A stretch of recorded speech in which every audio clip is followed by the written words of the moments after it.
number 4. Pag may humamon, game on! Huwag matakot sa clash. Kita ka namin sa map. Auto rest back.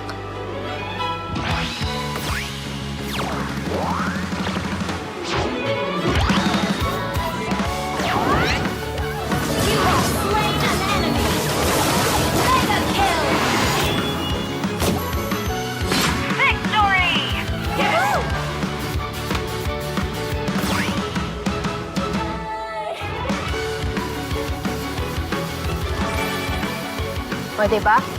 Basic. Easy lang mag-rank up, basta sama-sama. Thanks, Lodi. Ano? Laro? G!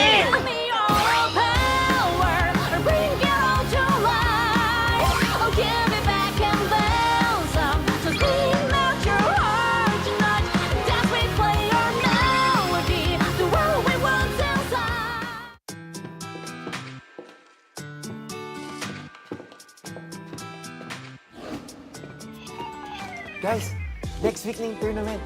Game tayo, ah. Sige, basta ako ang tank, ha? Golding MM ako, ah. Expelin na ako. Kaso, Nag-last day na nga pala si Kyle. okay guys, please welcome Mimi, our new teammate. Hi, Mimi. Good to have you, Mimi. Hello. Please take the empty desk. Thank you. Hi, welcome sa department. Thank you. Baka gusto mong sumali sa team namin. Meron kaming ML tournament. Hindi ako nag-games eh, sorry.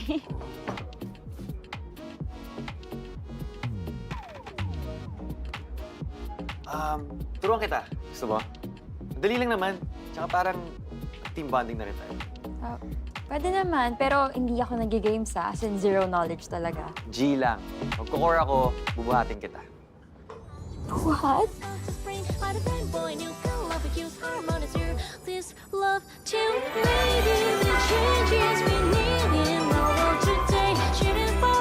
Five seconds till the enemy reaches the battlefield.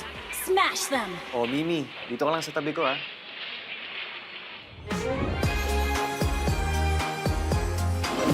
Lord! Oh, buster ka lang. Def lang. GG, bawi na lang next Sayang. time. Nice game, guys. Later na ako. Focus lang yan, Mimi. You're making progress naman, eh. Basta, focus ka lang sa atin. See ya. Sa atin? May kami na ba?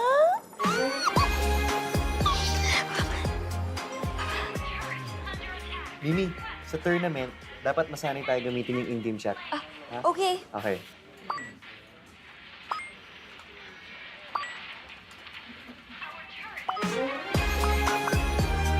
Hoy! Mimi, yung turtle! Sorry. Let's go.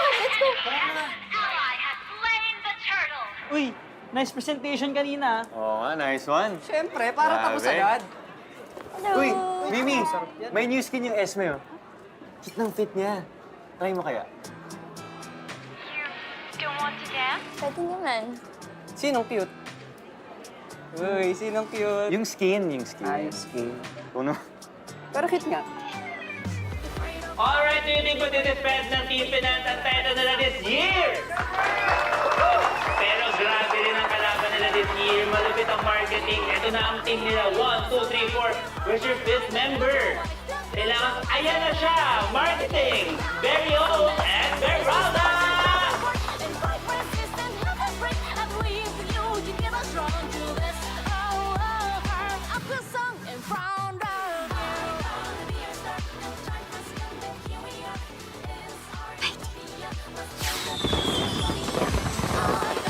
Now I'm getting serious.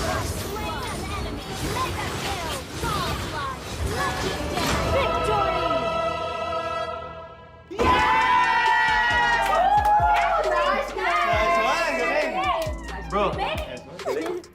Uy. Uy, ingat.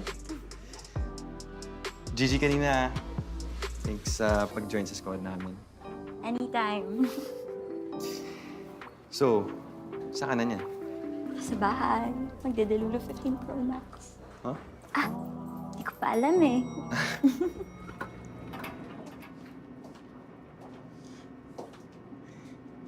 Gusto mo coffee sa tapat. Saka, game na rin.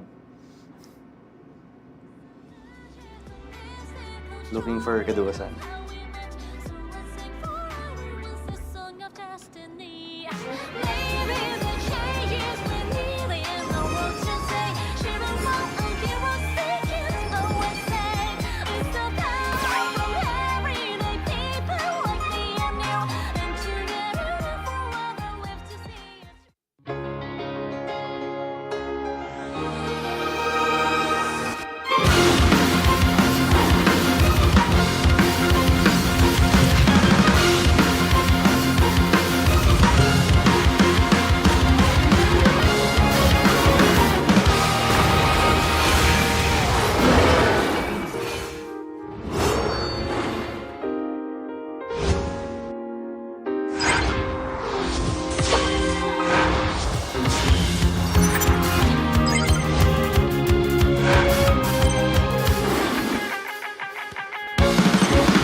Have you heard the rumors?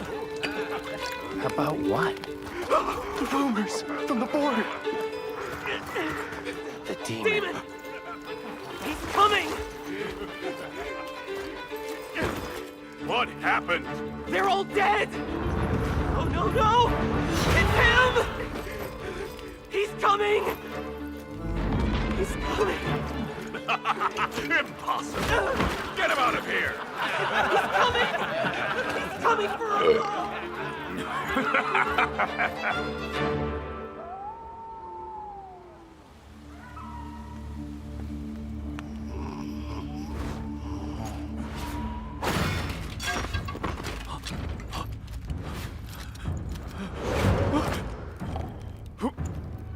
Who's there?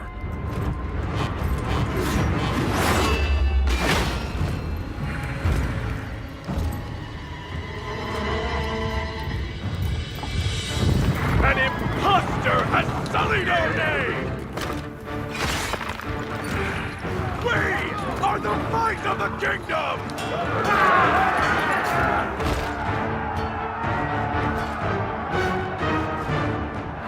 For the king!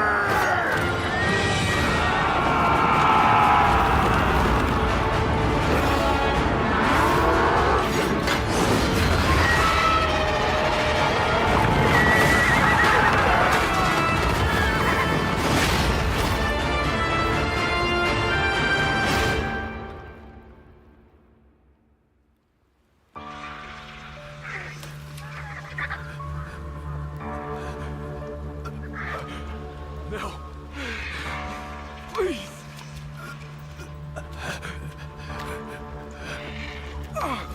You demon.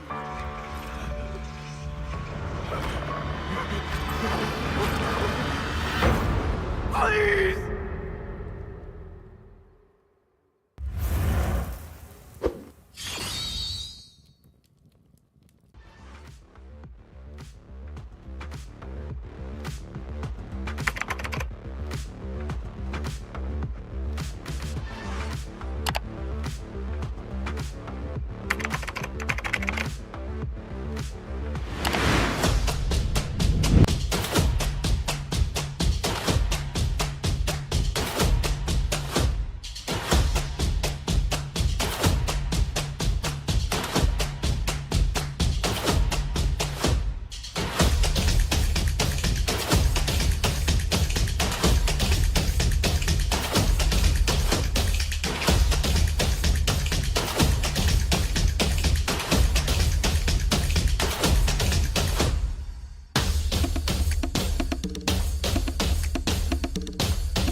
ifs, no buts. Winning any game para to sa BNNE, yes. Di mo matitin ang aming boses sa new level. Nasa kalye man o mobile, you know I become a legend. Open fire, we unite, we winners. Built with pressure, like diamonds are made of. Switch na lane na parang gera, HP racing, way reset up. Built na kitang buhat, we hear that full load SS parang Laila. Susundan ko ang iyong bakas, kasama patas, tagumpay natin to dahil tayo'y malakas. Para sa Pinas,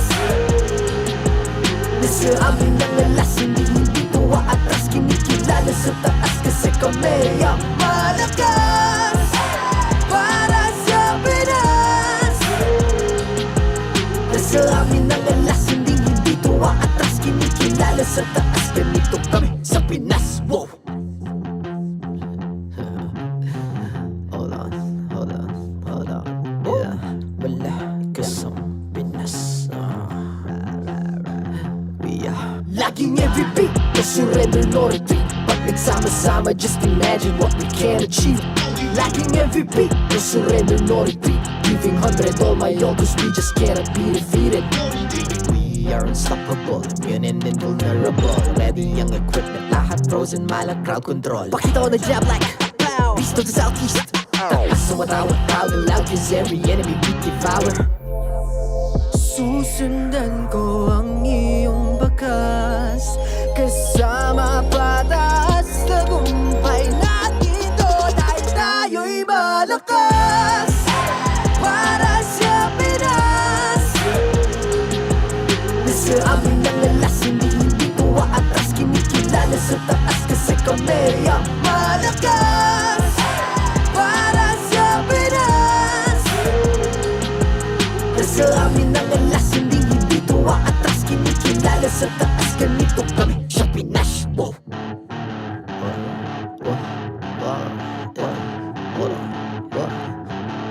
Malakas, Pilipinas, malakas.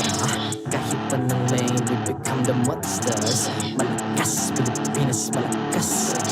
Face the golden sun and weapon for the 3 stars.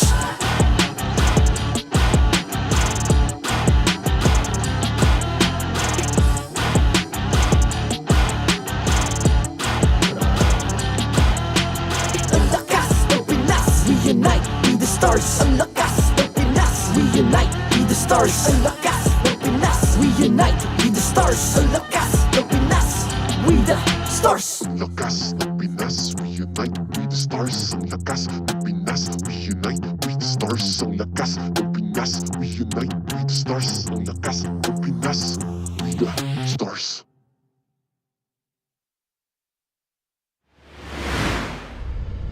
The 13th season of MPL Philippines is brought to you by the following sponsors. Smart, the official telco partner of MPL Philippines Season 13. Infinix GT Series, outplay the rest. Experience the MPL PH Season 13 action live at Shooting Gallery Studios. Tickets are now available on our official ticketing partner at /event.com. Don't miss any MPL PH action by following our official Facebook page and subscribing to our YouTube channel. Follow MPL PH on TikTok as well for more content. And don't forget to like, follow, and subscribe to the official accounts of MDL Philippines. To ensure the equality and fairness of our games, MPL Philippines is also monitored and supervised by the Games and Amusements Board.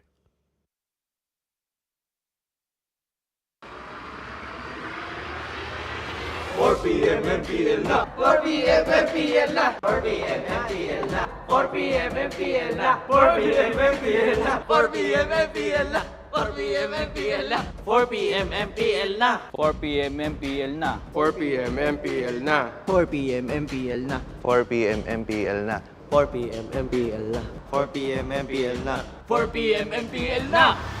Catch your favorite MPL matches every Friday to Sunday. Only at the MPL Philippines YouTube and TikTok. 4 p.m. MPL na. 4 p.m. MPL na. 4 p.m. MPL na. 4 p.m. MPL na. Maligayang pagdating sa tahanan ng pinakamalalakas na Mobile Legends Bang Bang players sa buong mundo. I'm Mara Aquino. And my name is Hans Galleria. And this is MPL Philippines Season 13.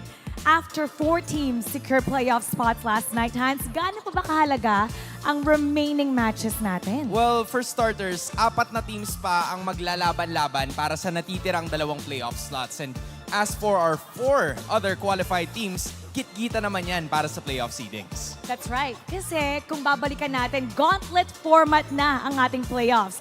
This means na mas rewarding na ang final seeding na makukuha ng ating teams after the regular season. Mismo, kaya para sa lahat ng ating MPL fans, asahan yung mas mainit pa sa panahon ngayon ang masasaksihan nyo simula as of this moment. Speaking of, what matches do we have in store for today? Buena mano ngayong araw ang star match of the day sa pagitan ng Echo at RSG Philippines. After that, we'll take a look at what Blacklist International and TNC Pro Team should do as they meet each other anew. Finally, for the last match of the week, we have Spider Miles and Manana Evos going up against the defending MPL Philippines and world champions APBR.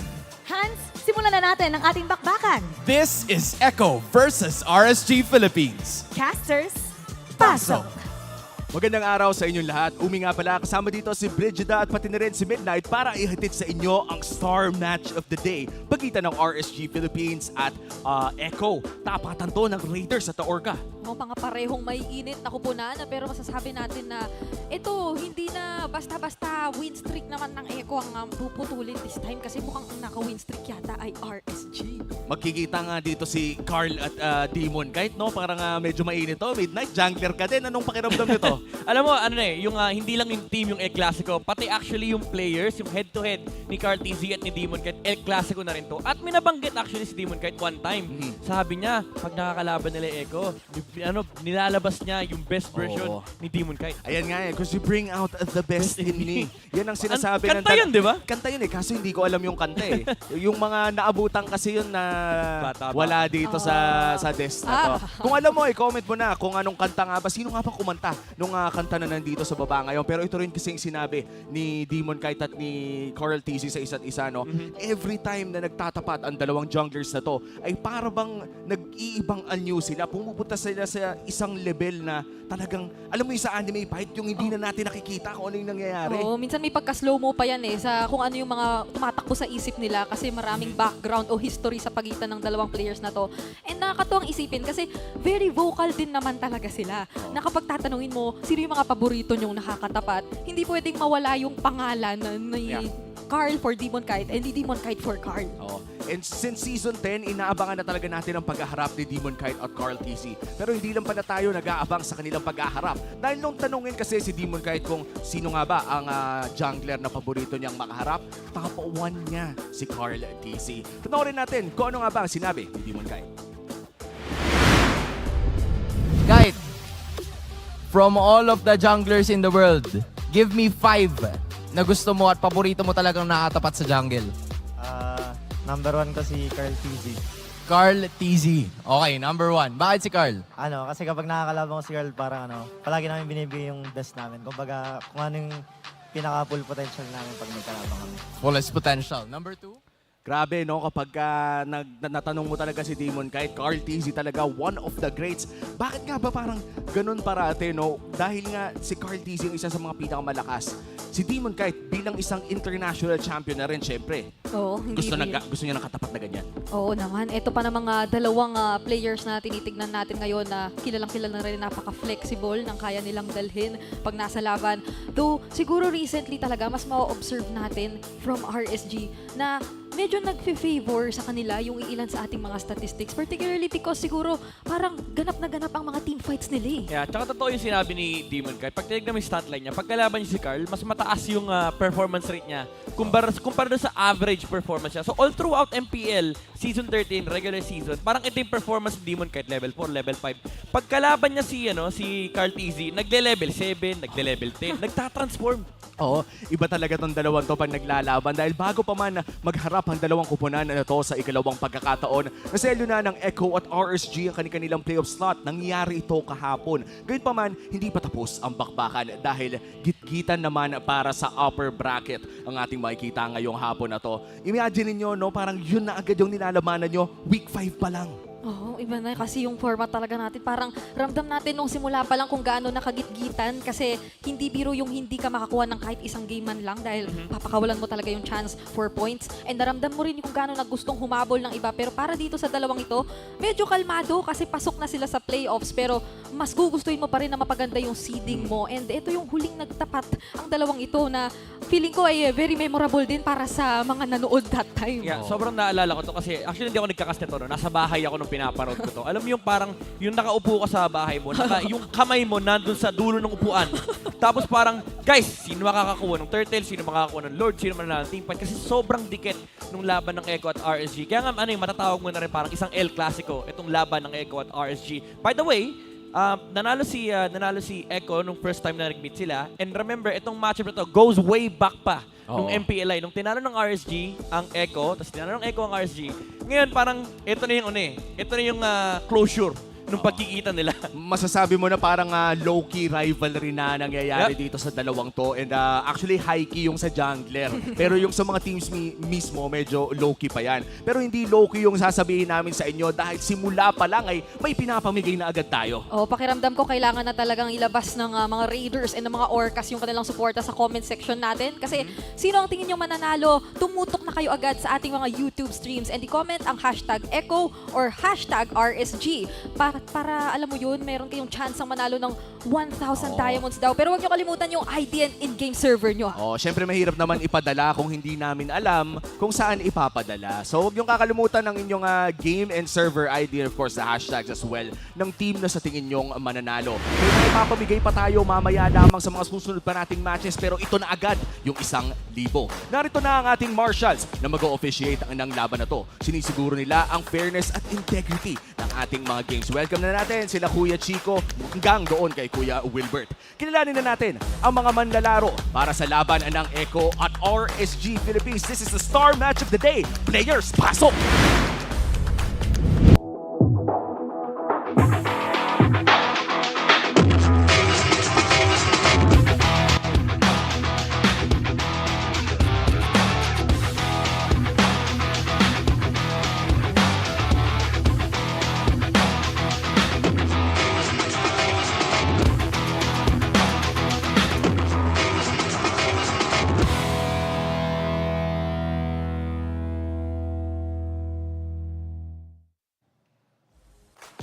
Launching into the marquee match of the day, the star match.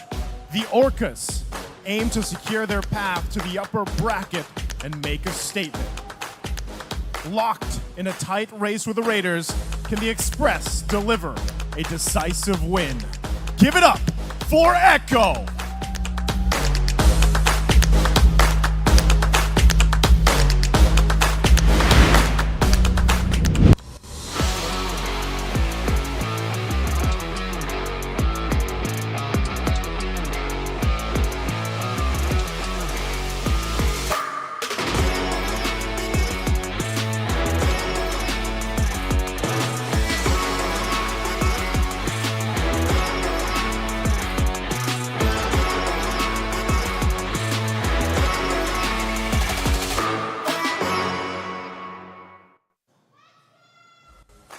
The Raiders, also in contention for a coveted upper bracket position.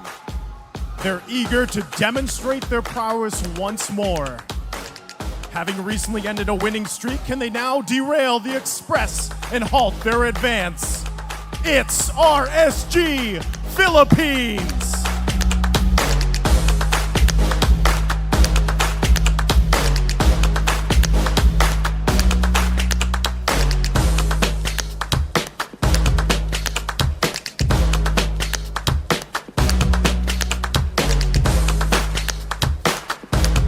And their coaches, Coach Tic Tac and Coach Panda.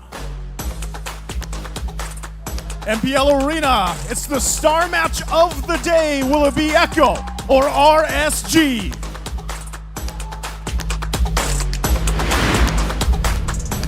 Unang serye pa lang, star match na agad. I-welcome natin ang Echo, it's Benny Cutie, KarlTzy, Sanji, Sanford, and JP. Mukhang for this week ay kapansin-pansin na talagang bumabalik tayo sa nakagawian o pinaninindigan yata ng Echo yung nakagawian nating lineup or composition for the Echo Express. At going into this match, considering na parang ganito na talaga katindi ang star match or ang stakes natin for, of course, yung seedings na gugustuhin makuha ng Echo, sisiguraduhin yata nila na talagang mapapalaban tayo kahit unang series pa lang. At mapapalaban talaga sila. Dahil kang katapat nila dito ay RSG Philippines. We have Crusade, Demonkite, Aqua, Nuts, and Light. Yep, lalo na ngayon active na or online na yung timing or yung power spike ng Task Force RSG. Especially sa mga past games na nakita natin, sobrang tindi talaga nung pinapakita nilang aggression. Yung lagi natin sinasabing objective gameplay. Pero ang kinagandaan dito sa laro ng RSG ngayon ay kitang-kita mo yung mastery and yung synergy with the main 5 players na kanilang pinifield din sa kanilang main roster. Oo nga, at makikita natin sa ating team head-to-head.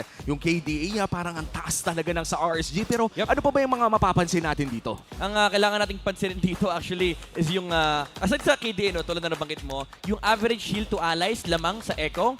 Dahil on average, mas maraming utility heroes na lumalabas dito from their side. Specifically on JP kasi si Light, mas center talaga sila doon sa mga crowd control. Pero kapansin-pansin na mas mababa pa nga yung kay RSG over Echo kasi yung technique na ginagawa ng RSG ngayon recently is yung mga constant jumps mula sa mga Arlot and pati yung bagong Edith na galing kay Light.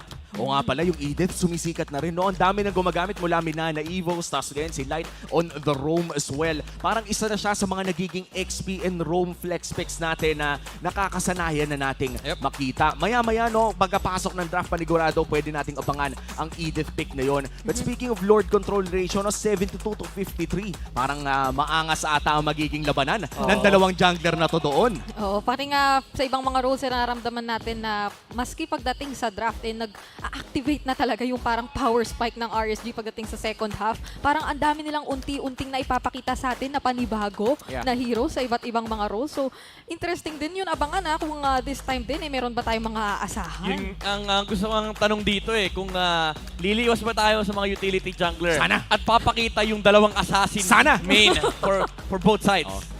You are tempting me, Midnight. Yan ang aking gustong makita. Wag na mag-utility. Alam naman natin na palutong dalawang to. Pero syempre, team game pa rin. 5v5 pa rin. So ano nga ba ang ating Infinix keys to victory dito, Midnight? Well, kailangan nilang bantayan ng susi para sa tagumpay. For RSG, respect Nats. Playmaking heroes for the longest time. Lagi na sinasabi, napakagaling mag-Arlot ni Nats. And lalo na sa pinakita niya with the recent Arlot games, feeling ko talagang hindi na makakalusot yan in this game. For Echo, watch out for Sanford's versatile playstyle. Actually, naglalabas na rin ng bagong heroes dito ang Echo. Specifically on Sanford sa XP lane, yung XP Masha na ginamit ng Echo recently. For both sides, eyes on the opposing roamers initiations. Again, nabanggit natin kanina yung mga jumps, yung mga parang bagong playstyle ngayon na instead na parang crowd control lang na banan or sustain, bigla mo makikita yung mga roamers na magkabilang side ay biglang tatalunan yung mga jungler, yung mga support, kahit sino actually, basta makita nila na malapit sa objective, tinatalunan nila kagad. And both of these roamers are top in their class, I would say. Talagang alam nilang kung saan makakahanap ng anggulong makapag-set, makahanap ng mga junglers. And as you said, Midnight, no, yung trend na yun parang sumisikat na nga tuwing may turtle, tuwing may lord. Parang pag nagpakita yung jungler, bibigyan ka na agad O, hindi lang yun, bibigyan din namin kayo kasi meron tayong available na livestream viewer rewards ng MPL PH. Halika naman noon ng MPL PH sa TikTok para makasali ng goodie bag lottery and magkaroon ng chance na magtagumpay. Siyempre, ang kinakailangan nyo lang gawin ay buksan ang TikTok, magpunta sa MPL Philippines TikTok channel at MPL PH_official. I-click yung official livestream natin na ongoing at itap yung top left corner ninyo para makasali. Literal na power tap ang kinakailangan yata para makasali kayo dyan. Power tap nyo na. Power tap nyo na yan. At huwag nyo na rin kakalimutang i-share. Tawagin nyo ng mga tropa nyo dahil MPL 4PM na ba talaga? Ano ba? Malapit na sa ba? 401. 401. Sakto-sakto. Ano lang, pagpatak na alas 4. Right on the money tayo. Magsisimula pa lang ang game number 1. And in terms of drafting, nabanggit na natin ang Edith. There is also a big chat. Arlot. Ito yung tipo na hindi na natin siguro makikita sa kamay ni Nats dahil as far as I know, almost all analysts agree that Nats is one of the best Arlots in the world. Ayan na. Diba? Sa sobrang respeto, first ban. Sabi ng Echo, nope. Hindi ka makakapag-arlot ngayong araw, sir. Oo. Sir Nuts, hindi ka po makakapag-arlot. Sir Nuts, di ka po makakapag-arlot. Masyado kang magaling, Sir Nuts. iba naman ang ating tatawagin yata this time. Pero karespeto nga naman talaga. And just the same, yung unpredictability naman in a sense ang gusto yatang tanggalin ng RSG from the side of Echo. Yeah. Kasi nakita din natin last time yung Echo, ginawa yung Arlot Louis. Ayo. And then of course, yung Matilda, medyo typical ba naman. Interesting actually yung ginagawa ng Echo, no? Tinanggal din nila yung Paramis. So completely ang ginagawa ng Echo dito, kung ano man yung pinakitang strategy or teamfight tactics ng RSG last time, ay wala na yun. Kumbaga, bagong na to, bagong dapat makapaglabas ng bagong strat ang RSG. Pero syempre, dahil first pick, nasa first pick tayo ngayon, huwag na tayo magbiroan, huwag na tayo maglokohan. Ito na yun. Fredrin KarlTzy. Okay, wala tayong assassin. Pero inyo, season 10 ganitong nangyari. Pero ngayon na after 3 seasons ay Fredrin pa rin talaga. Na-hype tayo na parang yung Fredrin hindi na pinapansin.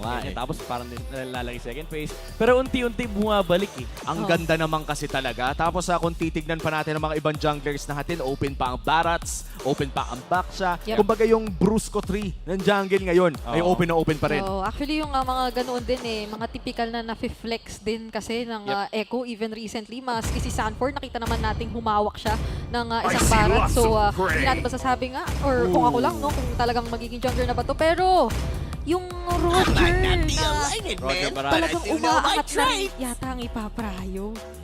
Ganda nung Roger Barats. Yung Harith din kasi na-cover na nila yung lane matchup. But the thing about Roger Barats is flexible pa din naman. Pwede pa ilagay sa XP yung Barats. Yung Roger, hindi natin sure. Baka mamaya ginajungle pa rin ni Demonkite. So you can really assume for the side of Echo na ito na yung mga heroes sa specific roles. But for Echo, marami pa rin silang signature pick dito. Even though sila mismo nagtanggal ng Novaria ni Sanji, nandiyan pa rin naman yung Minotaur ni JP. Or also, kung gusto niya, pwedeng mag-second phase na siya. Kasi may mga may mga Cho, may mga... Actually, wala rin Arlot na. Pero Vexana is also one thing na nakita din natin na talagang maganda performance mula kay Sanji. Ayan na yun eh. As you said, the signature pick. One of the Sanford picks talaga na maaalala mo is the Yuzong. At si Sanji, as of late talaga, masasabi mong isa sa mga pinakamagaling mag-Vexana sa ating liga. But looking at the signature picks, no, nabanggit mo na nga, yung top 6. Grabe ka naman, Sanford. Grabe, ang taas naman nung kanyang nabibigay dito, natulong sa kanyang mga kasama kapag naka-Yuzong pala siya. Ano to, not counting yung international stats. Mas malala pa ngayon sa Benedetta, 2 beses pa lang natatalo. Kaya, pero buong MPL PH, no? Grabe. Buo pala. Tapos feeling ko nga, yung isang talo nito na Benedetta sa yung nag-NXP. Yung flame shot din, nanalo siya nun. Nanalo ba siya nun? Nanalo siya nun. Kung pa pala yun. Grabing throwback yan. Grabing throwback. Shoutout sa mga NXP fan dyan sa Kami yun, naalala ko yun. Sorry, Midnight, hindi ko sinasadyang hawakan yung topic ko. Ayun na. Okay, Valentina for Aqua. Interesting nga, may Xborg pa, by the way.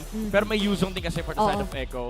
And for RSG, again, it doesn't really tell much from the look of their draft. Actually, mukha nga Echo draft yung game ng RSG currently.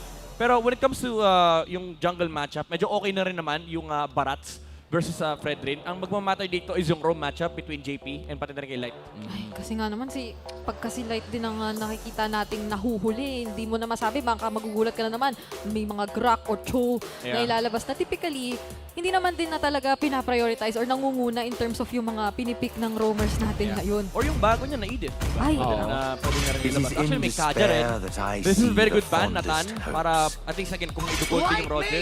Although lamang yung Roger sa gold lane matchup versus Natan. Pero yung scaling kasi medyo awkward for the Roger. Parang pagdating mo ng mid-game, pag wala kayo masyadong ganap sa buhay, parang alam mo nang palubog na yung barko eh. Palubog na, kailangan may pumitas doon sa sa Nathan.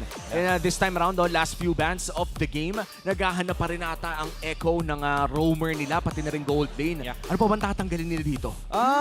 For Echo, well, tinanggalan na nila yung Xborg, even though they have the Yuzong. I think pwede mong tanggal. If you're Echo, baka gusto mong tanggalin na lang din yung Minotaur kasi Barats, Roger, Minotaur, Valentina is gonna be crazy against the lineup of Echo, especially first circle. Kahit sabihin natin meron silang Yuzong. I'm liking this carry ban. Again, pinoprotektahan lang nila yung scaling factor ni Roger. And it's also a decent ban always against the Barats. Kasi kapag Barats kayo, kapag nag-ulti ka, pag hindi mo tinamaan yung carry, tapos nandun siya sa gilid, parang ang sakit sa ang sakit sa pakiramdam eh. Parang ang tagal mong idura yung target mo, tapos ini-speedy light wheels ka lang nung carry. Yeah, for RSG din, pakiramdam ko maganda na i-ensure nila na talagang mahahawakan nila yung early game talaga. And yung mga typical na marksman na medyo may kahirapan sa bayan o kayang i-manage yung sarili nila in the laning, ay gugustuhin mo na lang talagang tanggalin. Considering na parang wala rin naman silang sobrang backline access pa or magiging sobrang pan-target doon sa side ng Echo. Yeah, by the way, gusto ko lang i-highlight 3 of the bans ng Echo yung ginamit ng RSG last match nila. So this really speaks kung gaano ka-respetado currently ng Echo yung strategy na ine-employ ng RSG. But again, they have first pick here. Pwede sila magpakita ng roam muna para at least you still maintain the flex of the Roger and Barats. Again, Mino is open, Ruby is open, Grok, Cho, kung ano mong piliin ni Light. Kumbaga parang Edith. Actually, Edith is open. Kahit sinong gusto mong piliin na pang crowd control, pwedeng kumuha. Pero mukhang Grok ang kanyang magiging choice dito. And I like this mainly because si JP ay nag-grok din. Yeah. At isa rin to sa mga mahirap kainin if you're the Barats. Kasi pagka yung nagpapalaki ng totem na yung power wilderness, yun, kapag nakapag-power wilderness, hindi mo makain eh. Baka masayang pa yung mga ganoong resources for RSG na ayaw mo sanang maging ganon since parang strength din nila as of early and to mid stages of the game yung team fight. Grabe naman ito yung literal na kailangan i-backline sana, pero paano mo i-backline? I mean, magandang matchup versus Roger kasi you can sustain the lane and pagdating sa late game, may reach problem ang RSG. But the thing is, there is a Grok on the side of the Raiders. So may way for them to deal with the Ixia pagdating ang mid-game. Yung team fight, pwede nilang gawa ng paraan, may workaround dyan. Now, the question is for RSG, do you pull out the Benedetta of Nuts? Kasi I think you could put the Barat on the jungle, Roger Gold, and then Benedetta would just sound nice. It's a decent matchup against the Yuzong. And laging may pang-punish whenever ilalabas yung full barrage from the Ixia. And yung full barrage, yung no choice ka naman doon, nakatayo ka lang. At kapag nilapagan ka ng Electo Final Blow, usually kamatayan na talaga yun. Ayan na nga, right on the money, Midnight. May panibagong video na naman, 100% prediction rate Midnight. Grabe. Benedetta locked in para dito kay Nuts. Dito mo makikita yung fundamentals ng drafting ng RSG. They really understand kung ano man yung priority ng hero sila, yung order ng mga slots, yung mga matchups.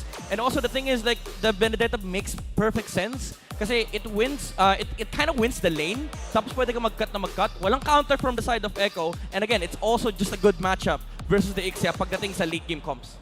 I'm so excited kung ano nga bang mangyayari dito sa ating game number 1. Again, this is the star match of the day. May pinapamigay tayong diamonds dyan. That's 1,000 diamonds. Just comment #Echo or #RSG with your game server and ID para naman alam namin kung saan ipapadala. And apart from that, kung nasa TikTok ka nanonood, meron din kaming goodie bag na pwede nyo tignan dyan. Looking at the lineup rating dito, Midnight, no? May kapansin-pansin ba? Grabe. 5 Tagalog na Tagalog. Sabagay, Filipino broadcast naman eh. 5.03 parehas lamang, parehas dehado. Yatnap na yatnap. Tama ba? Ito yung totoong walang lugi. Wala talagang lugi. Lahat panalo. Diba? Naririnig mo na rin ang Raiders at ang Orcas dito sa loob ng venue. Enjoy na enjoy talaga dito. Mapapatambol ka talaga sa simula. And this time around, it will be a tank jungle matchup kay KarlTzy, pati na rin kay Demonkite. Hindi man sila nag-assassin, paluan na sa retry ang usapan dito. Ramdam mo rin naman kung gaano nila gustong makipagsabayan isa't isa nang magkakasama since especially yung early ng RSG nakatakot-takot kapag nag-group up na naman sila. Pero as of now, mukhang hindi pa naman natin nakikita na sobrang magkakaroon ng mga pagkakakitaan. Curious ako sa emblem choice dito ng Roger. Naka-common emblem siya. Ano bang ginagawa nito? Typically, yun na yung current setup for the Roger kasi it gives you access to the mana dahil meron kang passive mula sa hybrid region. And also, it allows you to just get the weakness finder kasi again, hindi mo naman kailangan kumuha ng quantum charge. Tapos hindi mo kailangan i-rush yung endless battle. So what they do with the Roger with the common emblem is bumibili sila ng hammer para meron silang early physical penetration and then they rush the Windtalker for chasing potential. It adds to the mobility and also yung farming speed. Look at this. Mukhang tatambayan ni KarlTzy si Nats at hindi siya maka-incot kasi hindi rin niya maklear ng safely ang kanyang lane.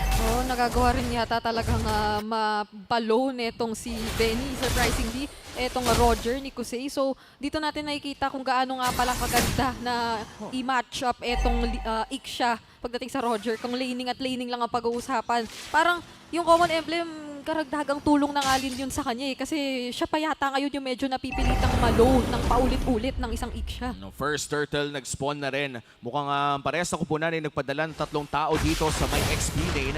Di pa naman level 4 ang mid laners and XP laners natin. Pero mukhang 2 dragon ang posible nating makita sa laban na to. Si Nats ang hindi pa nakakakuha ng kanyang level 4 dahil na kompleto na yata para dito sa Echo. Sila na nga yata ang nagsimula agad. 2 dragon ang ating makikita pero mauuna yata ang makahanap dito ng target. Kaso kinain at kinamita ng Nandun yung Detonas welcome. Si Sanford pa nga yung una mapaparusado yung pagpagsak ng Abrasers natin. Hindi rin tiro. Si JP naman ang isinunod nila tapos si Nats patulog na hinahanap yung mga target. Pero grabe naman yung flicker doon ni Sanji. At si KarlTzy naman ngayon ang hinahabol nila Light pero makaka-out lang din siya.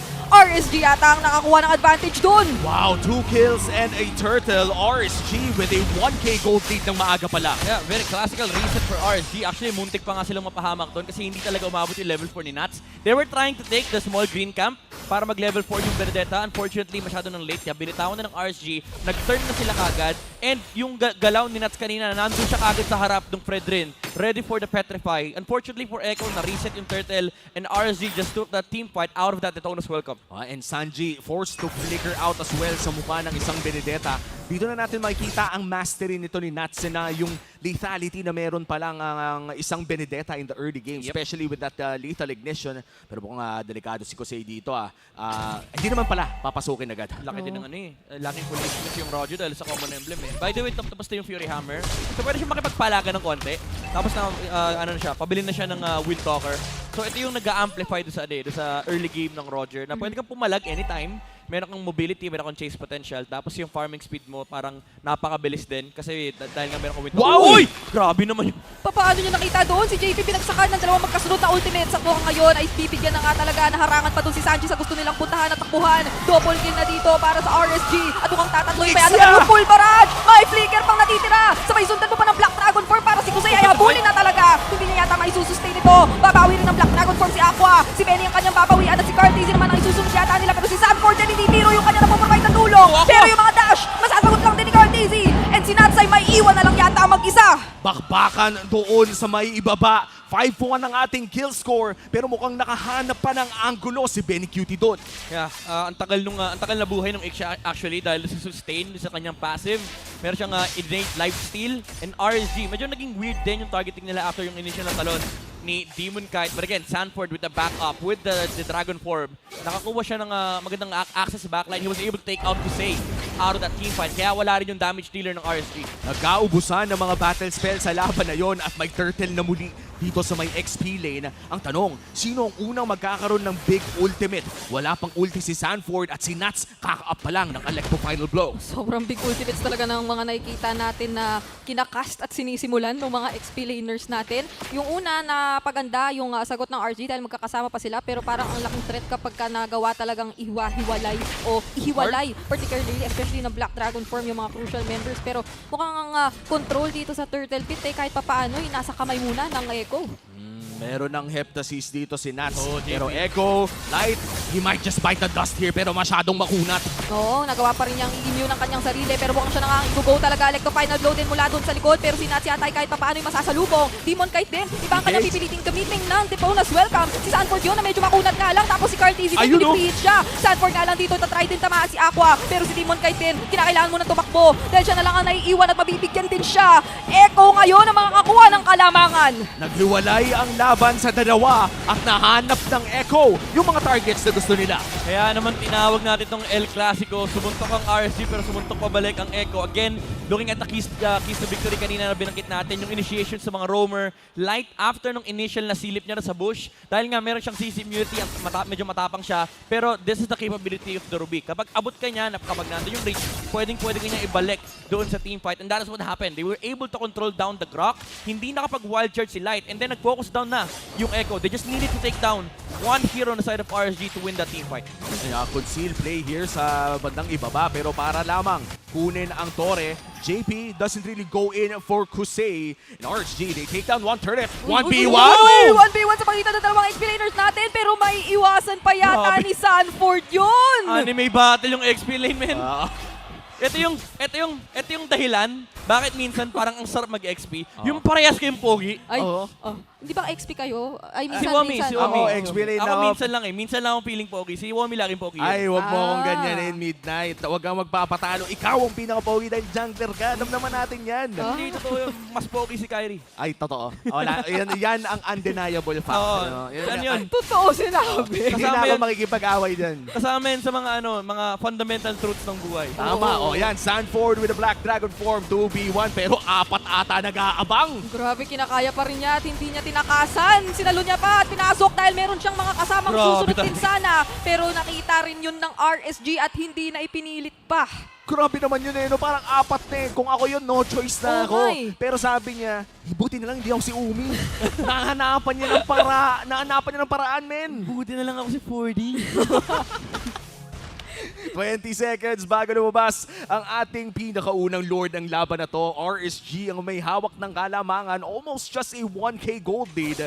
Pero parang kaya pa rin pumalag ng Echo dito eh. Oo naman. Close pa yung game talaga. And it'll come down to how they execute this Lord dance and yung Lord fight. And again, look for the turns para sa magkabilang side, no, yung initiations ng mga roam ay magiging sobrang importante. And ito na yung classic RSG na madalas natin nakikita. They understand how to fight outside of these objectives.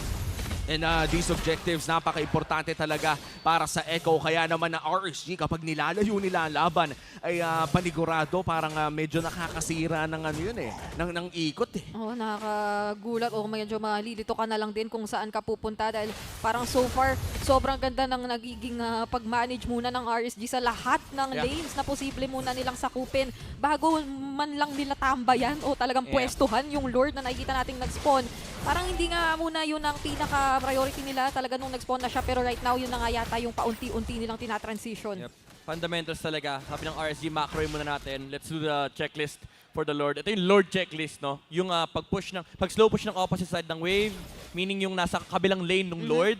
And also, just making sure na hindi ka nalulugi when it comes to mid lane control, yung mga bush. So, chinecheck lang ng RSG lahat ng yan bago sila mag-initiate ng Lord Dance. And very good rotation coming in from RSG Sanford? Philippines. Formation as well, 1v1 dun sa taas, oh. Uy, no, kinakailangan mo na makalik to final blow ni Nat. Mabuti na Grabe, lamang at boss! merong mga minions doon, kaya makakatakas siya sa ilalim ng tore, pero bibigyan na yata siya ng gasya ni Sanford. At makakatanggal sila ng isang miyembro sa RSG bago pa etong Lord. Pero ipinagpapatuloy pa rin yung pagkuha. At pumasok na nga din yung ibang mga miyembro ng Echo. Appraisers natin binagsak na din. Kusay tamang free hit lang muna. Pero si Demonkite pa din ang makaka-retry. Pero yung sakop sa tatlo. Kinailangan mag-flicker out muna nung bato. Si Aqua na lang ang natitirang mag-isa. At si Demonkite ay sisiguraduhin yata nilang tutong ba may harang. Pero hindi yun sasapat dahil makukuha pa rin ng Echo yung kill.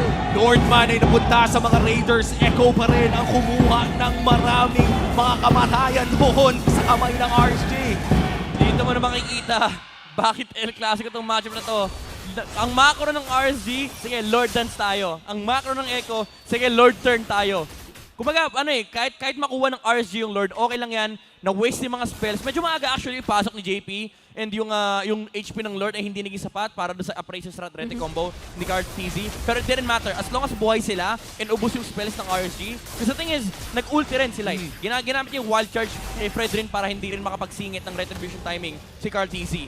But when that happens, kapag nagamit ng lahat sa side ng RSG, wala na silang sagot sa full barrage. And looking at that, nag-flicker pa nga si Benny Cutie. Sa harap na tinabihan na niya. Ganon katapang Kumbaga, alam nilang wala nang makakancel, wala nang makakahawak in RSG.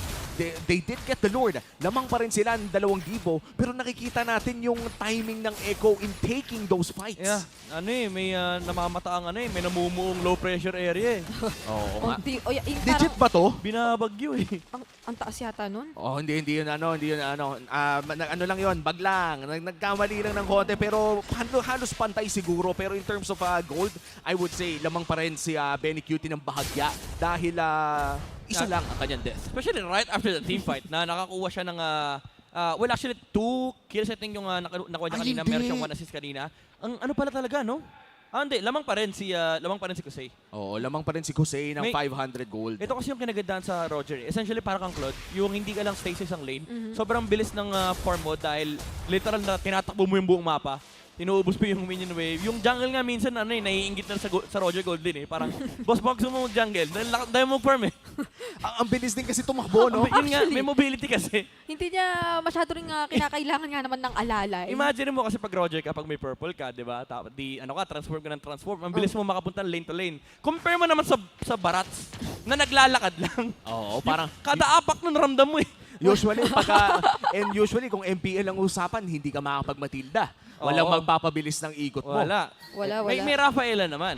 Pero walang Rafaela dito. Si Sir Miles ang gumagamit nun eh. Oo, Sir Miles eh. Kaso walang Sir Miles dito eh. Si Sir Nuts lang. Si Sir Nuts lang. Si Sir Nuts of the Benedetta. Alam na, na siya yun. May edad, meron na siya pati si Sir Nuts of the Arlot. Oo, Sir Nuts of the Arlot. Na baka hindi na muna natin na makita. From Raidersville. Oh, from Raidersville. The Kingdom of the Raiders. Ang galing din kasi nito, I think si Wolf, na by the way, Esports Content Creator of the Year last year. May video din tungkol kay Nuts. Isa talaga sa mga pinakamalakas na player. Sabi niya, siyempre tatrasil ko, sa Filipino broadcast tayo. Nung pinost niya, sabi niya, anong sinabi ko? Anong sinabi ko? Tungkol yun sa kung ang sinabi kasi niya ay isa si Nuts talaga sa mga micro-intensive na XP laners. No? Pero syempre, kayang-kaya din yan tapatan ni Sanford. Ang dami na rin napatunayan ni Sanford sa sa XP lane dahil nga sa mga World Championship din na kanya nakuha. Tsaka dito pa lang, ang dami na niyang naipakita sa atin na kakaibang ways kung paano niya nakukuha yung advantage kontra sa kanyang katapat. Pero si Light na hindi masyadong nadarama pa yung pokes ni KarlTzy and ni JP ay mukhang tatapangan lang naman at didikitan yung dalawang players of front na yun ng Echo. Pero grabe rin yung tapang ni Karl dito. Tinatapihan yung Lord. Pero tamang tago lang ang ibang mga miyembro ng Echo. May knock-up doon na makukuha. Light ngayon, mukhang makikita nila. Wala na muna siyang power of wilderness. Basta-basta. Tignan muna natin kung sino nga ba makakuha ng Lord. Sanford with the Black Dragon 4. Papasok na rin dito si JP. Sinimulan na nga nila pero si JP din doon sa kabila. Maganda-ganda yung naging target niya. Si Aqua ang nakuha at si Karl ang makakakuha ng Lord. Ngayon naman si Aqua ay magpa-Black Dragon 4 papalayo. Tapos si Kusei matuton. Hindi niya magagawa yung kanyang paghabol ng takbo na gustong gawin pero may immune at matatakasan pa kahit pa paano. Pero still tatlo ang sasalubong sa kanya doon. At yung pwesto free hit ni Benny ay hindi biro dahil makaka-triple kill din siya ngayon. Big win para sa Echo. Nakuha nila ang Lord at nakuha pa nila ang mga kills. KarlTzy with that hold. Nakita ng Echo na nagsislow push yung Benedetta pero after Sanford dealt with it, ire-reset sana ng RSG para sa round 2 ng slow push yung opposite side pero kinontrol ng jungler ng Echo and right after that, naghintayan sila sa retribution. Unfortunately, lamang talaga sa teamfight ng Echo kasi once na lumabas na yung full barrage, medyo malilito yung RSG. Kukuha pa sila ng Lord or hahabulin nila yung Ixia sa may likuran. Tsaka parang nahihirapan pumesto dito si Kusei.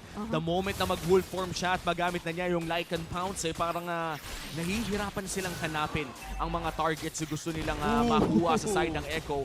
And look at this, sobrang dami nang nakuha ng Echo in that one Lord push. Ang taas na ng gold na inahawakan pala rito ni Benny. Hindi na nga rin niya binubuo pa ng damage item yata yung kanyang huling i-build dito. And sobrang on point yung nakikita natin na timings mula sa kanya. Siya pa yata ang isa sa mga nagiging napakalaking problema talagang abutin at sagutin kapag kayong pagpatunan ng full barrage sobrang wala nang mapantatapat talaga ang RSG. So medyo ito yung difficult na parang point para sa RSG kasi for the longest time sa mga nakikita natin talaga magiging mahirap kapag ka nakuha mo sa team na to yung advantage na kanina pang nasa kanila. Yeah. And yung aggression ng RSG medyo limited dahil nga hindi nila hawak yung Arlot this time around.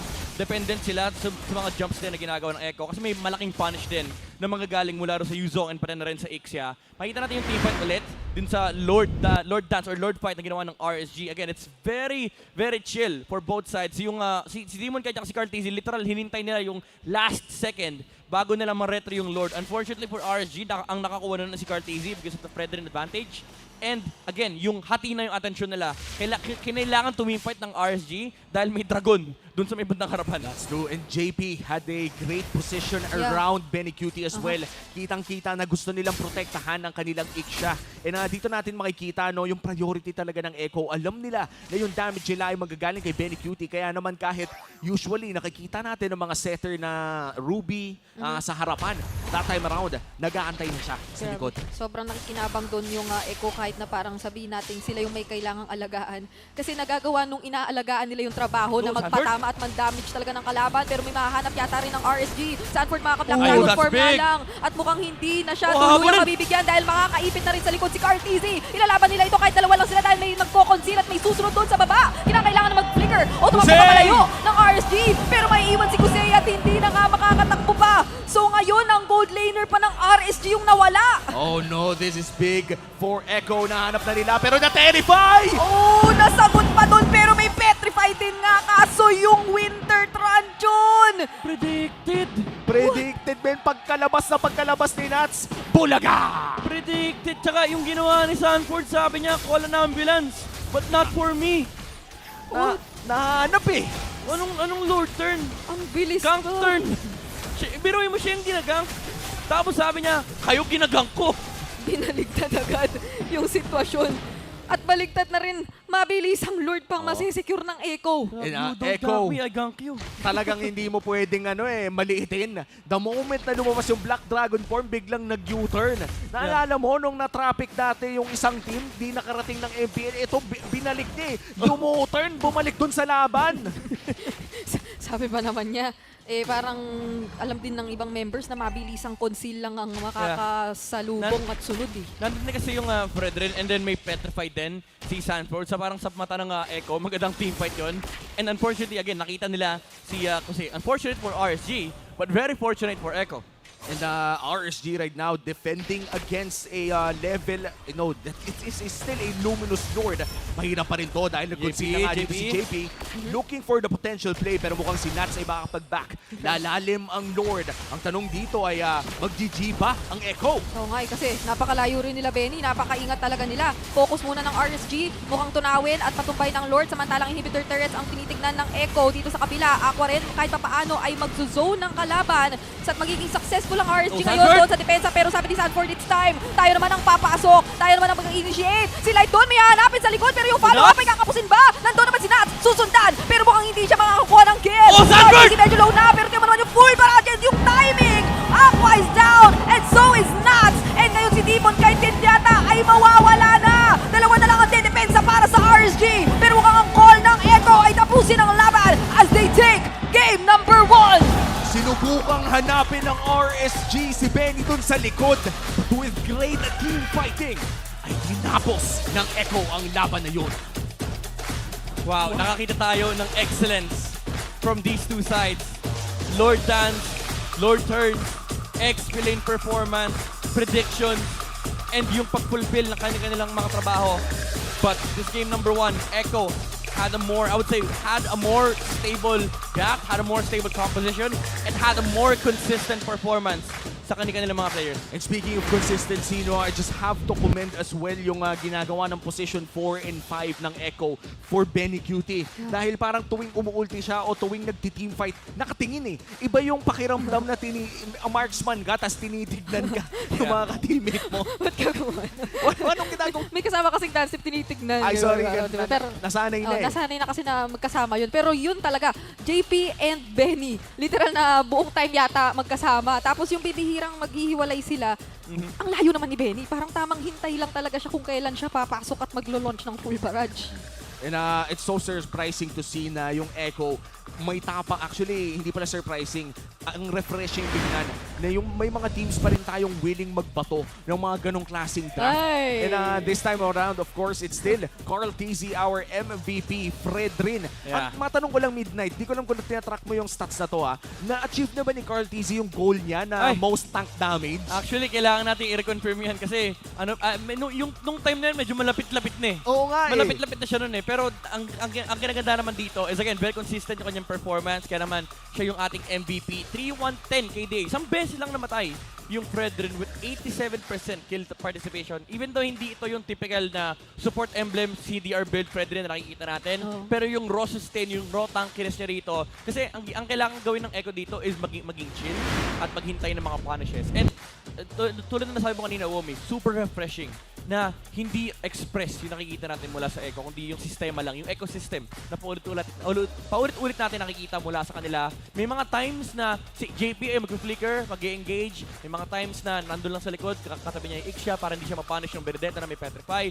But yung performance again ni KarlTzy, the young goat, yung stability lang. Alam mo yung parang may pillar doon sa Lord Dance na kahit ano mangyari, kahit gano'ng kahirap yung teamfight, hindi namamatay yung jungle nila, nakaka-retry si KarlTzy, and nakakapag-deal din ng damage output with the Appraiser's Wrath. But also, yung added control, yung mga crowd control dito sa may mga frontliners ng RSG. Because the thing is, he's built like a tank. Hindi ito yung naka-curse helmet na build na merong damage per second sa mga tao. Ito, ang first item niya actually dito yung Blade Armor. Malaking back kayo kasi kapag tinignan mo yung damage dealer sa side ng RSG, it's primarily physical damage. Si Aqua lang actually dito yung may magic damage, kaya naman napakahirap for RSG para i-take down dito yung Fredrin. May isang time actually sinalo niya lahat ng combo ng RSG. Kinain siya, binatukan siya ng Grok, pero nakalabas pa rin siya. And ito yung naging dahilan bakit nagkaroon ng malaking space si Demonkite on the backline with the added help again of the reinforcements coming out from JP. Now, looking at the emblems, again, si KarlTzy rito naka-typical tank emblem build with the Vitality, Season Hunter, and of course, yung Concussive Blast para additional farm. But also, diniscuss na rin natin kanina yung common emblem dito kay Kusei. Unfortunately, again, yung early game momentum hindi nila nakuha, even though nakakuha sila ng first start. But the very first objective na nakuha ng Echo, biglang na-shutdown kagad yung kanilang timing. And naturally, nasi-scale up yung heroes ng Echo dito. And I really like the itemization dito mula kay KarlTzy. Dagdag na rin natin dyan yung itemization dito mula kay Sanford after the Dominance Eyes. Bumili siya dito ng Oracle for the added HP sustain. Kasi ang kailangan gawin ng Echo dito is dagdagan yung meat shield basically for the Ixa. Ibuhos ng RSG lahat ng resource nila dito sa mga frontliners para at least si Nuts lang yung poproblemahin ni Demonkite. And even then, mahirap yun kasi may flicker din naman si Demonkite rito and umaabot sa point na yes, nailaland niya yung kanyang Electrifying Blow pero the sustained damage is already there coming out from the innate lifesteal of the Ixia. Now, looking at the stat lines here, no, napakataas ang GPM ni Demonkite considering na medyo delikado yung Ixia game na yun against RSG. And also, he is the highest damage dealt, 54.9k from the Ixia. Yung mga full barrage niya, halos mga 3-4 yung heroes na tinatamaan nasa loob ng barrage. And tumatagal din yun because of the crowd control mula sa Fredrin and also yung Petrify combo na manggagaling dito kay Sanford. 91.9k damage taken mula sa Isang. Napakalaking bagay nito kasi yung RSG kapag tinignan mo yung lineup nila, only the Roger can actually fight the long fights. Halos lahat sila gusto nila pag natapos yung team fight, kapag na-burn na yung mga resource nila, hopefully panalo na sila sa Clash. And unfortunately, lugi sila sa Echo kasi again, yung added sustain and yung re-engage potential ng isang Yuzong. Dagdag pa natin dyan yung damage ni Ichiboy, yung Eternal Guard mula kay Sanji with the HP-based damage, patong pa yung Glowing One, dagdag HP-based damage na naman. And tulad na nabanggit natin kanina dito sa desk na laging nakatingin si Sanji dito sa marksman. Si JP rin actually laging nakatingin sa kanyang marksman. So laging may sagot dito yung Echo sa mga engages na ginagawa ng RSG. And looking at the heat map here for the young goat, the jungler here of Echo, very typical rotations for the jungle role. Ang kinagandaan dito is yung prioritization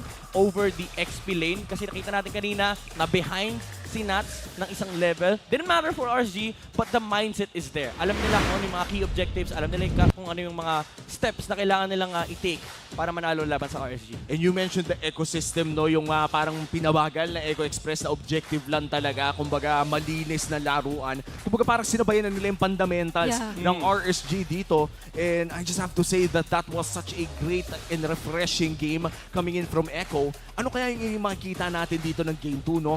Are we going to see respect over that Ixia o parang hindi pa ba ganong level yun? Ako parang nakikita ko kanina, sobrang recognized na ng RSG din talaga sa draft pa lang na okay, Echo yung talagang gitgitan tayong makakalaban. So, hindi na nila pwedeng ibigay pa yung scaling potential o threat para sa kanila, which is why parang yung mga latter bans nila, puro Nathan, Carry, or yung mga threat. Pero, kahit na sabihin natin Ixia ang napasa kamay dito ng Echo, parang katakot-takot pa din yung kanilang naging pagbawi sa late game. Parang naalala ko tuloy yung yung Vexana na maraming tank. Kanina naisip ko, ang dami rin palang crowd control. Kumbaga, ang daming nagbibigay oras doon sa ating Ixia. And by the way, no, madami din tayong mga pa-events dyan dahil shoutout nga pala sa lahat ng MLBB players sa Calabarzon. Ang All-Star Caravan Extravaganza ay patuloy na maghahatid ng saya at maraming palaro. Samahan nyo kami sa epic journey journey na to mula April 1 hanggang April 21 dahil bibisita kami sa mga universities, sa senior high schools, junior high schools, barangays, at mga Vista Malls. So, punta na kayo at makisali para sa chansang manalo na exclusive prizes at libreng giveaways. And take note may mga pro players din at casters na pupunta dyan para ma-meet and greet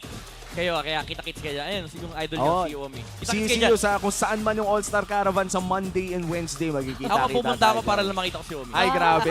Sige, see you in Rizal. Sa Monday. Hindi, see you later. See you later. Mamaya pa matagal-tagal pa ang araw natin. Biruin nyo, first match pa lang natin ay labanan na talaga ng, I would say, bakbakan ito.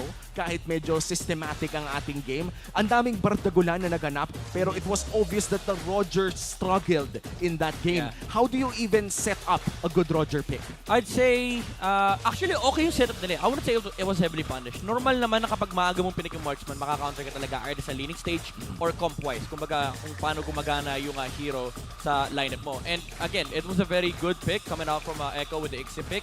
And na-counter din naman ng RSG with the Benedetta. Unfortunately, unlike sa mga past games ng RSG, they don't have the same level of jumps and engagements. Dahil nga, hindi lang yung roam eh. Kasi this time around, yes, meron kang JP, meron kang Light.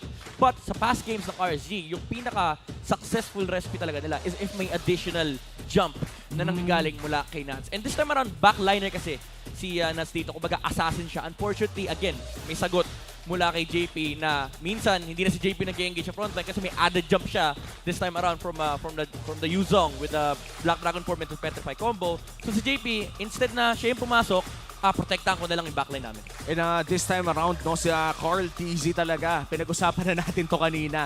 Na-achieve na ba niya yung all-time fourth na siya. So parang paangat na siya ng paangat doon. And para din lang sa mga baguhang viewers natin ng MPL, no? Kilala kasi si KarlTzy bilang isang assassin main. Especially when he won the M2 World Championship. But this time around, Bridget, mukhang tank era na nga ata si kuya mo, Karl. Oh, sobrang pinaninindigan niya na to. At hindi kasi matanggal-tanggal sa isip ko yung kung papaanong siya yung nagiging nag-iisang sobrang tapang paminsan pa dun sa mga nakikita natin na turtle or lord takes. Tapos kinakaya niya lang kasi nandoon lang nakaantaba yung iba. And kaya niyang bitawan when needed.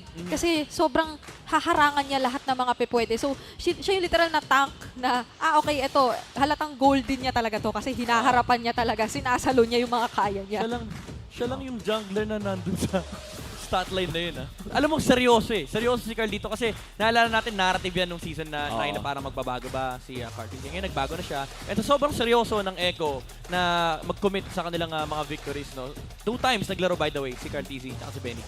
Ganun sila kaseryoso sa second half ng regular season. And it's so nice to see our veterans to play this way. Minsan kasi sinasabi na nawawala na ng apoy, pero hindi ganon si Benny Cutie and KarlTzy. May panibagong apoy, panibagong goal, and panibagong top 5 pick, Rome Heroes naman. Yung Matilda, hindi nyo nakikita dyan. May mga nagtatanong na sa comments, naririnig ko na. Kasi laging nakaban. Wala hindi na napapalusot eh. So parang alam ba, week 1 ko na lang ba nakita ulit yung Matilda Barats, mga ganun. Alam mo yung parang kunwari gumawa ng stat line si by the way, shout kay Kuya Bok. Stats by the Bok. Kapag gumawa siya ng stat line, top 5 assassins, sabihin ng mga tao, asan yung Nolan? Guys, laging nakaban. Pwede ba? Wala na sa listahan, ganun na kaganda. Diba? Pero actually siya top assassin na.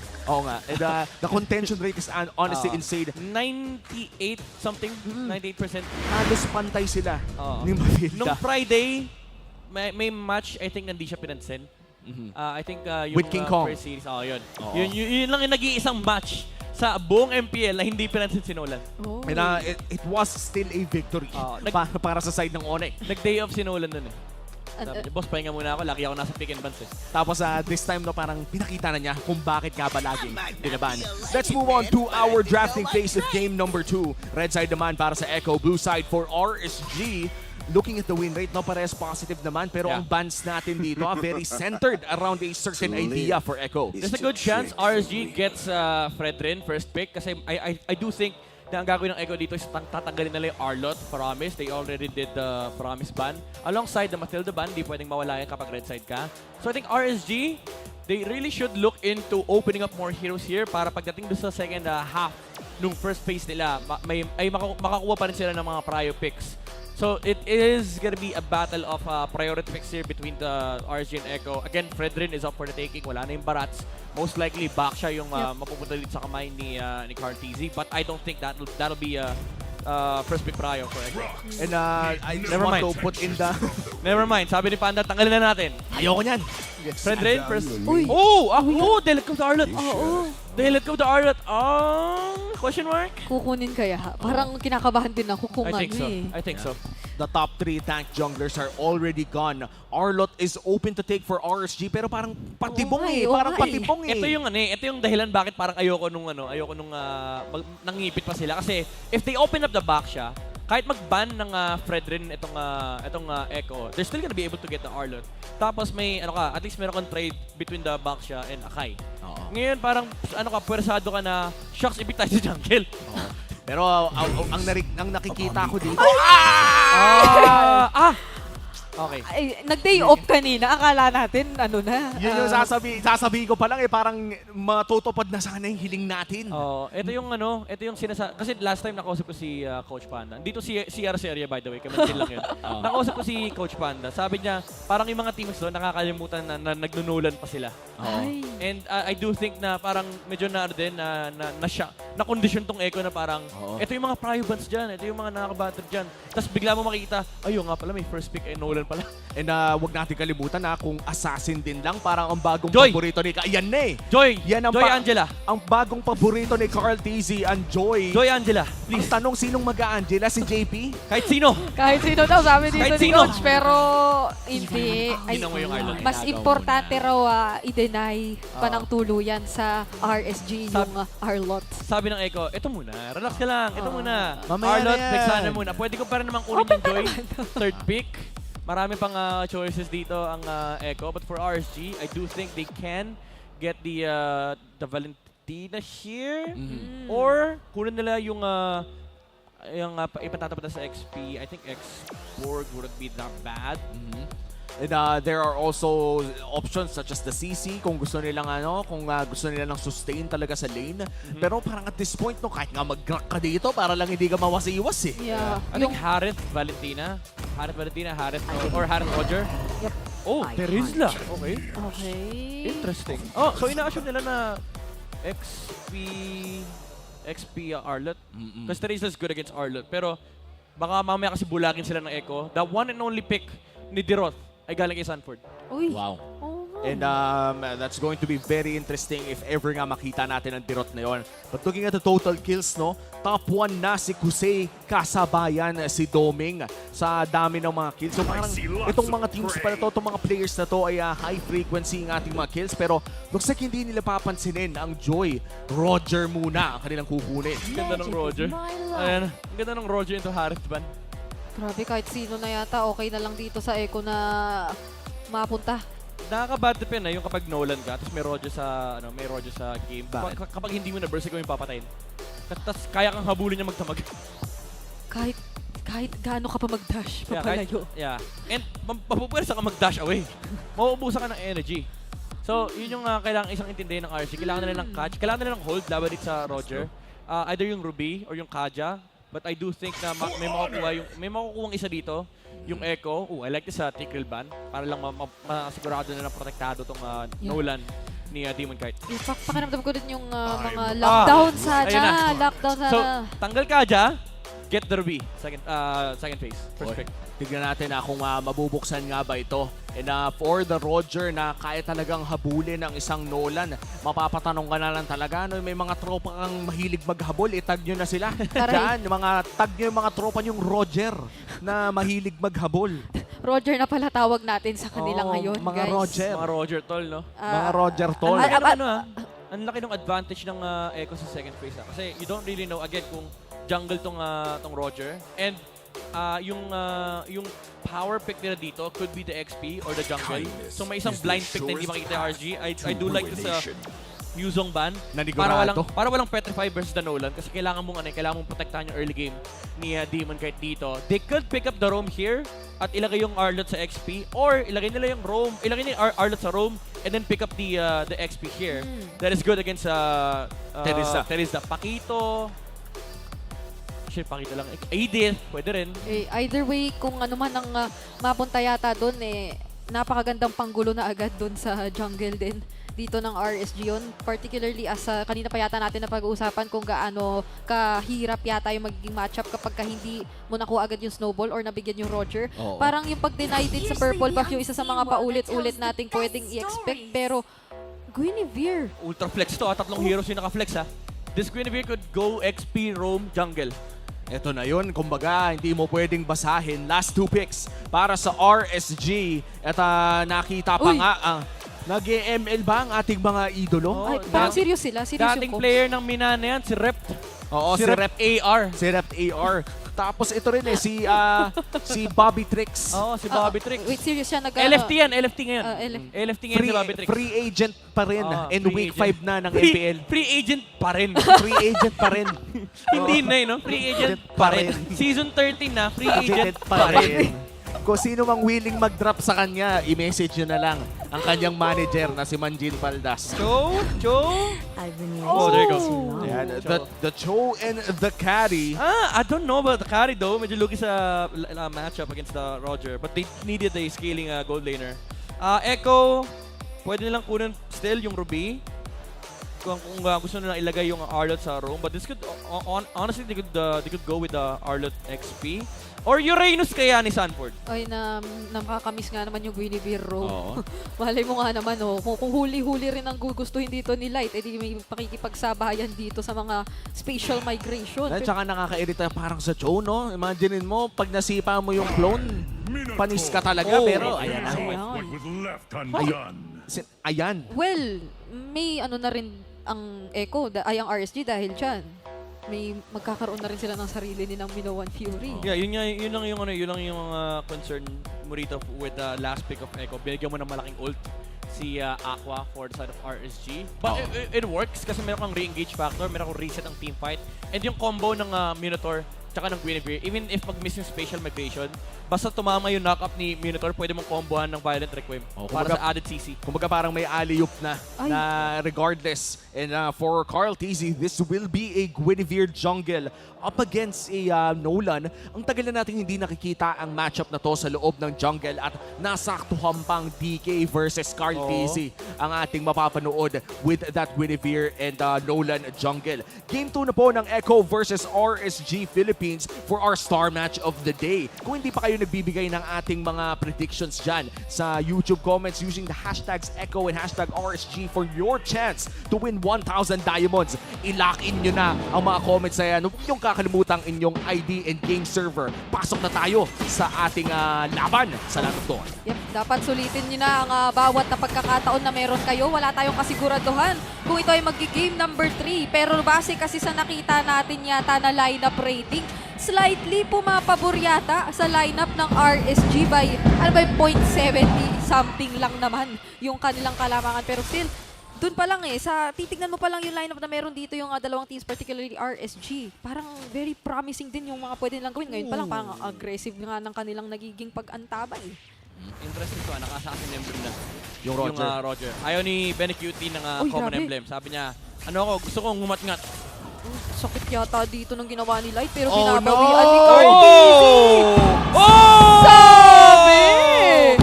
Ginulo mo raw kasi yung roamer ko kailangan daw bawian din niya. Pagka sinaktan mo ang tropa, may balik yan. Ibang klase ngayon, hindi tumitigil. Etong si KarlTzy, ang pagbabalik ng Guinevere sa unang minuto pa lang, katakot-takot na. Ang taas din kasi ng mobility. Kahit ba sabihin natin, usually pag chow ka, wala naman masyadong nakakahabol sa'yo Pero that was a Guinevere with 2 dashes by level 2 and now DK. Sakit, hindi pa nga kagat yun Ang hirap, parang bigla mong na-realize ang hirap for RSG na maging aggressive early game kasi kapag nag-overextend sila, kayang-kaya sila habulin first of all nung Guinevere Arlot. And also yung potential re-engage na setup coming from the Minoman's Fury, yung spatial migration. Kapag, kapag nag-overextend ka, mapapunish ka talaga. Tapos bigla mo isipin, guys, pag napasobra tayo, pwede tayo habulin ng Roger Sobrang tricky. Parang kailangan talaga kapag ka mag-engage ka, sigurado ka na nasa iyo yung advantage o na mapupull off mo. Kasi napakahirap yatang magkamali dito sa tipo ng composition na meron ngayon ang Echo. Kaya nilang bawiin yun at balik na rin. And speaking of, wala na nga yatang munang laban o pagbabaliktad na mangyayari. Tahimik lang na kinuha ng Echo yung turtle kanina. Sinimulan na nga agad ni KarlTzy pero ginamit niya ang kanyang retribution at kailangan niya magtago dito sa loob ng bush. Demonkite on the other hand, meron pang retry to. Naku, mukhang gugustuhin nilang guluhin pero natalo na agad si Light at mukhang siya agad ang bibigyan. So -1 na at ginamit yung Minoan Fury para wala nang makalapit pa. Grabe naman dun yung pag-antabay at disiplina na meron ng Echo. I was gonna say earlier na lahat ng plays ng RSG, dahil sinabi natin, kailangan sure, it has to come from Light. So sa perspective ng Echo, basta mapatay nila yung show ng RSG, no plays is possible for the Raiders. Wow. At napakataas ng awareness ng Echo para malaman niya, no? Alam nila na kapag wala na si Light, as you said, Midnight ay hindi na makakapaghanap ng mga tuloy-tuloy na plays. Kasi minsan isa lang yung kailangan Kumbaga yung simula, yung sa domino, yung unang malalaglag, yung unang play. Eh kung hindi magsisimula yun, paano mapupunta sa win condition? Pag wala na kasi si Light, madilim na. Tama. So mahirap maghanap. Pero ito, papadilimin ba? Dahil nakakatakas yata si Sanford! Oh! Pero No way! grabe naman ang kanyang sustain No! na ginagawa, kamuntikan pa! Pero sabi ng RSG, 3 na tayo, hindi pa pwedeng, hindi pa makukuha. Kayo naman dito sa itaas, si Kusei ay mawawala. Light dito na nakaantabay ay hindi sasapat ang protekta. So may pagbawi lang din naman na nakita magkabilaan. Cross-map play mula sa Echo at kamuntikan pa nga makatakas doon si Sanford with so many vengeance dashes. Pero si JP mukhang mamaandohan lamang si Light para makakuha ng maraming plato si Benny. And that is a Echo win in terms of the cross-map play dahil lamang sa gold ang Echo ngayon. Grabe, pinirmahan ni Sanford. Nag-fan-sign. Nagpaka-Lancelot? Oo, nagpaka-Lancelot. Ibang klase yun Parang yung mga ganitong Arlot plays pagka either of these two teams ang mga nakahawak, parang ang hirap pala. Hindi naman ito yung nakita natin from Nats, pero ganoon din yung level of mastery. Pero speaking of mastery, may setup tayo makukuha. Sinamahan mo pa ng penalty zone, kaya naman may isang kill na mapupunta sa RSG. Pero makakabawi yata ang Echo dahil nakita o nakuha din si Nats. Ay, sakto na If it were a few seconds na mas mabilis yung burst, hindi na sana makakapagdabog yung Mino doon. Pero dahil nakadabog pa, nagkaroon pa ng trade. Nakakuha pa ng re-engage yung Echo. Again, ito yung binabakit natin kanina, yung punish potential from RSG. At the very least, may play naman na nanggaling sa RSG. No? Again, it does come from the Cho, pero ang bilis din talaga nung sagot ng Echo. And ang hirap for RSG no humanap ng ganito kalinis sa team fights, yung mga clean jumps. Kasi aside sa kulang sila sa jump, ang daming jump din ng Echo. Literal. Actually. Spatial migration, Minoan Fury. Tapos yung first kill. Tapos kung titignan naman ng RSG, meron din silang pagkadami-daming dash. Ito yung tipo na kung RG lang to, makita ko tong carry. Auto-obvious na ako dito Ayun, speaking of pagpapailaw, siya na ang 6th player daw to reach 2,000 assists. Wow. Congratulations para kay Light. Parang kailan lang rookie si Light, ngayon all-time na. Kaya nga Iba pa yata yung pangalan niya noon. Si Unravel. Si Unravel pa siya noon. Pero Minoan Fury! Ito na pala yung combo! Minoan Fury sabay Electric Wave! Kaya naman si Light ay mawawala, tapos si Nats abulin din bigla, pero yung penalty zone niya hindi sasapat para makadagdag sustain. Sabay sabi ng Echo, diretsyong tore lang sa mid ang kukuhain! Manaril still ang bakbakan ng dalawang EG Boy doon. Pero ang nakalumang ay Echo with a 3K gold lead. Ang ganda ng laro ngayon ni Karl at ni 4D. Yeah, again, nakikita natin yung impact sa difference ng lineup dito ng RSG. Kinukulang sila sa pantalon. Hindi yung pantalon na sinusuota, yung pangtalon na heroes. Shout kay Manjin Paldas ang taong pantalon. Tama, totoo naman. Kaya nga, Manjin. Kasi ituloy mo na. Kasi man at jeans. So, taong pantalon na. Pero ramdam natin, di ba, parang kinukulang dito sa aggression yung team fight ng RSG. Kasi hindi sila, parang, nasanay sila na for the past few games, si Nats at si Light in sync. Always yung kanilang mga jumps, yung target selection, and yung initiation, and nandun lagi yung follow-up. This time around, they really have to look for creative angles. Unfortunately, habang ginagawa mo yun, may punish that can come from Echo with the Minoan Fury. And again, sila this time yung maraming pantalon. Pero literal natatalo na ni JP ngayon si Kusei, tapos hindi na niya madadodge yung EG Boy. Ngayon naman nakikita natin kung paanong na-cover na naman ng Echo yung mga gusto nilang gawin. Kabilaan, wala nang tatakbuhan kanina si Kusei. Tsaka grabe yung layering na ginagawa ng Echo. Yung tipo na hinihintay talaga nilang magbato yung isa, tapos na sidestep, tsaka nila babatuhan. Parang feeling ko nga at this point, itong Echo lineup na to, hindi na nila kinukoms yun eh. Parang matik Natural na eh. na yun sa kanila eh. May micro, micro mechanics. And again, hindi ito yung minamicro ka na nirarandon ka. Minamicro ka kasi hinihintay yung mga desisyon mo sa buhay. Light? Tapos hindi pa nagtagumpay doon yung Way of the Dragon na napanisan for dito si Kusei. Pero ngayon hinahabol siya at gusto nang huwain pero si Nats papasok na penalty zone para kahit paano ipigilin. Nandoon na rin yung kinopia ng Pinoy Fury pero sasapat pa yun dahil si Nats yata ang makukuhang kill. And si Light, napakaganda ng flicker pero aabutan pa rin yung like and bounce. At ngayon makakatakas kahit paano dahil nag-ingat na rin ang Echo. What a counterplay mula kay 4D. Siya na nga agad yung binigyan. But with the flicker final slash, napahamak pa ang RSG. Grabe si Sanford na focus sa goal. Yung tinatalon na ka na, tapos bigla mo nakita yung win condition mo. Wala akong paki sa'yo. Wala akong paki sa nararamdaman nyo. Kaya na slash flicker. nagulat yung RSG. Sabi niya, boss, ito yung pinapatay namin. Ba't kami yung nag-turn eh? Napaligtad, boss. Sabi ni Sanford, my turn eh. Ito yung hindi na in-all-chat, ginawa na lang. At ayan ang ating pro tip of the day. Kung my turn na, huwag mo nang i-all-chat. Gawin mo na lang. Edit mo na lang mamaya, huwag ka na mag-chat. Kailangan mo na papatunayan dahil si Light ngayon mukhang hindi niya makukuha na naman yung Way of the Dragon. Tapos dalawa pa yung matatalunan. Doon with the facial migration. At yung mga fracture yata hindi pa masyadong ramdam. Si Nats muli ang mapaparusahan this time ng Echo. At si Light na hinahabol ay hindi na yata patatakasin pa. Grabe naman. Nandito na si JP. Sumalupong. At ngayon natalunan. Mukhang yung susunod pa nga yata ay si Aqua. So tatlo ang mawawala mula sa RSG. Look at the timing coming in from Echo. Napakalinis ng pagpasok ni JP doon. At makikita mo, dalawa yung nawala doon sa RSG in that one leap. Sinong may kasalanan, men? Si JP! Grabe dun. Parang hindi ko akalain na magiging ganun kalayo yung abot ng talon. Tapos umabot siya with the flicker surprise. So, ganoon na lang din katapang yung Echo ngayon na gamitin yung mga resources nila kasi ganito, halos magte-10k na yung kalamangan. Grabe si JP, men, nag-100-meter jump. Hindi mo 10 meters. Sobra naman yung 100 meters. Sobra na yun. 10-meter jump with the flicker in. Tapos sobrang sakto pa dahil yung final slash na hawak doon ni Aqua ay hindi siya natamaan with that Minoan Fury. And right now, Echo with another Lord take here. It will be the first Lord of the game. Oh my goodness! Pero ang aga. Oh no! Ang laki nung gap ni BNQT and pati na rin ni Kusei. Nako. Doble to! 4K times... Hindi naman times 2. Sakto lang. Mga 3K, gano'n. Ano to? 3.5.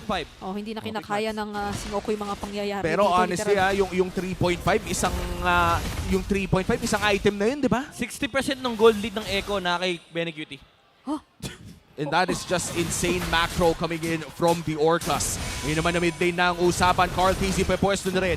Ginamit na si EG Boy para mang zone out lamang pero may counter EG Boy na manggagaling kay Aqua. Karl! Maraming nanakap doon pero mas marami yatang nanakap mula sa RSG. Sinasay hindi na makakapag-setup pa dahil nabigyan na naman siya agad ng Echo. Sabay paalam na dito sa mid lane turret at isa pang huli. Onto Aqua na hindi na makakapag-cast din ng ultimate dahil yung Valentina pinatumba na agad. Kasama pa nila yung Lord dito sa gitna. Mukhang gusto nang kumatok at tapusin ito ng mga Orca. Si Light na naman ang isusunod din sa double kill na para dito sa kanila. Demonkite itatry kahit paano balansin yung mga minions pero ang sabi ng Echo, tatapusin na nila ito.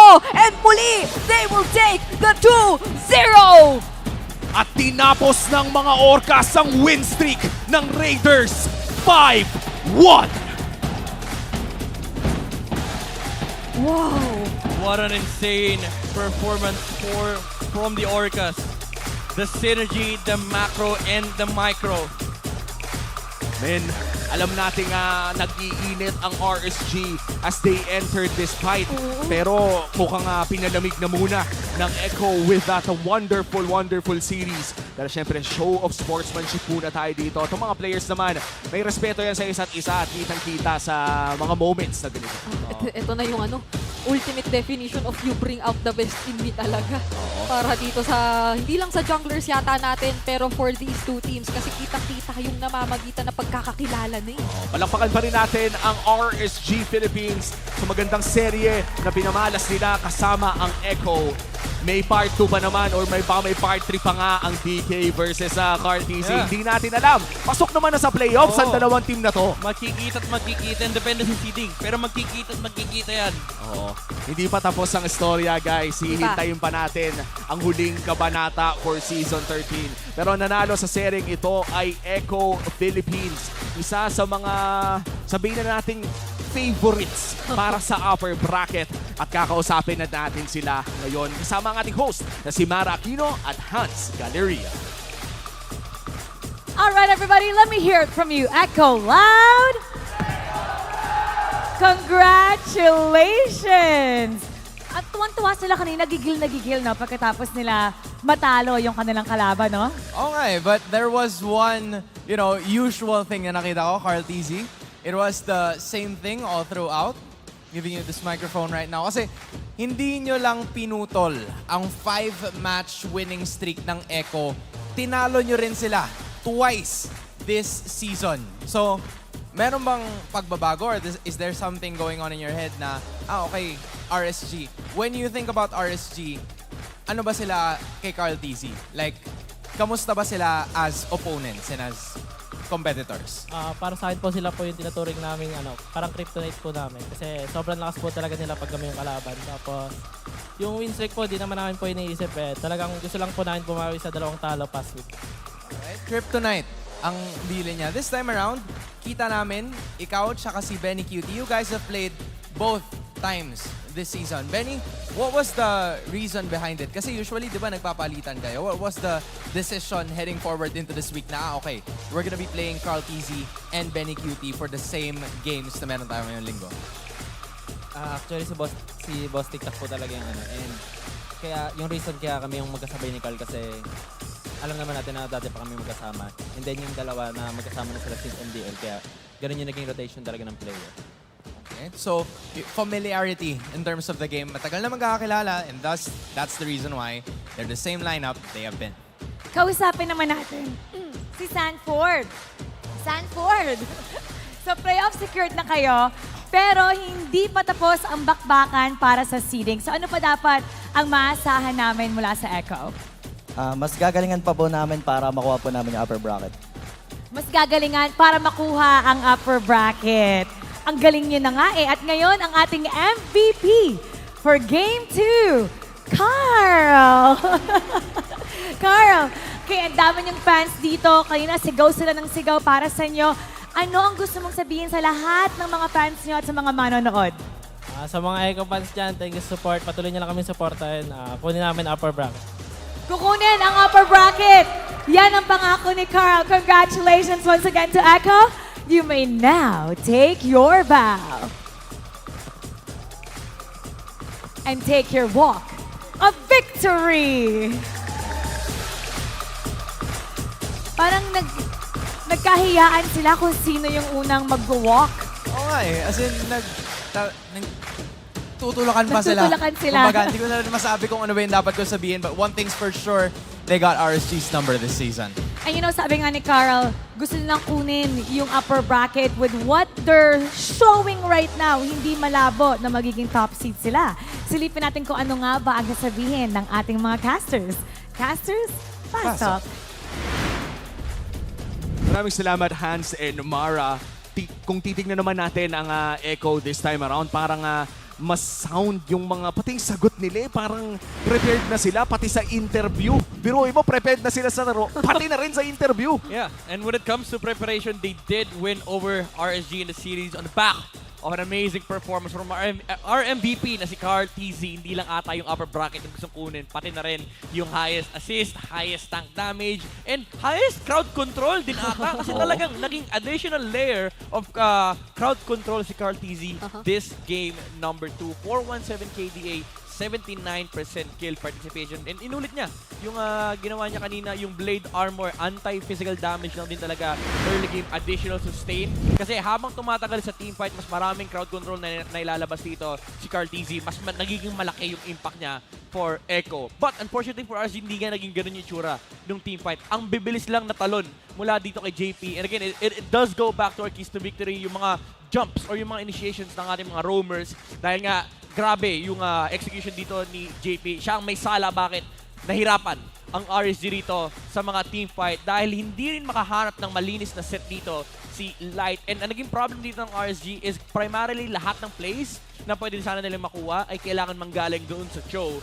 And dahil nga may re-engage, may additional crowd control, and of course nandun yung punish mula sa Minotaur coming out from Echo, ang hirap dumaban or ang hirap hanapin ng team fight dito for RSG. Kaya naman parang kikita natin na ang awkward din ng kanilang mga entries, ng mga angles na pinipilit nila dahil nandun lagi yung reaction mula sa Echo. By the way, gusto ko lang i-highlight yung nangyari sa dulo, no? Sa sobrang sync ng Sansan duo, right after the final slash flicker play, hindi pa tapos yung animation ng final slash, nag-flicker na si Sanji and nandun na yung Terrify combo para lang ma-hold nila yung kina-crowd control ni Sanford. And this speaks of the synergy na meron dito ngayon ng Echo. Alam nila kung sino yung target nila, alam nila kung paano sila mag-re-engage ang fights, and alam nila kung paano mag-punish. This time around, BNQT went for the Assassin Emblem with the Impure Rage. Again, yung Impure Rage, sinasolve na yung mana issues ni Roger, and this time around mas ma-active yung Roger sa early game kasi mas mataas ang kanyang damage potential ng early game. With the Windtalker and Endless Battle, focus lang naman yung hahanapin mo rito from Echo. They don't need to overstay the team fight. As we see kanina sa highlights, no, after a dive ng Echo, yung RSG sa may bottom lane, nung hindi na nila kaya pasukin pa yung base ng RSG, they just backed off. Kasi ang kailangan mo lang naman gawin is poke RSG enough, makakuha ka ng kill, siguro napaka-importanting pick-off, and then bumalik sa objective takes ng Echo. Again, it's very staple of the Echo system that we've been seeing come out from the Orcas. Rich Guy, of course, it is gonna be BNQT, 838 GPM. Sanji with 29.3k damage deal. Siya pa pala yung pinakamataas dito mula doon sa kanyang Vexana. And of course, the assists from JP, the initiations and the jumps. Ito na yung ating stats from damage taken. Talagang si Karl ay yung maarangkada. Gusto niya talagang kunin yung highest damage tank all throughout MPL Philippines. Pero this game, ang laki din talaga nung factor na meron kang Minotaur for JP. We did question, however, kanina na binigyan nila ng Minotaur ult dito ang RSG. But then again, it didn't matter at the end of the day kasi yung target selection dito for Echo, it was always the right heroes that they were taking down. Kaya naman hirap din i-contest ng RSG dito yung mga heroes ng Echo dahil kulang sila sa damage, hindi rin naging active, hindi rin naging online yung Nola ng early game dahil nga sa pag-shutdown ng Echo. So nawala yung momentum, kinailangan nilang hintayin yung late game, but unfortunately, umabot na tayo sa point na yung lineup ng Echo ay sobrang active na, naghahanap na ng dugo si BNQT, naghahanap na ng matatalunan si KarlTzy, and sila na yung umiikot ng mapa habang naghihintay na lang ng mistake ang RSG. And yun yung mga situations na parang ang hirap laruin, yung kapag naghihintay ka na lang ng errors or if hindi ka makaharap ng forced errors kasi lamang na lamang sa macro yung lineup ng kalaban mo. And that happened for Echo kasi talagang kahit sino magpakita sa kanilang unahan, tinatalunan ni KarlTzy pati na rin ni JP. Kita naman natin sa heat map ni KarlTzy. Pero typical lang of the rotation, saka ko siya ng first blood, nag-shut down the momentum here of RSG, and then they got the snowball from mid-game to late. Another clean game mula sa Echo. In this series talaga, Midnight, sobrang kakaiba na makitang hindi ganun ka-chaotic pero sobrang linis naman ng pinakita nila. Ang tanong naman in this next match would be Blacklist versus TNC. Sino kaya ang magpapakita ng mas malinis na laro? Sino yung kayang tumapos? Dahil yun ang nagiging problema ng parehas na kupunan. Pero parang kahapon, nahanap na ng Blacklist ang sagot. Yeah, nakikita natin kung gaano rin kalinis, quote-unquote, yung naging developments ng Blacklist International. Very promising yun kung paninindigan nga ba nila up until this match na syempre gugustuhin mo i-conclude yung week na to na talagang tapos na yung regular season ng panalo pa din. Paniguradong gustong gawin yon ng Blacklist, but for TNC, times are rough. Kailangan na talagang manalo. Kami ang naging casters nyo para sa series na to. Kung nga pa rin si Umi, kasama ko dito si Brigida, pati na rin si Midnight. Magbabalik ang MPL Philippines after a short break. The 13th season of MPL Philippines is brought to you by the following sponsors. Smart, the official telco partner of MPL Philippines Season 13. Infinix GT Series, outplay the rest. Experience the MPL PH Season 13 action live at Shooting Gallery Studios. Tickets are now available on our official ticketing partner at /event.com. Don't miss any MPL PH action by following our official Facebook page and subscribing to our YouTube channel. Follow MPL PH on TikTok as well for more content.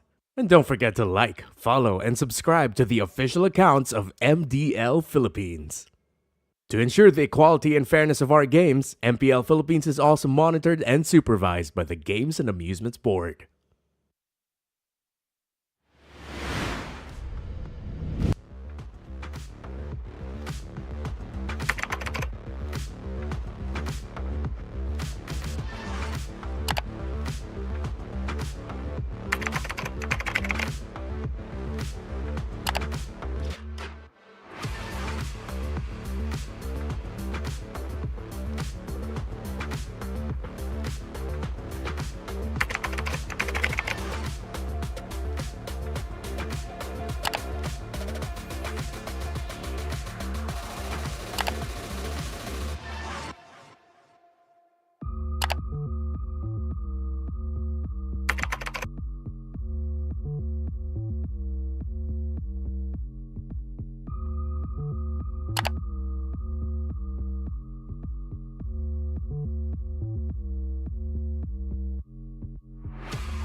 How to register the Smart Giga Arena. First, go to gigaarena.smart on your browser. Click Sign In at the upper right corner and enter your smart mobile number. Enter the one-time authentication code sent to your number and agree to the terms and conditions and privacy policy. Personalize your account by choosing your username and profile picture. Congratulations! You've just taken the first step on your path to greatness. Check out upcoming tournaments and play arcade games. Just subscribe to Giga Arena 20 to join. To join tournaments, click the Tournaments tab. Find the perfect tournament with the search option. Find all the details about your chosen tournament and register. Provide your in-game name, ID, and other details. Make sure you have tickets to join. If not, then subscribe to Giga Arena 20 to get 2 tickets. And you're set. See you at the training grounds.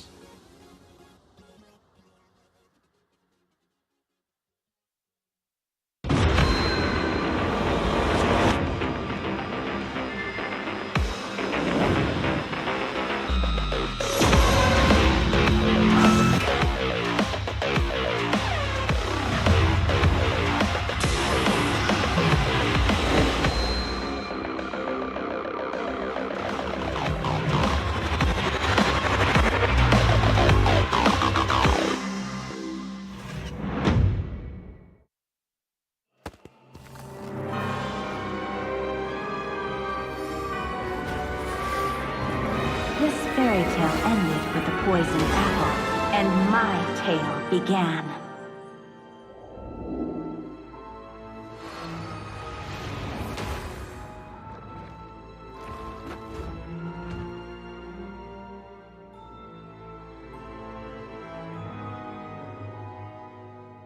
A princess in a tower is just a bird in a cage.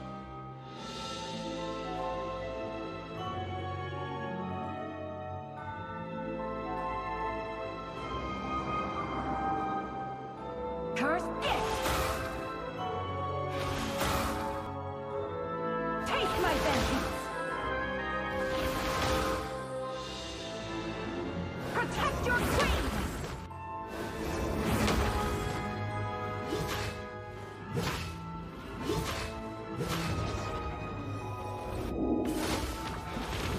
Kneel before your queen. It won't take long, I promise.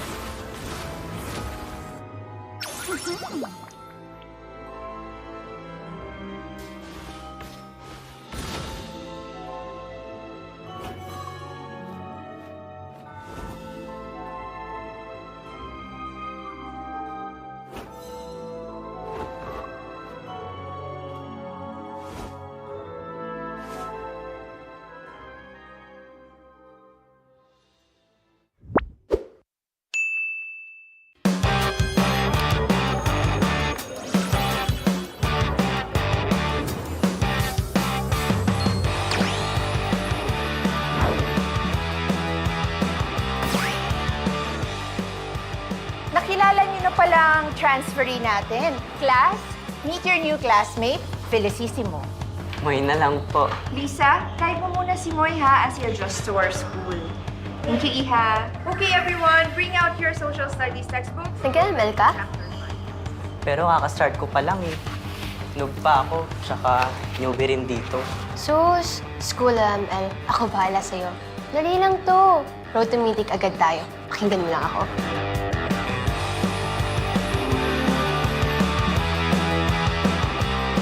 Rule number 1, let your personality show. Pakita mo kung sino ka, be.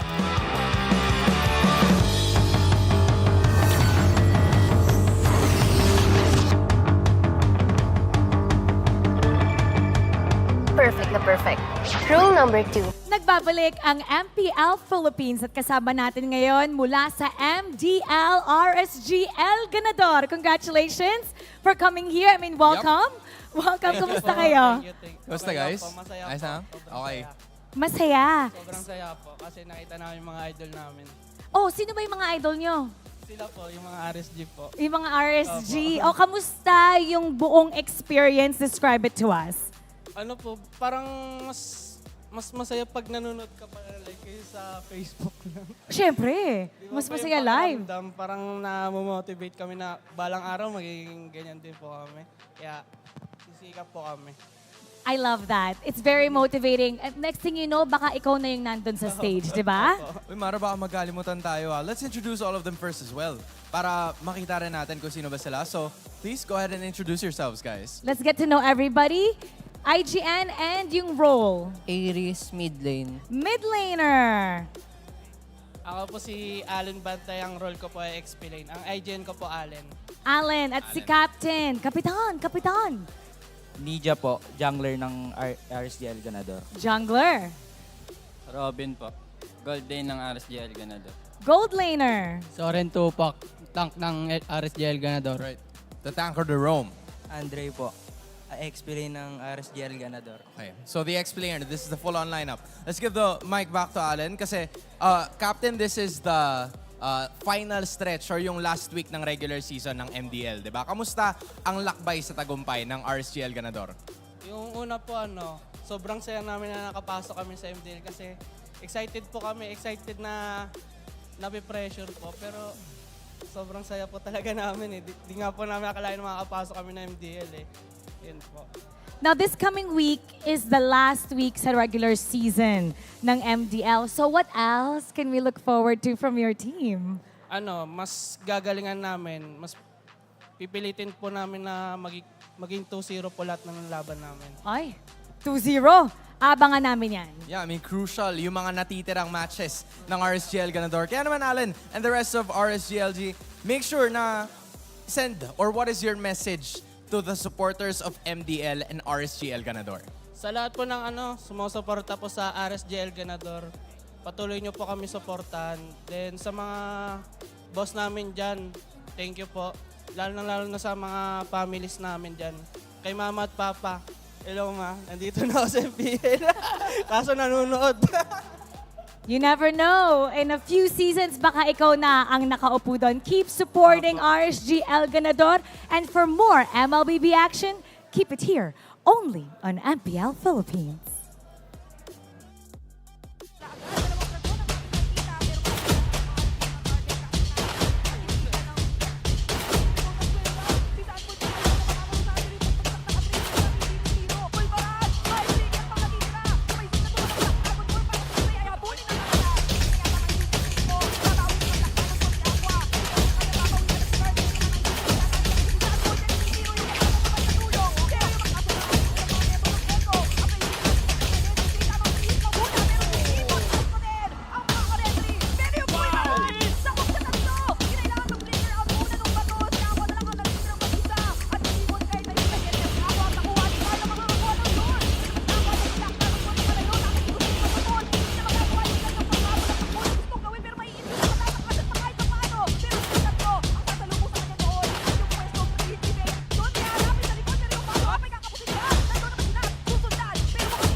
Pinash Malakas, Pilipinas, malakas Kahit anong lane, we become the monsters.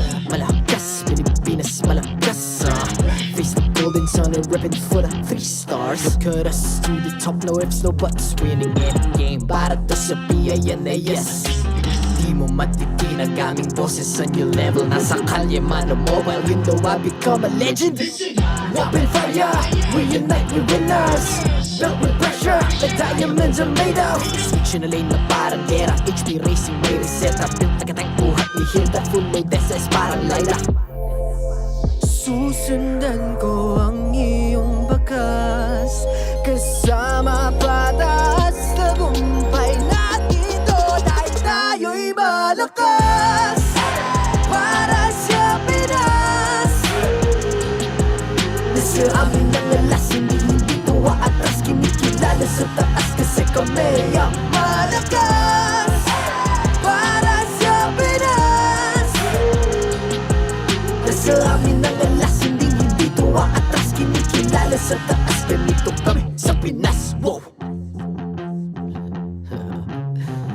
Hold on. Yeah, malakas ang Pinas. We are laging every beat, no surrender, no retreat. Pag nagsama-sama, just imagine what we can achieve. Laging every beat, no surrender, no retreat. Giving 100 all my all, cause we just cannot be defeated. We are unstoppable, immune and invulnerable. Ready ang equipment, lahat frozen, malang crowd control. Pakita ko na jab like pow, beast of the southeast. Taas sa watawat, proud and loud, cause every enemy we devour. Susundan ko ang iyong bakas, kasama patas, tagumpay natin to. Dahil tayo'y malakas, para sa Pinas. Nasa amin ang alas, hindi tuwa atras. Kinikilala sa taas kasi kami ang malakas, para sa Pinas. Nasa amin ang alas, hindi tuwa atras. Kinikilala sa taas, ganito kami sa Pinas. Wow!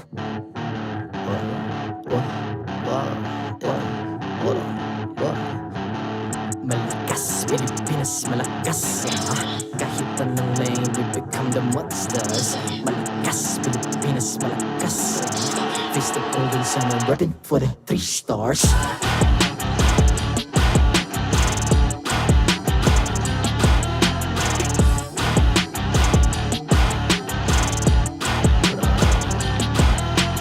Ang lakas ng Pinas, we unite, be the stars. Ang lakas ng Pinas, we unite, be the stars. Ang lakas ng Pinas, we unite, be the stars. Ang lakas ng Pinas, we the stars. Ang lakas ng Pinas, we unite, we the stars. Ang lakas ng Pinas, we unite, we the stars. Ang lakas ng Pinas, we unite, we the stars. Ang lakas ng Pinas, we the stars.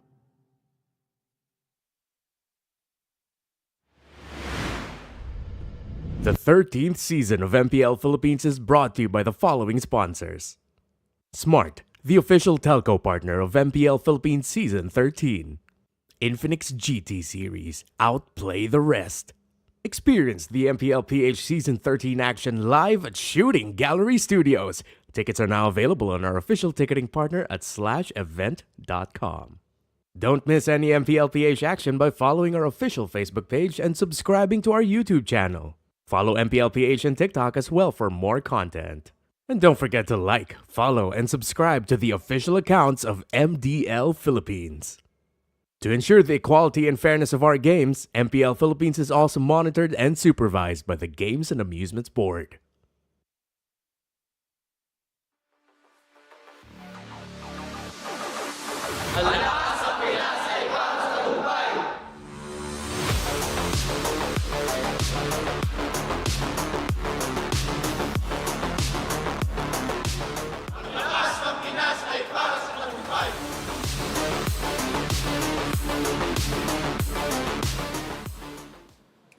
You're watching MPL Philippines at kasama natin dito mula sa Blacklist International, OHEB and UE. O, kamusta kayo guys?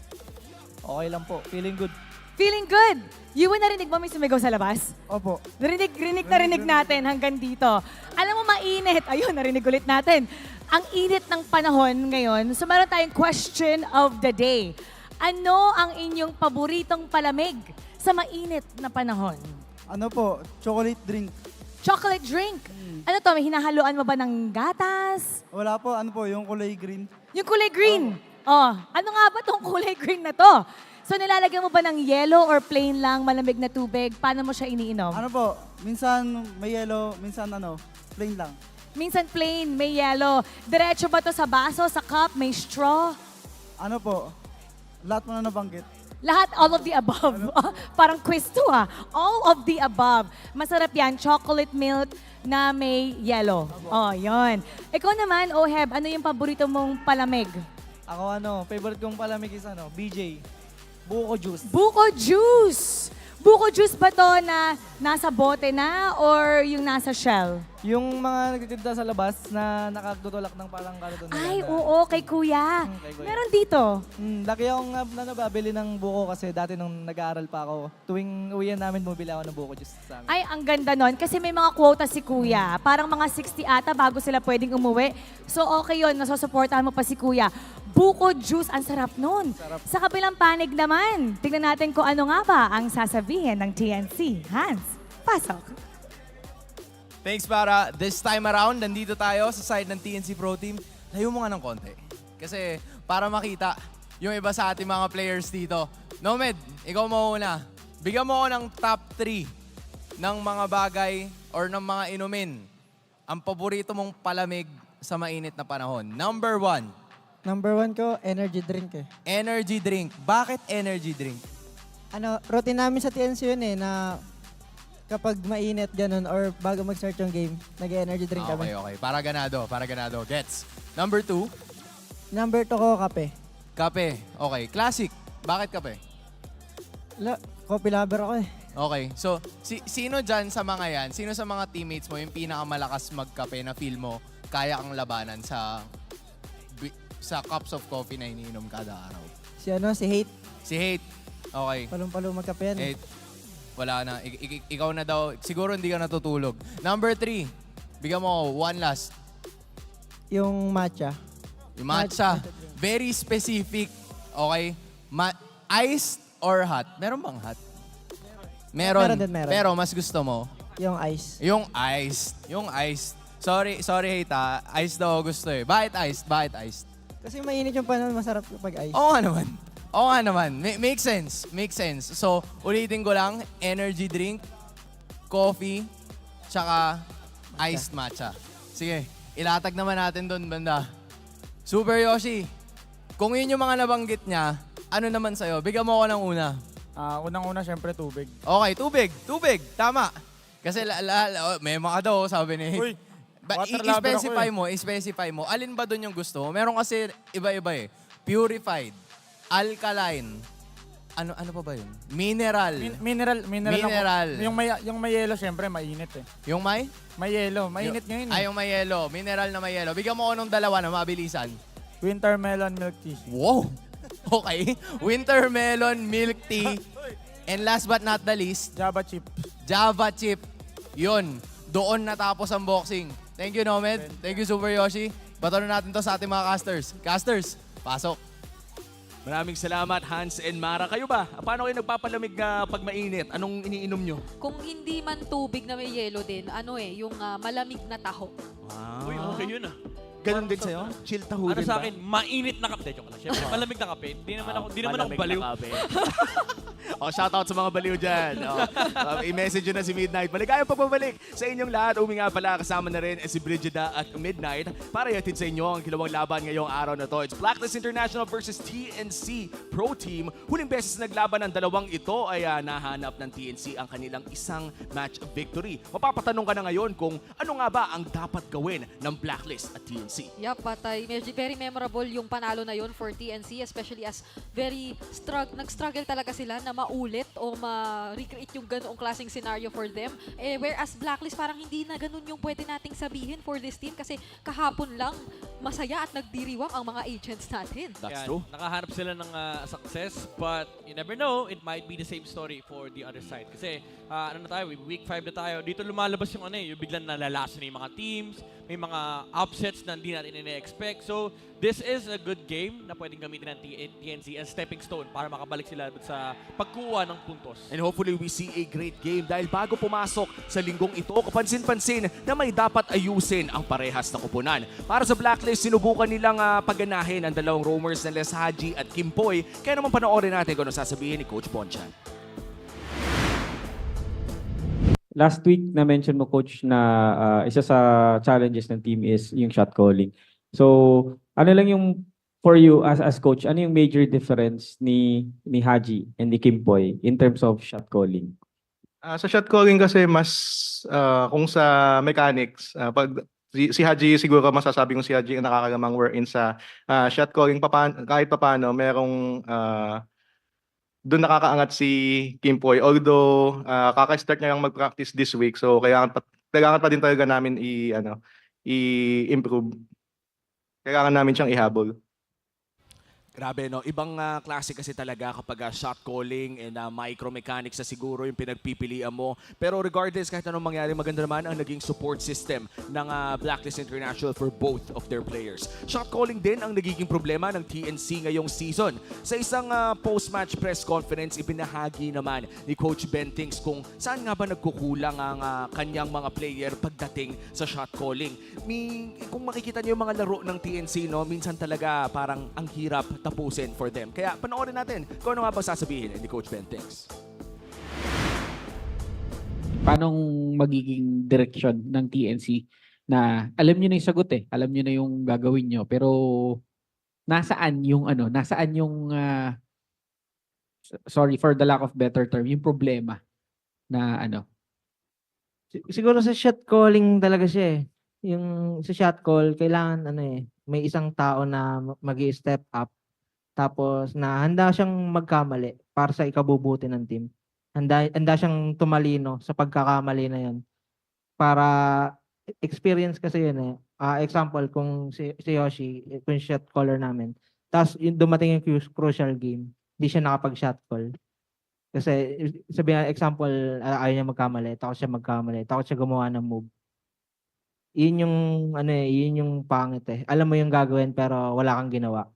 Na magiging regret siya Tapos, pag kasi nasanay ka na ikaw yung nagko-call sa mga crucial game, yung player na kung sino man yung nakatoka sa amin. Pag nasanay ka na kasi sa trabaho mo na mag-shot call in a crucial game, dun ka tatalino Kasi dun ka magiging wais pa, no? Kasi lagi mo na naranasan Next time, alam mo na yung gagawin. Okay, next time ito yung gagawin. Kasi pag wala kang ginawang step, kahit alam mo naman yung gagawin, hindi mo ginawa, regret siya. Hindi mo malalaman na kung tama ba yun o mali. Talaga namang experience is the best teacher kapag shot caller ka.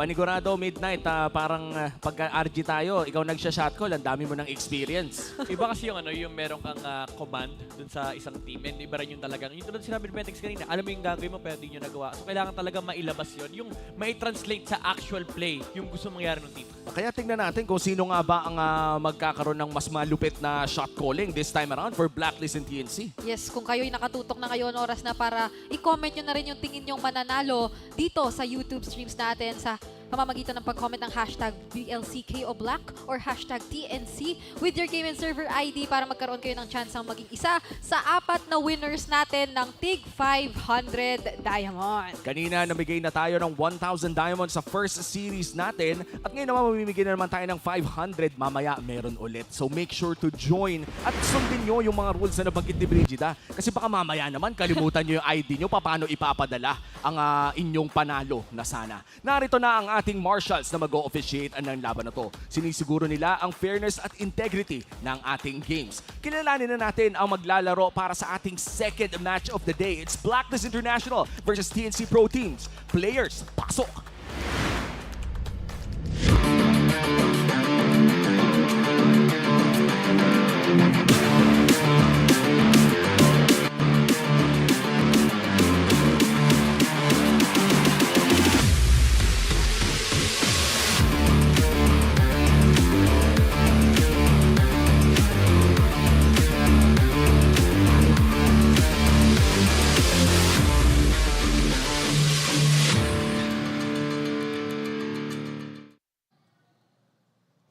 Though the agents find themselves in a familiar situation, glimpses of brilliance and remarkable plays shine through.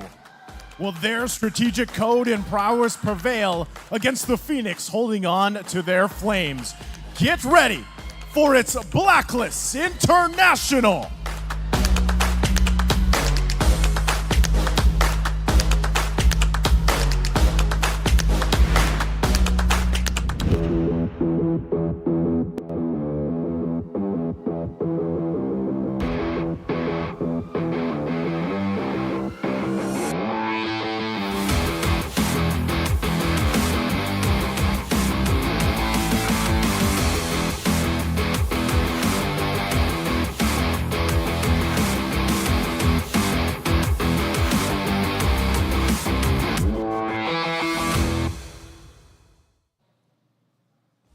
The Phoenix still possesses the opportunity to soar and ignite the flames of victory. Can they reverse their fortunes against the agents? Will the strategic moves be executed to secure a win for the week? Let's find out and give it up for TNC Pro Team!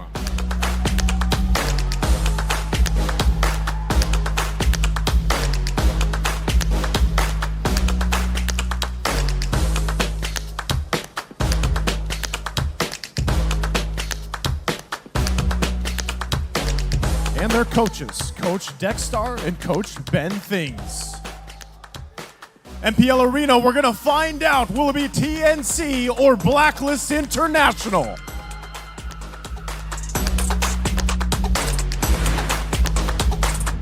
At magtatapatan na nga ang Phoenix Army at Agents. I-welcome na natin ang Blacklist International. We have Oheb, Setsui, Yue, Edward, and Hachi. Ramdam na ramdam pa rin natin yung init ng Blacklist International magmula sa kanilang naging malinis na pagkapanalo kahapon kontra sa kanilang nakatapat. And talagang masusubok this time kung hindi na ba nila hayaang maulit yung nangyari nung huli silang nagtapat ng TNC. TNC Pro Team naman, we have Nomad, Ryzen, Hatred Heads, and Super Yoshi. Kailangan talaga mag-ignite dito ng TNC Pro Team. Every match starting from now is very, very crucial. But the thing is, again, lagi natin binabanggit, individually capable naman ng mga players, but they still have to execute. Tulad nga na nabanggit ni Coach Bentings, hindi pwedeng matapos itong araw na to na puno sila ng regrets. Mahirap nang magkaroon ng mga regrets. Kailangan na nila gawin kung anong kailangan nilang gawin because this time around, it's Blacklist International. Nag-init kahapon. Ano bang mapapansin natin dito sa ating team head-to-head? I mean, medyo close, no? For both sides. Lamang lang din talaga yung TNC pagdating sa average crowd control time. But one thing is for certain here, this is gonna be a match between the junglers, Ryzen and Sensui. Importante rito yung mga objectives. Para sila medyo mababa yung pag-contest ng mga Lord, pati na rin ng, well, yung Turtle, mataas for TNC. Medyo maganda yung early game tempo usually ng mga Phoenix. But, again, it does come down sa end game conditions kung sino yung nakakakuha ng mga Lord. Yep. And I feel like Blacklist International kasi yun yung may parang pagka-stark contrast nila compared to TNC. Parang sila, medyo hindi na sila as afraid na gumawa talaga ng mga malalaking desisyon pagdating ng late game. Kaya naman sila medyo nagka-thrive. Pero TNC, kailangan talaga nila mapolish yung part din na yun. At makikita na nga natin sa ating Infinix Keys to Victory, nabanggit mo yung Sensui Ryzen matchup. Ano pa ba ang pwede natin tignan dito? I mean, for TNC, don't sleep on Legend Zero dahil gising na ang Mr. Consistent ng Blacklist International. Again, outright Ryzen para kay Sensui for Blacklist International. But for both sides, learn from your past shot calling mistakes. This is gonna be crucial in this match. Nakita na natin kahapon yung Blacklist International, medyo decisive na sila pagdating sa mga team fights, pagdating sa mga objectives na kinukuha nila. But that also goes the same for TNC. And looking at the matchup in our junglers na Ryzen at Sensui, ang tagal na rin nating pinaglalaban tong mga to. Especially nung bagong dating pa lang si Sensui. Ito yung mga class is na halimaw eh. At parehas malupit ang Rometri, no? So this time around, it will be a challenge for both teams to protect the area at all costs dahil parehas matinik o ang tawag doon, yung parang ang bilis lumusot ng dalawang to para mang-retry ng Lord. Yep, yung mga instincts, kumbaga din talaga, ay kailangan na talaga nating ma-witness dito sa larong ito. Hindi lang doon dahil sa pagka-retry or yung kung sinong mas lalamang pagdating talaga sa retry. Pero I think isa rin sa parang magandang i-point out is yung mga objectives na tinutukoy natin na yun, may parang kanya-kanyang paparte kung saan nagta-thrive. So sa Turtle, medyo mas kailangan nating makita yung TNC na panindigan yung consistency doon sa part na yun. Sa Blacklist naman kasi, parang pagdating ng latter portions ng game or yung mga Lord na yung nagsuspawn, parang doon din naman sila parang mas nangingibabaw. Parang sa stats natin ng Blacklist, ang pinakamarami nilang naging panalo ay kapag lagpas 18 minutes na. Compared to all the other mga timestamps ng laro. Whereas TNC, alam naman natin, di ba? Parang early talaga yung kailangan nilang pagganahin for them eh. At dapat maaga pa lang ay kiniklaim nyo na mga pwede nyong maklaim dahil available na ang live stream viewer rewards ng MPL PH. Halika't manood ng MPL PH sa TikTok para makasali sa goodie bag lottery and magkaroon ng tsansa na magtagumpay. Pumunta lang kayo sa ating TikTok or official MPL Philippines TikTok channel at MPLPH_official. I-click yung official live stream natin na ongoing at itap yung top left corner para makasali. Ganoon, power tap para talagang chances. Oh, ang dami nating pwedeng mapanalunan. Nanood ka na ng MPL, nanalo ka pa. But moving forward in this match, TNC, sila ang kailangan talagang manalo at this point. Pero hindi rin naman kasi safe ang pwesto dito ng Blacklist International. As far as I know, they are currently 6th in our standings. That is literally the last spot that you want to be in. Ang kinagandahan dito is again, meron silang nira-right na momentum coming off last night's victory. But for TNC, also, kung ikaw pala Blacklist, no, hindi mo rin pwede i-underestimate ang TNC. Kasi kilala natin itong TNC kapag na sila yung playing without pressure na doon usually nakikita natin nagigising yung mga players and nagkakaroon tayo ng mga upsets. And I think there is a good chance that it happens here in this specific match kasi you never really know. Nasa point tayo ng meta na pwede ka mambigla ng mga heroes, biglang maglabas ng Masha or ng mga bagong pakulo ang TNC laban sa Blacklist International. At yan na nga nabanggit mo kanina, si Sensui. Lalabanan niya dito si Ryzen in terms of their statistics. Parang may lamang ang isa at medyo 50-50 at ang hatian natin dito. Yun yung parang sinabi nga natin kanina. Turtles, papabor sa TNC. Pag Lord, parang Blacklist na rin agad-agad ang pwedeng mangibabaw o manalo. Actually, ang difference lang, majority, is yung TNC, mas marami silang Turtles na nakuha compared to Blacklist International. Ang nakakagulat dito actually, si Sensui, karamihan ng Lord takes ng Blacklist International, parang at least yung 30-40% steals pa.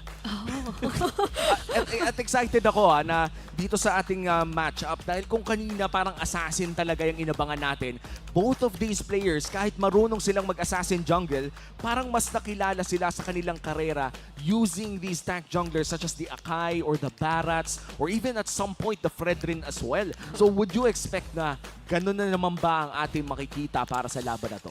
Feeling ko, kung usapang lasonan lang, tanggalin natin yung mga traditional utility jungler. Balik nyo yung Julian ni Ryzen. Ay, oo. Yung Nolan ni Sensui. Naalala ko kasi nung Season 10. Season 10. Si Sensui kasi may joke time tayo sa kanya. May inside joke tayo sa kanya na lahat ng hero ni Sensui, ginagawa niyang assassin. Mapa-utility, mapa-fight, at gagawin niyang assassin yan. Pero nakakamiss lang kasi yung assassin to assassin na retrihan. Nakakamiss na talaga kahit yung viewers natin nag-agree talaga na parang yung mga action Jackson na gano'n. Pero action Jackson din naman yung actually yung mga tank jungles natin, no, dahil bardagulan agad talaga yon. Dahil kontra Blacklist nakuha ng TNC ang unang puntos nila this season, no. Pero matapos na magandang performance ng Black kagabi kontra Manana Evos, makabawi kaya ang Codebreakers sa Phoenix Army? I feel like again, meron silang momentum dito, but it's not gonna be the same match kasi last night, yes, nakakuha sila ng victory off of Manana Evos. But I think there's an unfair advantage kasi medyo kabisado kasi nila yung Manana Evos. Yung inherited ube strategy ng Manana Evos. Parang sa perspective of Bonchon, alam namin yan eh. Kabisado Kami gumawa niyan eh. So parang may unfair advantage talaga. But when it comes to TNC, there's definitely a lot of things that you should be prepared for. Yeah. Kasi kapag nabulag ka, again, it does come down to the end games na medyo hirap ang TNC. Pero malaki yung possibility kasi na kapag nabulag ka, makakuha ng lead yung TNC na early to mid. And if their end games are solid, then that translates into game victories. Yes, and I feel like yun yung isa sa, yung nakita natin previously, yung isa sa mga moments na nagulat din ang Blacklist. Kasi I think yun yung unang mga beses na nakita natin nakapag-roam na si Yoshinu para doon sa kanyang team. Whereas si Nomad napunta na rin siya agad sa kanyang comfort role, which is yung gold. So, doon din pumasok siguro talaga yung factor na okay, naging limitado lang talaga yung ways ng Blacklist to prepare or to watch yung yung playstyle talaga ng TNC prior to that week. Pero iba na yung situation this time. Parang ang dami na nilang ways para makapag-prepare dahil eto lang naman din yung pinanindigan na lineup ng TNC. Yeah, and hopefully nahanap na nga talaga nila ang solusyon sa pag-end ng kanilang mga laro. Because I think Midnight, you mentioned this to me off-broadcast na nahanap naman nahanap naman ng TNC ang kanilang early game. Kumbaga minsan nga nakakakuha pa sila around the 2,000-3,000 gold lead. But for some reason, it all falls down around the 13th, 14th minute mark. That's parang very glaring. Very obvious yung reason as to why. Kasi again, most teams they go through this. Yung pagdating mo ng end game, nahihirapan ka tapusin, medyo pangit yung team fight or nagko-collapse yung sistema na pinapatak mo kasi wala shot caller. And again, most teams undergo through this process kasi halos naman lahat ng team dumaan space na walang shot call sa late game kasi napakahirap talaga shot call ng late game kasi you're really controlling yung buong setup. Parang mag-lord dan, sino yung target nyo, kailan lang ipapasok. And depende sa team yun eh. May mga teams na may isang shot caller, may mga teams na ang daming shot caller, minsan parang ang ingay ng comms, diba? So yun yung medyo mahirap ayusin and i-fix. And I feel like for Blacklist International and TNC, it does bleed out through the game. Kasi kaya for Blacklist International, medyo makagal yung games kasi hindi clean yung shot calls. And pagdating naman for TNC, kahit makakuha sila ng early game, you see them falling behind pagdating dun sa mga aggressive plays on the end games. And you mentioned late game shot calling. Ang taas talaga ng responsibility ng shot caller na yun. Yung tipo na pagka may nagkamali ka ng call, parang ikaw pa ang may kasalanan. At dito natin maintindihan yung pressure na meron ng ating mga manlalaro dito in the biggest stage in MLBB here in the Philippines. It is MPL. And we're already talking about the strongest region as well. Pero nandito na nga ang ating mga bands. Picks na nga agad. Barats agad-agad pinik dito ng TNC. Fred, CC is open. Nolan is open as well for since X-Borg. Si X-Borg, okay. Open na yung X-Borg pero may Benedetta answer from TNC. So they do go for the Fred. And Promise, eto na. Eto na. Oh no. Specialty na. Parang medyo nagiging ligtas din ang nakikita nating pick so far from both of our teams. Parang dati kasi yung TNC may tendency na manggulat nung mga pinipili. Pero parang ngayon medyo magiging ligtas na lang muna yata. They could go for the Valentina Harith here. Valentina Harith, Valentina Roger, or Valentina Harry. Oh, Mino. Okay. Oh, wow. Two tanks already on the side of TNC. May Bene agad. Grabe, ano lang, para di sila mapikan ng X-Borg. Kasi with the Barats Mino, sure yan, yung X-Borg slot, yan third pick, matik yan, X-Borg yan. So, nag-precautionary measure lang TNC. Okay, kahit may X-Borg tayo, at least may good matchup. Kasi most likely, ibaban yung mga good matchups for the X-Borg ng second phase. So, Blacklist International dito, they have an option na hindi muna kunin yung XP for Edward kasi pwede naman i-second phase yun. There's a lot of things that can fight into the Benedetta. So, pwede mong kunin dito yung Claude o yung Carry for Oheb. Unless gusto nila yung Harith or Roger. I think Gold Lane is the safest choice here for Blacklist International. Gold Lane, pero looks like they're gonna go for the Edward pick. This time around, the Pakito. Nakita natin ito kahapon against Manana Evos kung saan nag-init talaga siya. Game 1 pa lang, first blood, 2 solo kills against Kirk. Si Edward B, no? Hindi niya pinagpahinga yung katapat niya that time. And parang hindi nga naman malabo na malimitahan o talaga masakal na yung mga magiging options ni Edward kapag later on pa siya nag-pick. Though ngayon kasi medyo visible na either way, kailangan yata yung maging gold laner dito na Blacklist International ay sobrang maging maingat considering na may pang-cancel if ever man may knock-up dito yung Minotaur or kapag ka super wala naman siya mobility, may backline din sa Benedetta. So, parang either way, nandun na yun yung mga conditions na kailangan nilang isipin. And looking at the stats coming in from Edward, no, Benedetta talaga ang kanyang most played ever since Season 7 na nag-MVP siya on this Benedetta pick. Ang dami na talaga niyang nilaro dito. And I think Heads, one of the best Benedetta players as well here in the league in Season 13. Magandang nakaw din ito mula kay Agent Zero. Yeah, it does tell us na ang plano dito ng TNC is makipag-ipitan ng hero dito versus Edward, which I think works kasi nakita na rin natin ito last season, and with the current season, most teams would actually force Edward on specific matchups kasi at least parang nako-configure mo kung ano yung magiging composition ng Blacklist International, and I think that's where they get checked. Kasi kapag alam ng kalaban ng Blacklist na hanggang dito lang ginagawa ng composition mo, you can really draft around those compositions na makahanap pa ng good matchups, specific counters. So I think this works for TNC. Wala na rin yung Valentina, however, but there is the Lilia or Aurora for TNC for the second phase. And I remember that Aurora, one of Hatred's personal picks. I think siya rin lang mismo yung gumamit ng Aurora so far sa ating liga. Kaya naman interesting kung ilalabas ito ng TNC Pro Team. But if you're Blacklist International, ano bang ina-expect natin dito? Kari, Harith, Roger. Wala kasi yung Natan, so di sila makakuha ng ultra scaling magic late game marksman na hindi nakaka-counter ng rated armor kahit anong gawin mo. Parang ang hirap. Brody, mga sobrang ligtas na lang o sobrang ingat na picks para dito sa gold laner ng Blacklist International. Ganda ng Kaja pa na. Ang daming fruit din kasi. Okay, go for the Claude. Oh, okay. Parang kung EFAS din lang, Claude, one of the safest options out there. Pwede rin namang pangtunaw sa isang Minotaur, even the Barats. And I'm excited to see kung ano nga bang ipapares dito ng TNC Pro Team. May Iksha tayong nakita kanina. Iksha was also one of the TNC picks. Roger, Bruno, Brody, these are good against the Claude. And then may mage pick pa yung TNC dito. I think Aurora does still work. Meron kang catch versus the Claude. Unless gusto nilang kunin dito yung Odette. It's very good against Faramis and Claude kasi once na pumasok ng dalawang hero na ito, mararamdaman mo yung pagkanta. Mapapaawit ka. So they go for the Bruno. Odette or Lilia. Lilia, meron din. Those are the options at bukas pa pala. Novaria against Faramis. This is a better matchup for the Faramis kasi kahit sabihin natin may pokes ka, once na mag-engage yung team fight, yung Blacklist International, hindi nagmamatter yung ultimate ni Novaria and pati na rin Star Shatter kasi again, you have to break through the Netherrealm. Now they're looking for a roam here for Blacklist International. I think the Edith works. Edith, Cho. How about the Florin? Uy. Actually, pwede rin. Hindi, mapapaisip kaso ka. mahina early game. Oo, kung magsistick ka or babalik nga ba sila sa ganun or yung mga aggressive na roamers for Haji. Kasi parang kahapon very aggressive din eh. Pero uy, naku, binalikan na nga. So balik muna ng kaunti dun sa dati nilang mga setup. What do you feel about this Midnight considering na Florin sila and their only early game source of damage would be this Pakito? Yeah. Well, it's very clear for Blacklist International. They have a good scaling composition. It's gonna work if they can delay the game. One big problem, however, is may Novaria din sa kabila. So scaling is not gonna be a problem for TNC. And they also have a Bruno.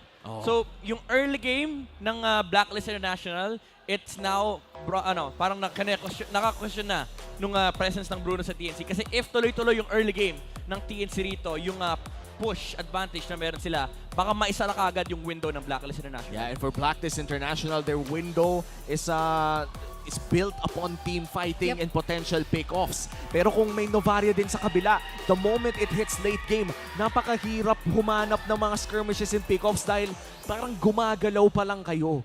Ay alam na nila kung nasaan, especially if the Novaria is really good. So this will be a big challenge for Hatred here, considering na sobrang desperado na talaga ng TNC for points. Ramdam na ramdam sa naging fix pa lang ng TNC kung gaano na nila kagustong i-ramp up dito yung early game in contrast doon sa kung ano yung mga pwede natin i-expect from Blacklist International. And speaking of i-ramp up, mukhang sa gitna nga lang eh. Maaga-aga ang nakikita natin. At doon nga ata siguro tayo pwedeng magtanong din, no, yung mga rotations, kaya gaano kabilis kasi sa kanila rin yung Benedetta, sa kanila yung Novaria na kung saan-saan lang dadaan bigla. So parang katakot-takot to, kailangan yatang ingatan ng kaunti talaga ng Blacklist International.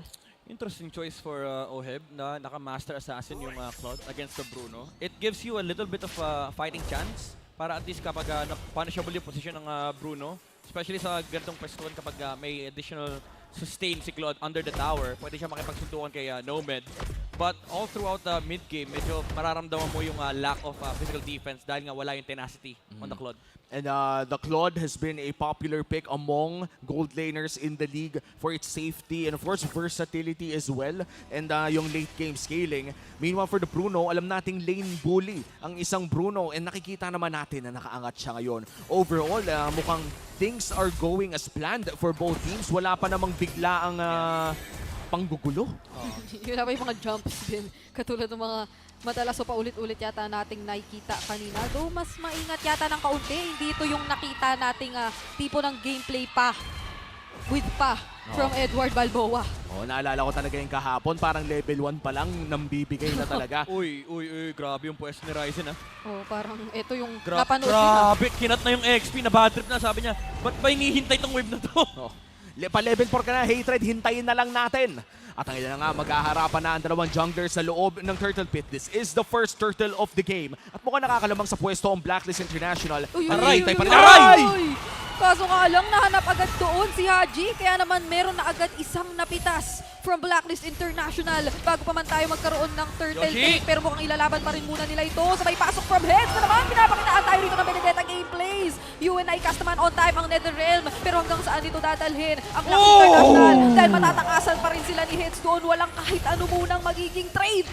May retry pa, boss. May retry pa. May retry pa. Kaya naman naagawin na rin ang kanilang orange buff. That is a big win for TNC. At kitang-kita yung micromechanics doon ni Heads. Not just the orange buff, potentially the left side of the jungle ng Blacklist International. This means kalahati lang yung pwede i-farm ni Sensui. Nga pupunta, actually hindi na pinuntahan ni Barats yung isang green sa may top side. Pero again, TNC having that early wave clear advantage nung kinat nila yung XP, nakarotate kagad si Heads sa may mid lane. And this is the early game advantage na binabangkit natin kanina pa. Alam ng TNC paano gamitin yung mga heroes sila early game, paano mag-apply ng pressure.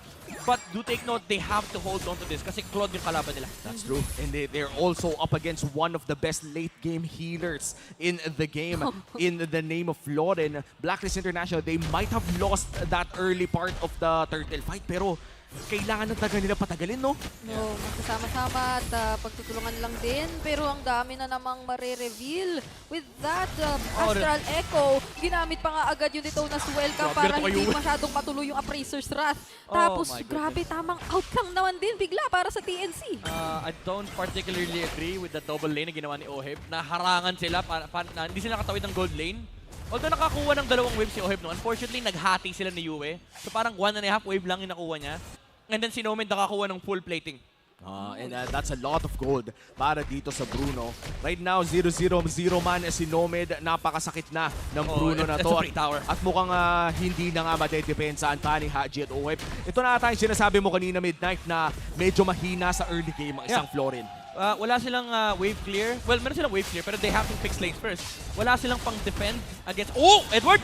Uy, ito na ba? Magkakaroon ba tayo ng one-on-one situation na makakalamang ang TNC? May shield pa naman na makukuha doon si Edward. Pero mukhang ito na nga yun. Si Heads ang makakakuha ng lamang kontra kay Agent Zero. Solo kill for Heads with the Benedetta.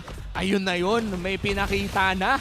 I think this is the second time na sinolo kill ni Heads si Edward. No, isang ano ba? Nung last time sila nakita, sinolo niya na si Edward. Oh my God. Mukhang laning is real at tuloy-tuloy lang ang laban sa purple buff. TNC Pro Team, lamang ng 3,000. Na-retry yung maliit. Na-retry yung maliit na buff. Hindi na ko ni-Ryzen yung blue. Minsan actually nangyayari kapag pinindot mo lang i-retry. Hindi yung malaki yung nakukuha, yung maliit yung nare-retry. Grabe yung nakikita natin from TNC.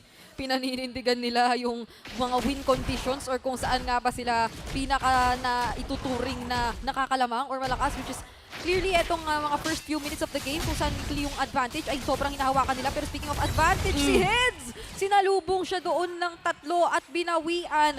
Kahit pa paano, i-shutdown na yun kasi 3 kills na sunod-sunod na pala yung nakuha niya. Siniguro na ng Blacklist International, nagpadala ng 3 at mukhang makakapag-push na naman sa baba.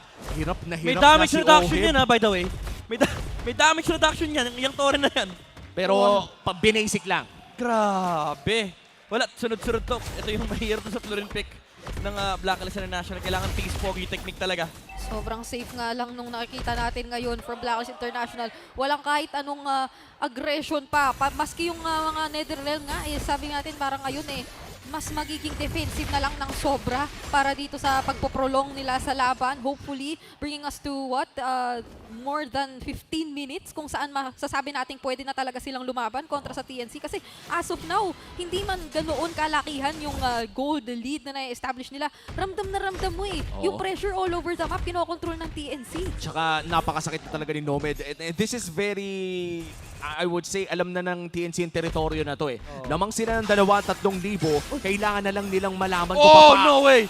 Naku, hindi niya nga alam binalikan doon. Kaya sabi ni OM, sige gagamit tayo ng Blazing Duet at basic normalin lang muna dito si Heads. Pero makakaiwas at madadodge lang kahit papaano. Mukhang bottom lane muna ang sinusubukan pong tirahin ng Blacklist International. Nandito si Heads sa ilalim ng torre pero apat ang nagbabantay at idadive na nga. Pero matatakasan niya ba ito? Ma-outplay niya ba? Makuntikan pa yun! Pero hindi! Blacklist International ang makakakuha pa rin ng kill. Kaso yung TNC sa ibang lane tumatrabaho pala. A kill for a second tier turtle plus the turtle. Feeling ko, sobrang basic na ng equation na yon. Lamang yung TNC sa trade. Naalala ko si Thanos nung tinanong siya nung batang Gamora. Sabi niya, at what cost? Sabi ng Blacklist, everything. Dalawang torre, tas turtle lang kapalit. And this is still TNC holding on to that 3K gold lead. Blacklist International struggling to slow down the game and shut down Heads. Second death naman to ni Heads, ang dami nilang pinapadala para doon sa Benedetta. Parang ang dami na nilang kailangang gamitin na resources o manpower para lang makakuha ng iisang kill. Well, makulit nga naman kasi talaga ang isang Benedetta. Tapos medyo maganda-ganda pa yung naging early niya. So ramdam rin yung damage. Kanina kamuntikan pa yata siyang makakuha ng 2 bawi. Pero fortunately ay hindi naman nakuha or nawala doon yung members ng Blacklist International. Pero right now, parang kahit sa gold, ramdam mo, nakakakuha dito ng maganda advantage yung side lanes ng TNC Yeah, ang laki nung lamang ni Bruno or the Claude. That's almost an item up. Sensui! Kamunti ka na. Akala ko kakainin ni Ryzen Nasa harapan na niya Parang alam niyo yung nilapag niyo yung pagkain sa tapat ng aso, yung kakainin na niya agad. Ito marunong mag-wait Dinosaur. Trained dinosaur. Domestic dinosaur. Domestic dinosaur. Pero wala rin, sabi kasi ni Ryzen, wala namang wave pops. So, ba't ko kakainin? Usually, yung mga plays dapat nangyayari around the wave. Kasi alam mo, yan yung kino-contest din ng kalaban mo. So, Blacklist International, now there's a wave. Sensui. Direct shot pa rin yun. Tapos ni Sensui, Kailangan niya hatang humarap na ng sobra. I think at this point parang siya na nga rin ang pinaka-aasahan nating maghaharap o magtatapang na lang from Blacklist International considering na Florin nga naman din yung roamer nila and from or for yung Pakito na meron sila dito, parang gugustuhin mo sana maghahanap siya ng ibang mga targets o mga pick-offs pero aray, ang sakit na ng mga star shatter din. Late game ang hanap ng Blacklist, nararamdaman din nila yung late game ng Novaria. And the Novaria late game. Kamunti ka na. The Novaria late game is definitely something na kailangan talagang abangan if you are a TNC pro team here. Pero mukhang si Nomad ngayon ang magiging sentro ng damage ng TNC. They're going to start this Lord. Bridget, yung star shatter 2/3 ng buhay ng Florin.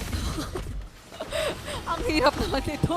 Gugustuhin mong mag-focus na kung paano mo isusustain yung mga kasama mo pero ikaw mismo parang hihirapan ka ng isustain yung sarili mong buhay. So parang at most, yung Blacklist International talaga, hanap-hanap na lang ng mga ibang objectives o trades na pwedeng kuhain. Pero right now, ang bilis na lang ng TNC sa mga gusto nilang gawin. Pero kailangan nilang i-maintain to or talagang pabilisin. Kasi nga, hindi pa natin nakikita na nagiging as successful ang TNC kapag tumagal ng sobra yung laban. And now that they have the First Lord, may chance silang makakuha ng isang inhibitor turret dito. They're setting up the waves. They have the Benedetta in the long lane. At nandito rin ang Novaria para mag-manage ng 2 wave style sa kanyang range. TNC Pro Team is definitely playing this by the book. At kailangan lamang nilang mag-push habang tumatagal ang laro na to. Taas ng hit rate niya, 37%. Considering na yung karamihan ng star shatter sa wave pinapatok. Ano lang, panghanap lang din.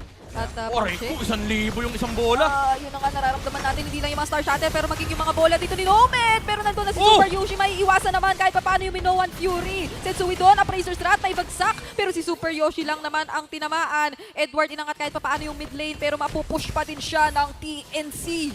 And TNC holding on to that gold lead at tuloy-tuloy pa ang kanilang pag-push. Punta tayo dito sa top lane at yung mga bola-bola ay tumatama na nga. Isang hit na lang ang kailangan and that's one inhibitor turned down. TNC Pro Team now backing off. Madinis na pag-push ang ating nakita mula sa Phoenix Army. Grabe si Nomad, man. 0-0-0. Trabaho lang, walang personalan. Right yung Worldy, ang sakit na yata. Tore lang ang Tore lang nakikita ni Nomad dito sa game na to eh. Worldy para lang sa kalaban, tas Tore. I don't see any heroes from Blacklist. Aray. Tower. Aray. Ayun.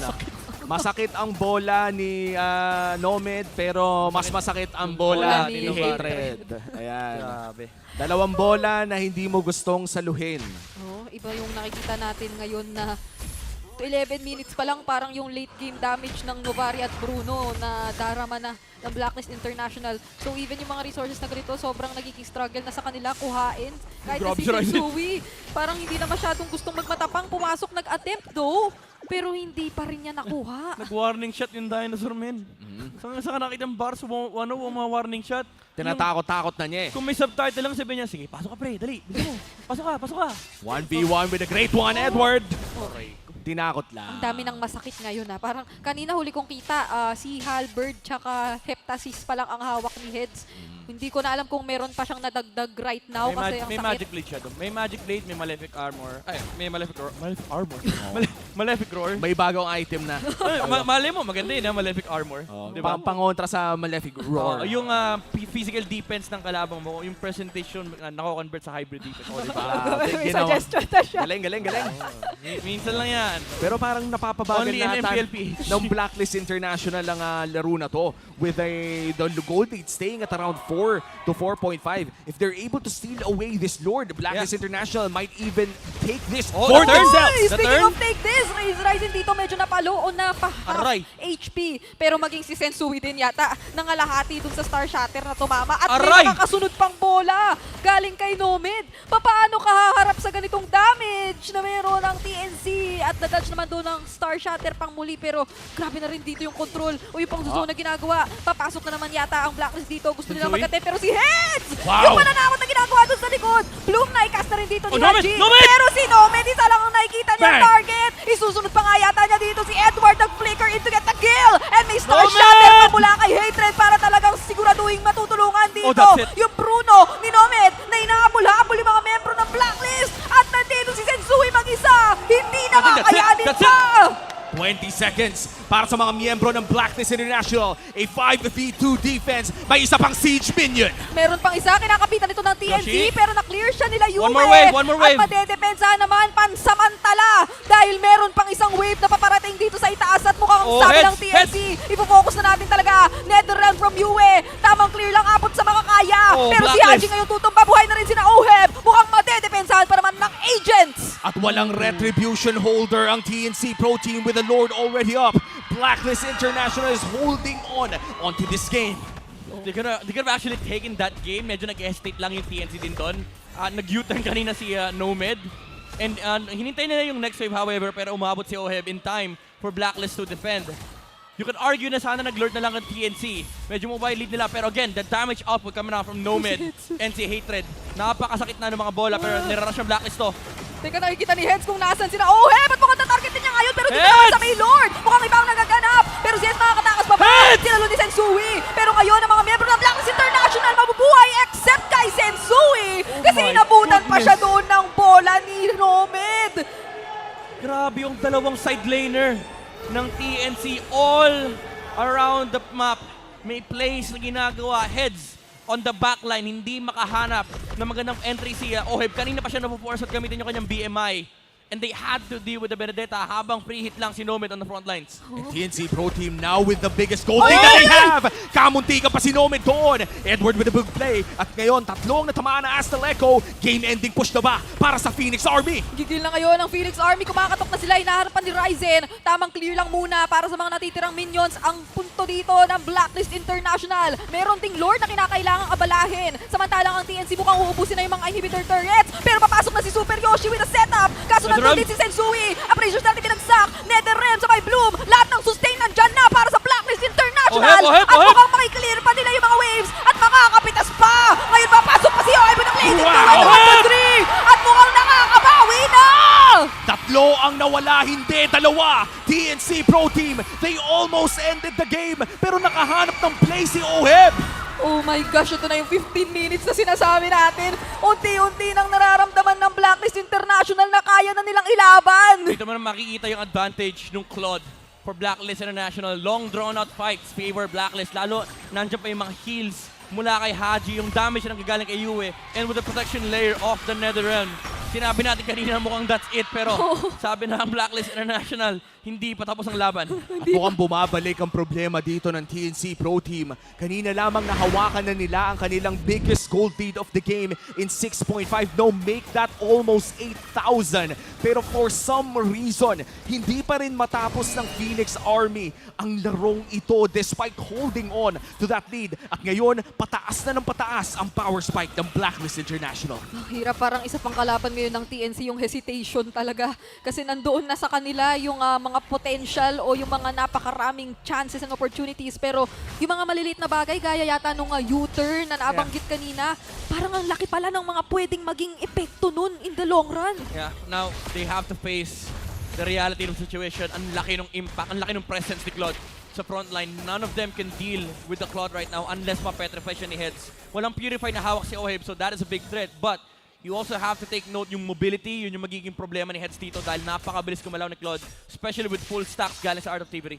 And the Art of Thievery earlier, nakita natin yung additional attack speed na nakukuha nito. Tinunaw si Super Yoshi and even the bravery of one Filipino sniper with the Wind of Nature kasabayan ng kanyang ultimate. Napakahirap i-deal if you're TNC Pro Team. Mas mataas pa rin naman ang current win rate na meron ng TNC Pro Team dito, especially if they're able to secure this potential Evolved Lord. Pero mahirap na to. Blacklist International, nag-clock in na ang late game ng Florin. Kailangan maganda yung timing dito ng TNC with all their spells. Sync it up, laban kay Claude, yung Minowan's Fury, yung pinakamalaking threat nila dito. Heads, okay. Muntik ma-burn yung, kala ko binurn yung Petrify eh. And now with this Lord, lulutuin ato ng Blacklist International, kasabayan na rin si Ryzen. And mukhang magsasayawan muna tayo dito habang nagkakaroon ng mga pag-ayos ng mga wave doon sa may bandang itaas. Ayan na yung, yung galaw typical jungler. Ikot-ikot lang, joystick lang. Joystick muna, papakita. Pero ayun, humarap yata ng medyo sobra. Kaso nakikita or nakatago lang ang mga miyembro talaga ng both teams right now. Kaso si Heads, nakakatakot na naman yung nagiging pwesto niya. Yung panlilikod na potentially makikita muli natin. So mabuti nang nag-iingat o nag-group up ngayon ng Blacklist International. Pero baka maging ano din yun sa kanila, maging disadvantage kapag ka na... Ay, pero wala naman. Namalayo pa naman si Heads. Okay, bumalik si Heads. Slow pushing yung opposite side ng mapa. So this is in favor of TNC. Makakapag-cut ng dalawang wave, by the way, si Heads. Blacklist International, they need to go back. They need to go back. Naku, kailangan yata depensahan ito. Andito naman si Edward. Medyo itatry niyang sagutin ang ginagawang threat ni Heads. So ngayon, dalawang XP-laners natin. Kanina pa nagkakakitaan talaga. Samantalang junglers, tamang sayaw lang dito sa Lord. Pero labanan na ng retry ito. Mukhang i-reset ni Ryzen ang Evolved Lord and Sensui na naman kakalabitin. This will be one of the longer... Oh, no! Uy, kaso si Edward ngayon ang nahanap at bibigyan. Tatlong miyembro yun ng TNC na itatry siyang patumbahin. At mukhang hindi na siya makakatakas pa. Si Oheb dito itatry gumawa rin. The damage! Ng kanyang makakaya. Pero yung mga bola mula kay Nomed. Mas kinederem, hindi kakayanin. Sensui na rin nandito. Maging si Haji. Pero sabi ni Nomed, magpapakitang gilas tayo. Mukhang mapapawian siya. Popping the immortality. UN na buhay din naman kaagad. Pero kumakatok na ang TNC. Haji is down as well. That's a maniac for Nomed. Mukhang magiging savage pa yata. At savage na!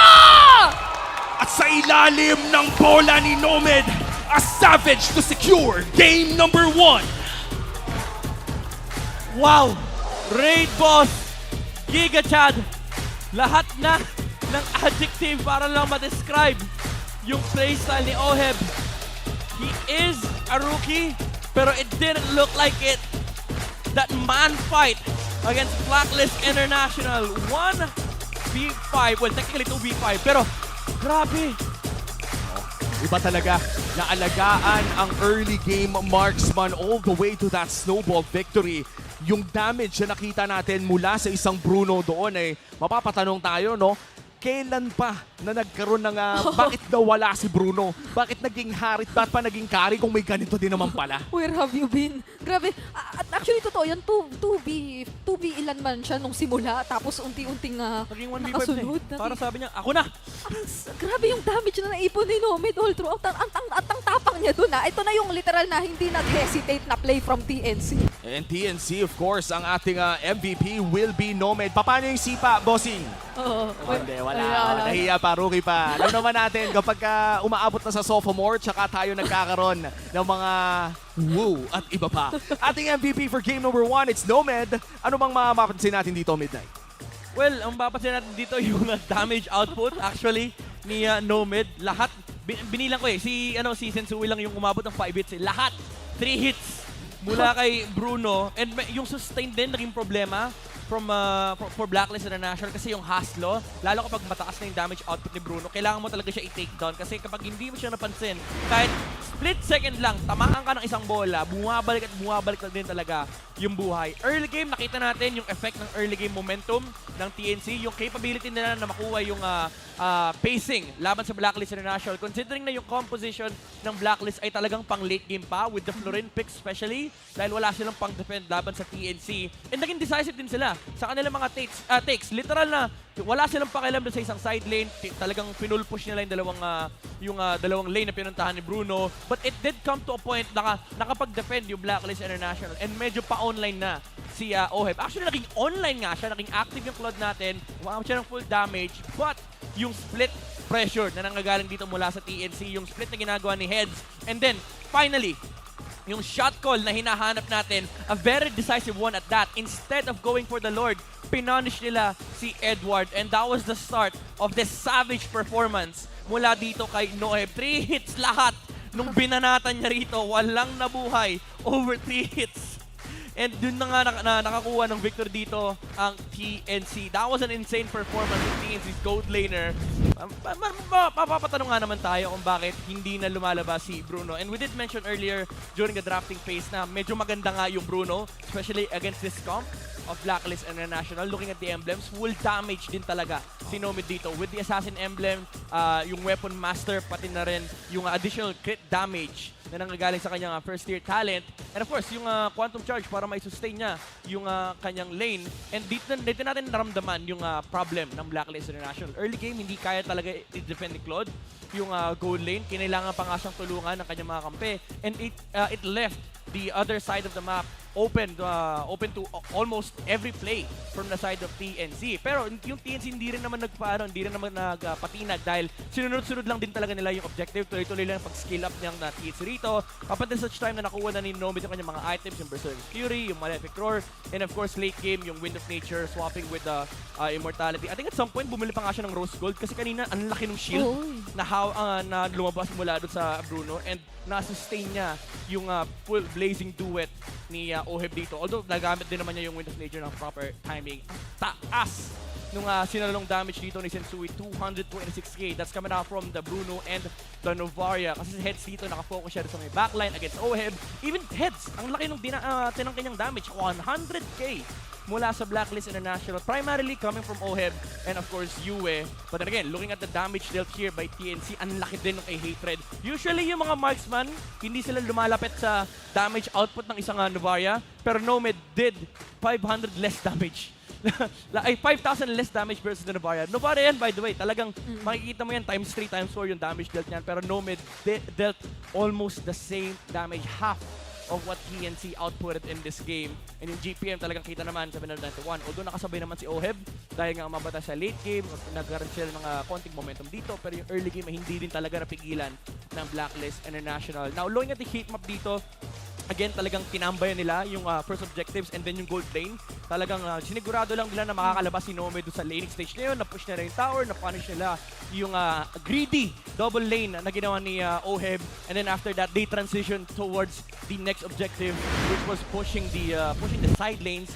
And doon na nakakuha ng momentum yung TNC to clean out the base of Blacklist International and eventually win the game. And that was a very clean game coming in from TNC Pro Team. We entered this match thinking na may problema ang TNC in ending games. And we kind of did see glimpses of that dito sa ating game number 1 kung saan dalawang failed attempts ang ating napansin sa pagpasok nila sa base ng Blacklist International. But eventually, as you said, nalinis din naman ng TNC Pro Team ang base ng Blacklist International with a Savage coming in from Nomad as well. Sa tingin mo, Bruno pa rin ba to next game? Hindi, malabo ko. Pero parang kailangan yatang ano eh. Actually, feel ko kahit hindi man Bruno, ang laki nung difference ng naging laro ng TNC right now na naging very involved si Nomad. Parang in contrast to previous games kasi medyo may kababaan yung kill participation ni Nomad based on statistics sa TNC. Pero parang iba yung takbo ng laro this time nang makuha ng TNC yung ganitong early rotation. At saktong-sakto sa pagdating ng Week 5 kung saan kailangan na talaga manalo ng TNC Pro Team. Shoutout nga pala sa mga official re-streamer natin dyan sa Luzon, Visayas, Mindanao, and all over the world. Meron tayong local re-streamers and international re-streamers from Cambodia, Middle East, North America, Singapore, Malaysia, and Indonesia. Yep, lahat sila sumusubaybay sa laban ng ating mga manlalaro para sa tagumpay. And looking at that composition coming in from Blacklist International, we did see the Florian Faramis combo, something that we saw from Manana Evos and APBR, I think, in Week 4. But then again, didn't work out here for the side of Blacklist International. Sinabi mo kanina, medyo kulang sa early game kapag Florian na nakita na natin yon dahil sa snowball na nakita sa Isang Bruno. Smart Gig Arena is open to all Smart and TNT subscribers where they can join an array of arcade games and esports tournaments, especially MLBB. Just create an account on gigaarena.smart using your Smart or TNT mobile numbers, and with the new Smart Giga Arena 20, you can unlock the world of Giga Arena tournaments for your shot at many more prizes. Giga Arena comes with 2 Giga Arena tickets and 100 megabytes for all sites for only 20 pesos. Valid for 1 day, and kaya mag-load na kayo sa Giga Arena 20 now in the Smart Online Store. Sa halagang 20, no, pwede ka pa makasali ng tour na. Para ka rin lang nag-MCL. Kung saan halos ganun din lang. Tapos may data pa. So sulit na sulit talaga yan. And this time around, of course, it's already entering game number 2. Let's talk about points here. Sa panalo ng TNC Pro Team kanina ay nakakuha na sila ng 1 point which puts them at their 4th point in the entire regular season at 10 points pa rin para sa side ng Blacklist International. If they're able to secure this win, if TNC secures this win, hindi pa rin mahabol yung points ng Blacklist dito. So medyo matagal-tagal pa ang kakayurin pero importante pa rin manalo. Kaya punta muna tayo sa MPL Arena kasama ang host for an interview. Para sa malupit na bakbakan sa pagitan ng TNC Pro and Blacklist International, kailangan natin ng konting inside scoop. That's right. Siyempre kasama ang kanilang correspondent, si J-Rish mula sa TNC and Danica mula sa Blacklist. How are you guys? Kinakabahan ba kayo? What's the feeling right now? Nakakakaba po, tsaka ang intense po nung laban kanina. Ba't ikaw yung kinakabahan? Meron na kayong... Meron na daw isa. May point naman. Paano nga ba nag-prepare yung teams nyo coming into this match? Ikaw muna, Danica. Kanina, before kami umalis ng bootcamp, nag-scrim pa sila. And then, pagdating, tapos, nung nasa launch area naman kami, pinanood ulit nila yung laban nila before, nung round 1 sa TNC. So, inaral nila kung saan sila nagkamali nung round 1. So, ayun. Yan. Studying, okay, reviewing. Ni-review nila lahat. How about naman for TNC? Sa amin naman po, same lang din. Before umalis, nag-scream, and then minomotivate po namin yung isa't isa, lalo na po yung mga players. And then, syempre po, ang pinaka-importante sa lahat, praying.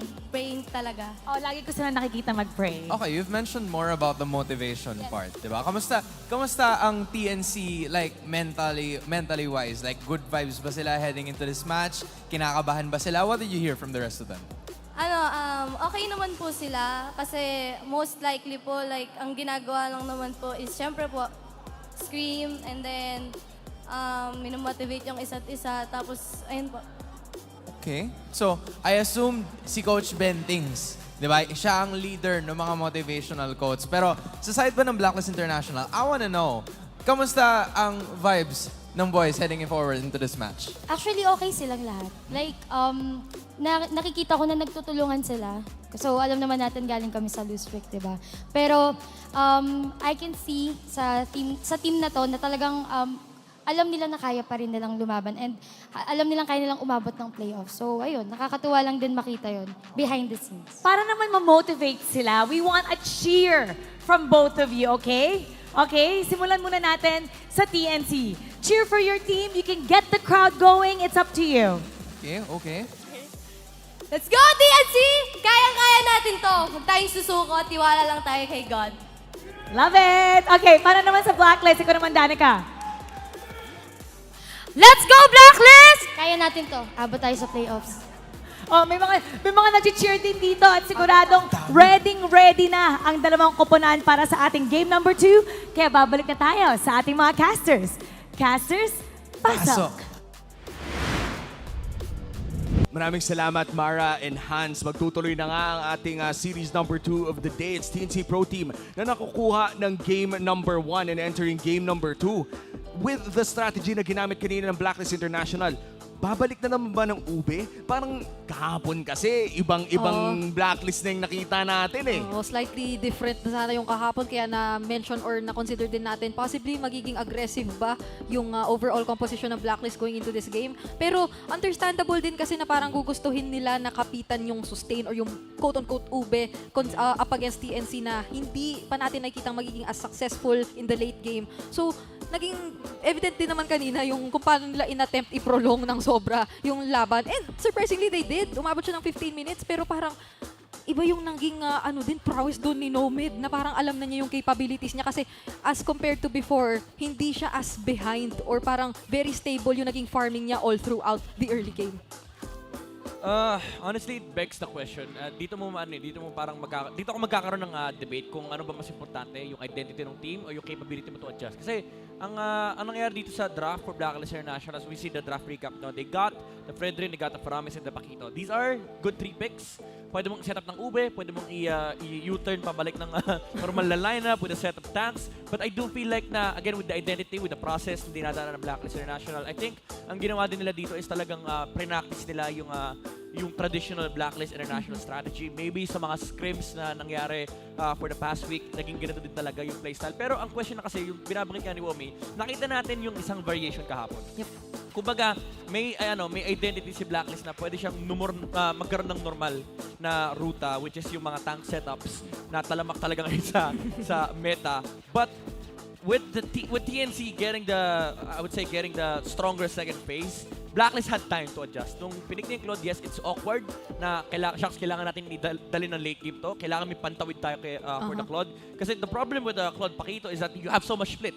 Wala ka masyadong team fight. So you needed a team fight hero for the last pick for Blacklist International. So may talagang nagkaroon ng sobrang laking split doon sa last pick na normal Blacklist or normal na meta. And I guess Blacklist International, as you said, yung question kanina in their head was to stick with the identity ba o yung adaptiveness, and the answer for game 1 was identity. Sadly for game number 2, feeling ko kailangan na nilang mag-adapt at this point because statistically speaking for this week, mas marami silang nakuwang panalo in the more aggressive Blacklist International. But of course, it is still the choice of our players and choice na rin ito ng ating mga magtatapatan muli sa EXP lane kung saan doon natin makikita kung split ba o team fight ba. We talked about the Benedetta, we talked about the Paquito, and ano pa ba mga inaabangan nating pick if we're talking about XP laners?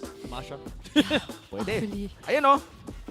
I mean, okay, for TNC and Blacklist International, I do think na when it comes to comfort sa XP, talagang andyan yung Paquito, andyan yung Benedetta. They would really have comfortable times with that. Pero yung Arlat, CC, Xborg, I don't think we're gonna see them in this series kasi first of all, si Arlat napakalaki na ng impact dito sa MPL PH sa regular season natin.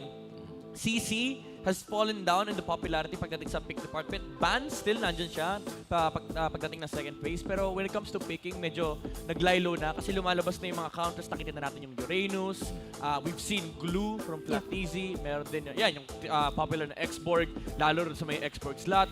So talagang nagkaroon na ng parang regression dun sa mga OP XP laners sa current meta natin. So I feel like when it comes to creativity, dyan nalalabas yung mga yung mga Edith, yung mga Masha, yung mga panglason din. Hindi mo panlason, pero I would say mga out of the box Tsaka XP picks. parang hindi lang sa XP masyadong naging malaking bagay yung Arlot for this matchup. Parang kung napanood yung naging laban ng Blacklist kahapon, maski sa Rome, parang ayaw mo na rin siyang ibigay to Haji kasi ang laking difference nga. And nasabi naman nila yun sa post-game interview, di ba? Na parang, okay, sabi namin, makikipagsabayan na lang kami sa mga laban. Yun na lang yung nakita naming way para palitan ng kaunti yung playstyle namin. And nagbunga siya yesterday, so magiging tanong din for us probably na bakit may onting naging pagbalik to their dating identity dito papasok sa kontra TNC. That's true. And for TNC, the first win that they had this season was up against Blacklist International as well. And things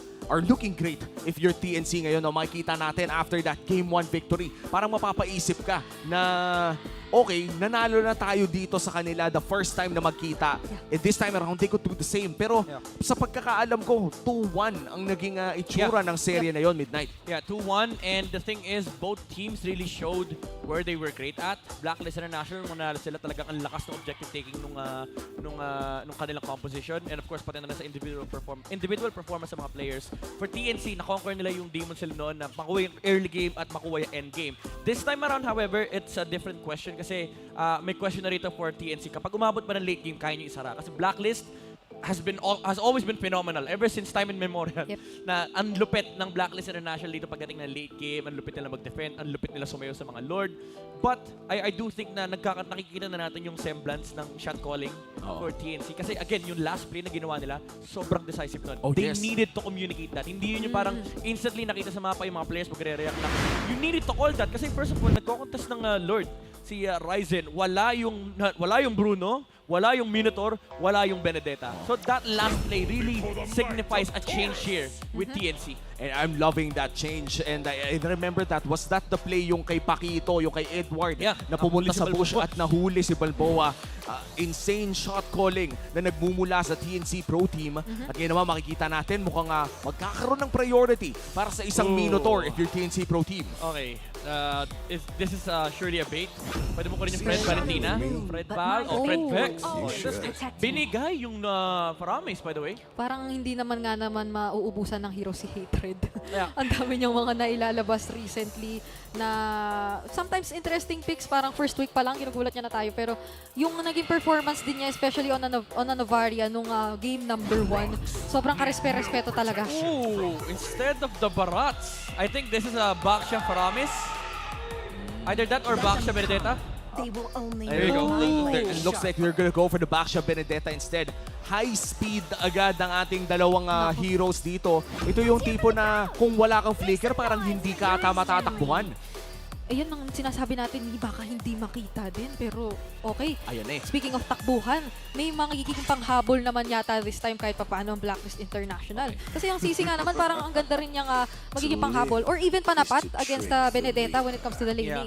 When it comes to laning, lamang din talaga yung Benedetta. Ang lamang lang din ng lamang yung CC sa Benedetta. Ang lamang ng Benedetta over CC is yung clear, cut, yung clear ng lane, yung pag-cut ng mga waves, and also yung lane transitioning. Kasi again, super mobile na Benedetta sa mapa. So Blacklist International, meron naman silang stable, I would say, na hero matchup pagdating sa XP. It does come down once again to the gold lane matchups. Ooh. And kanina sa gold lane, nakakita tayo ng malupit ang Bruno. Ano kaya mapapansin natin ngayon? Pero tignan muna natin ang career hero stats ni Ryzen.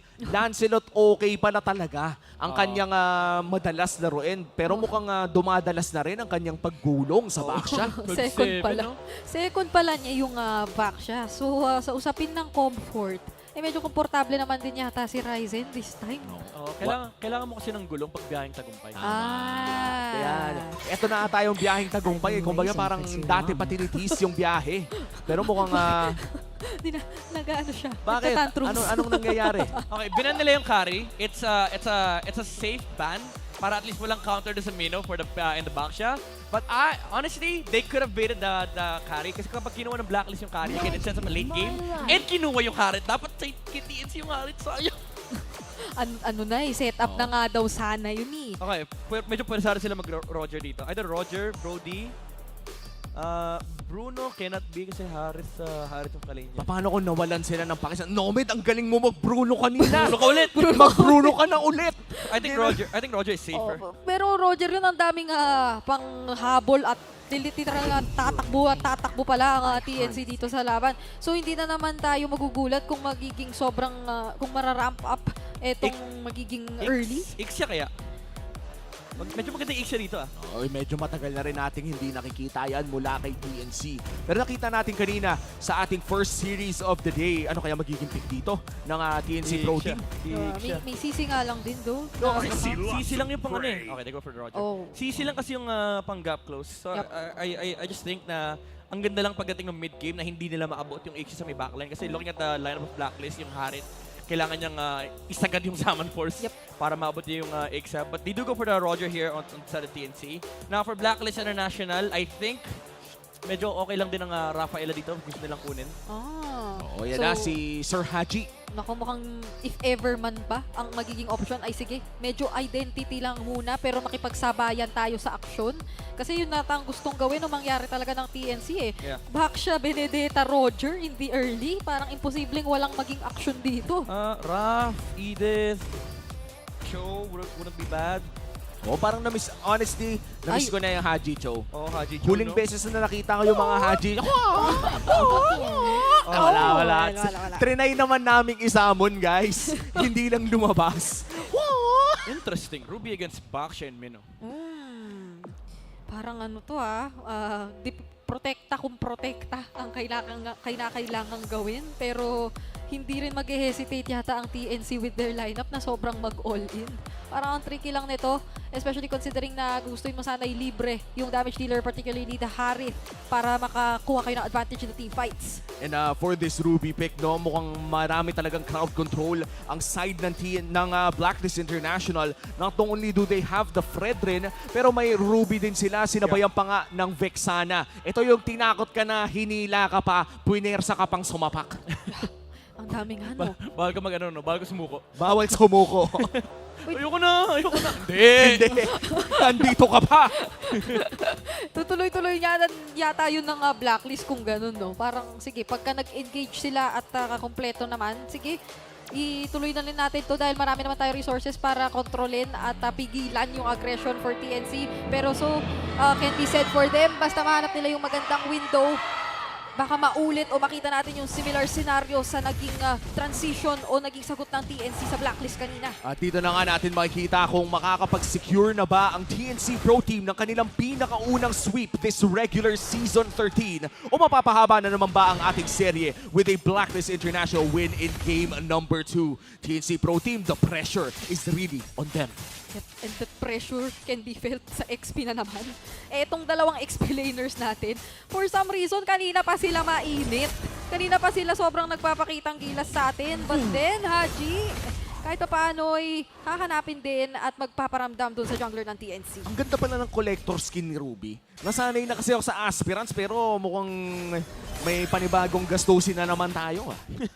Kung apa ba to? In fairness, halos naman lahat ng collector skin ay napakaganda. Oh, that's true. And pati na rin ang ating mga all-star skins. Nandyan na rin, by the way. May mga mega sale tayong maaabangan. At pati na rin yung mga all-star Estes, Fredrin, pati na rin Melissa. Tapos kung nag-participate kayo, dapat libre yung Esmeralda kung claim nyo lang. Huwag kayo maging katulad ni Brigida na hindi nagkiklaim. Feeling ko ako na yung pinaparinggan doon, di ko inakala na. Hindi ka nga nirerekta ka na. Nirekta na nga kita eh. Nirekta na nga din ako doon eh. No? Naramdaman ko eh. Kasi medyo medyo nagsisignal na siya dito. Pero dito naman, sino naman din kaya ang makakarekta talaga sa gusto nilang gawin? Kasi so far, yung TNC, yung mga XP lane din yata dito, ang kanina pa nila na minamata for Blacklist internationally. Tahimik lang yung dalawa sa umpisa, pero mamaya makikita natin yung bakbakan sa XP lane, pero ang mamaya ata ay ngayon na. Yeah, ang kinagandaan dito for both sides, relax sila sa XP lane take. Alam ng TNC din na medyo lugi sila pagdating sa wave clear dahil naunahan sila nung jungle mage pumestro sa XP lane. But the thing is, hindi rin naman hinila ni Ryzen yung turtle, so hindi rin na-rush for either side yung turtle take. So they do get the level 4 on both the mages, pero andito na yung gulong. Oops.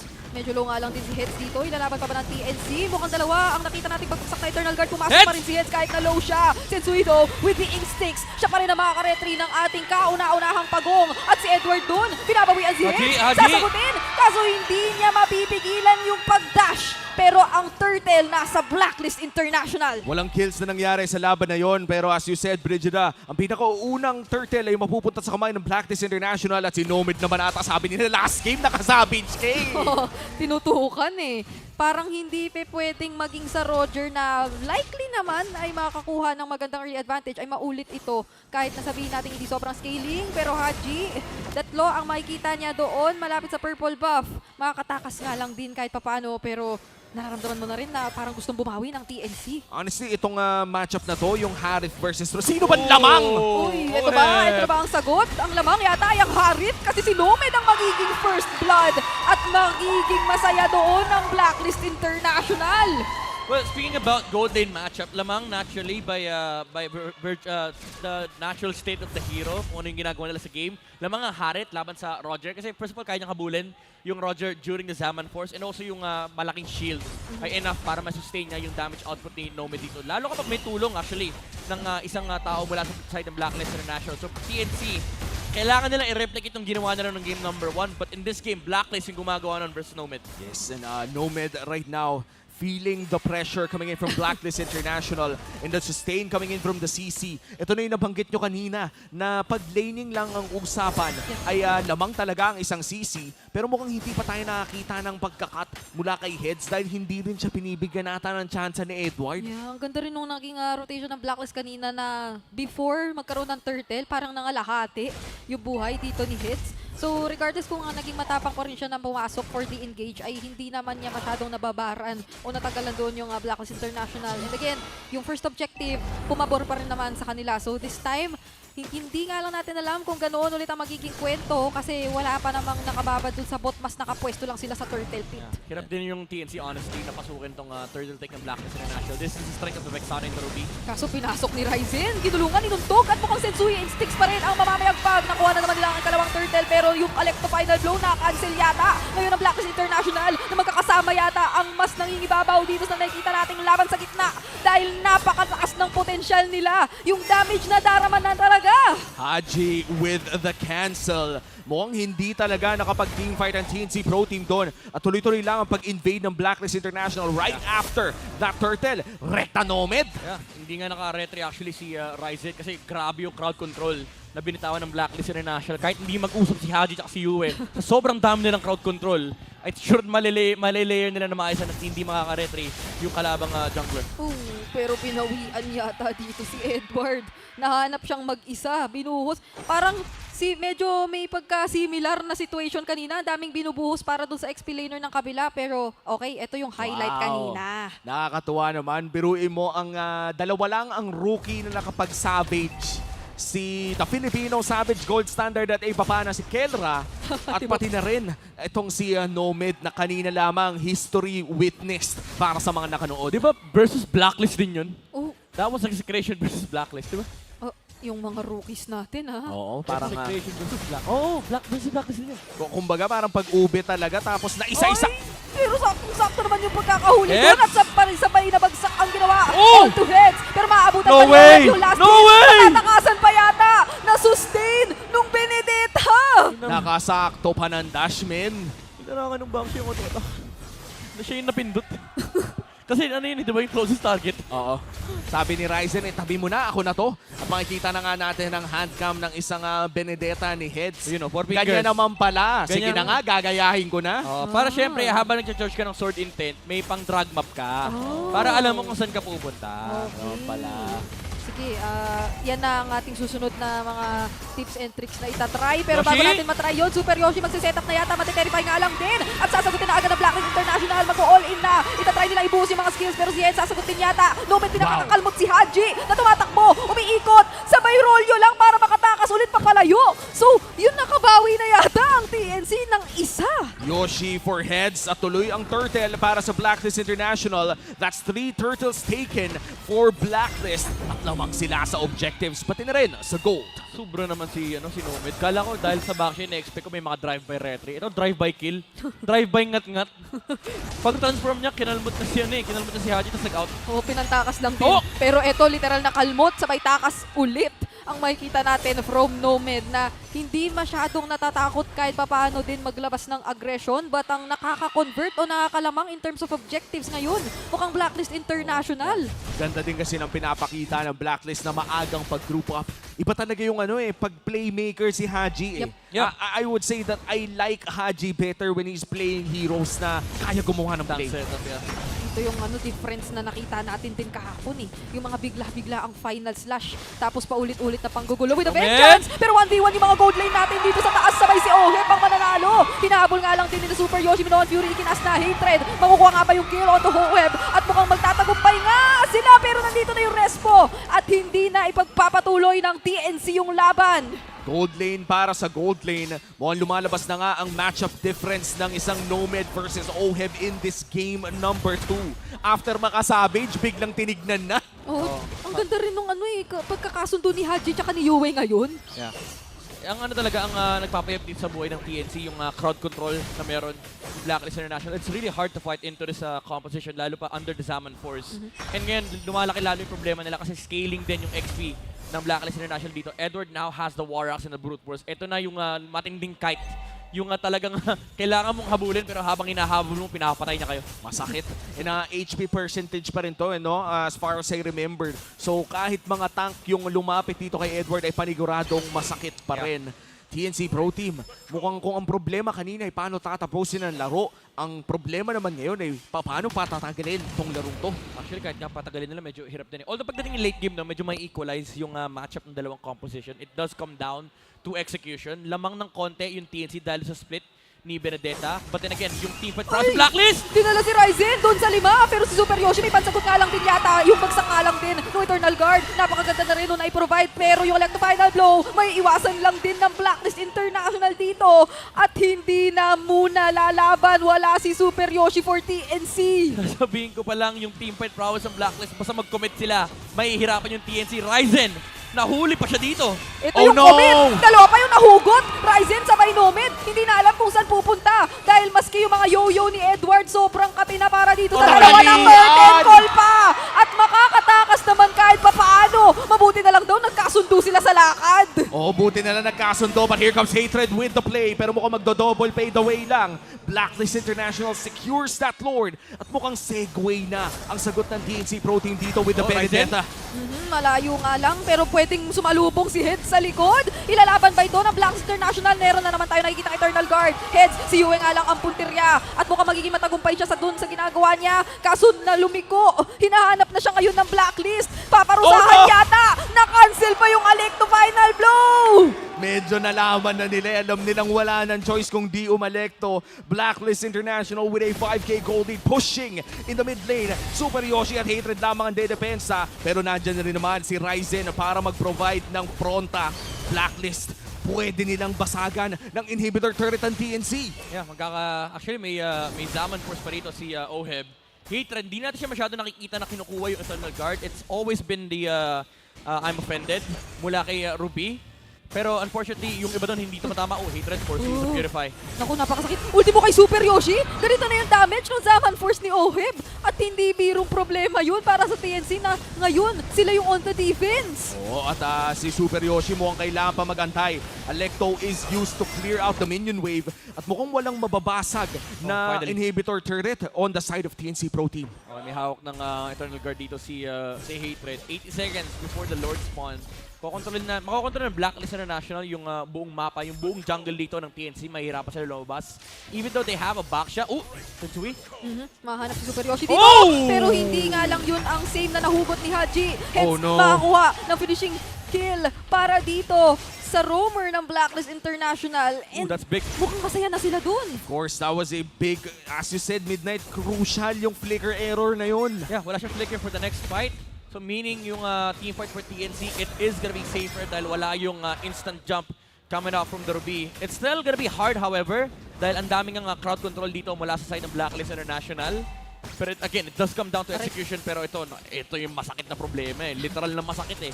Yung yo-yo ni Edward. Tsaka ang tapang lang din niya kasi pwede naman din siya mag-bounce lang papalayo at patakas kapag ka naipit na siya doon. Kahit na medyo may kakitiran yung kung saan man siya tumatambay. And so far, nakikita natin talaga yung napakaraming crowd control o threat kapag ka-teamfight ng Blacklist International na parang ang hirap sagutin, especially for Super Yoshi na gustong kumarap. Pero as of now, dominance tsaka flask pa lang yung hawak niya. Tapos nagbababad siya dun sa Zaman Force ni Oheb. Kumbaga parang pag hindi niya agad pinindot yung kanyang ultimate, baka mawalan na siya ng chansang pindutin ito. I think late game is TNC's way to go. But for Blacklist, kailangan nilang pabilisin pa. Kailangan nilang ma-secure ang Luminous Lord na to para Walang ulti.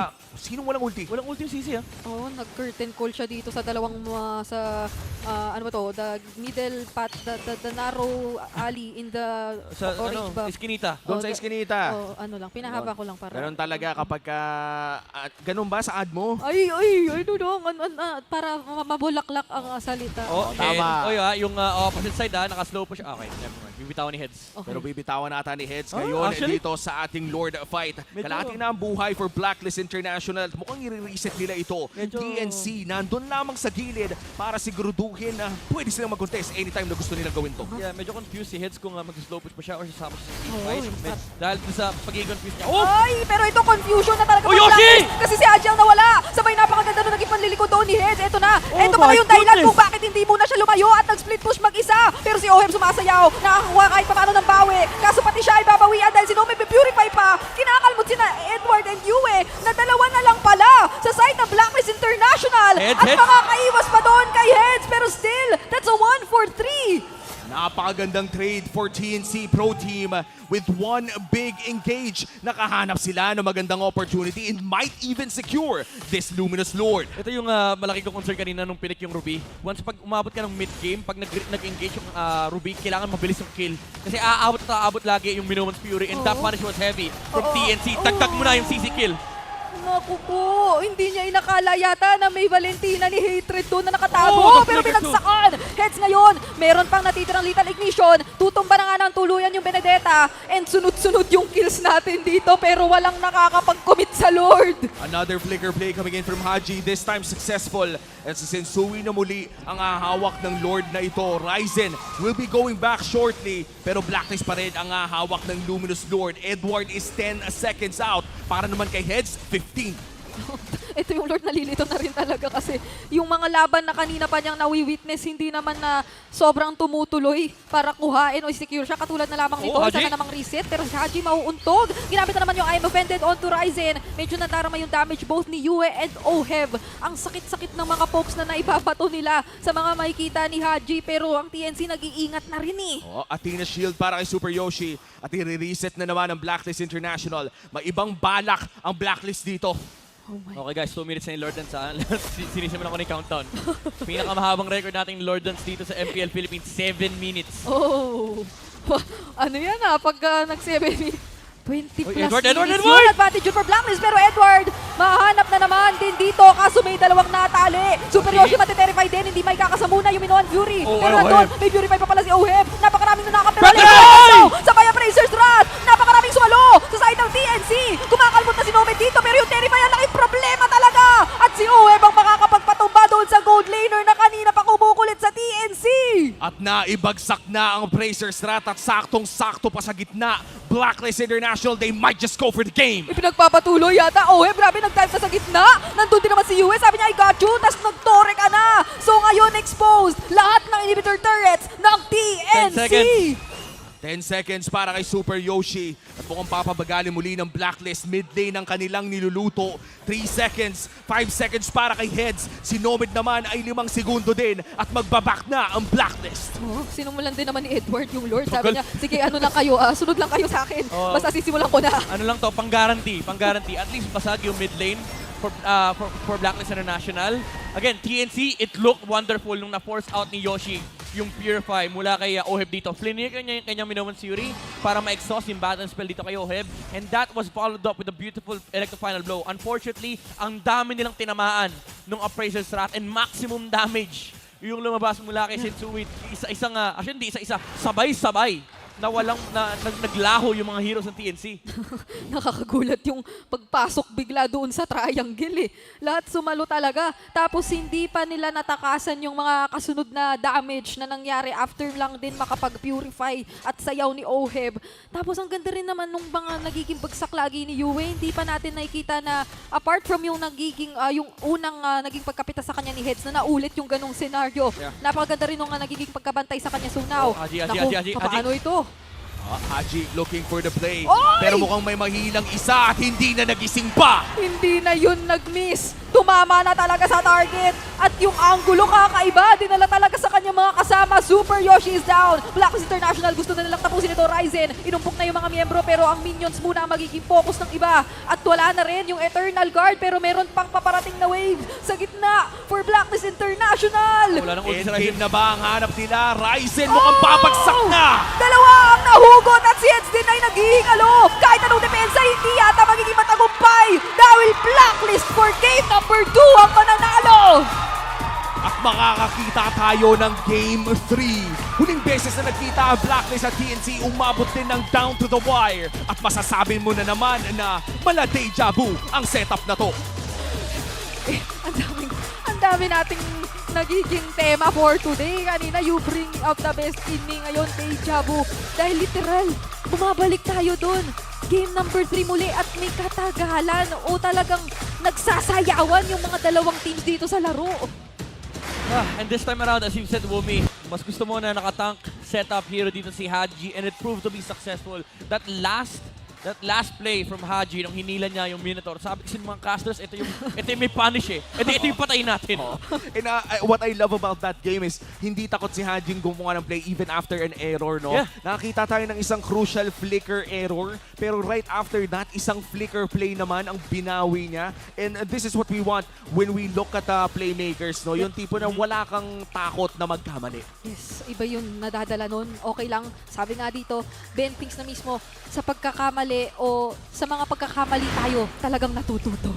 Ayan, sino nga ba ang nagbigay ng lesson? Si Yue, ang ating MVP of that game, the Vexana. Wala bang pa-action dyan? Paano yung summon ng EG Boy? Yan na daw yung Eternal Card.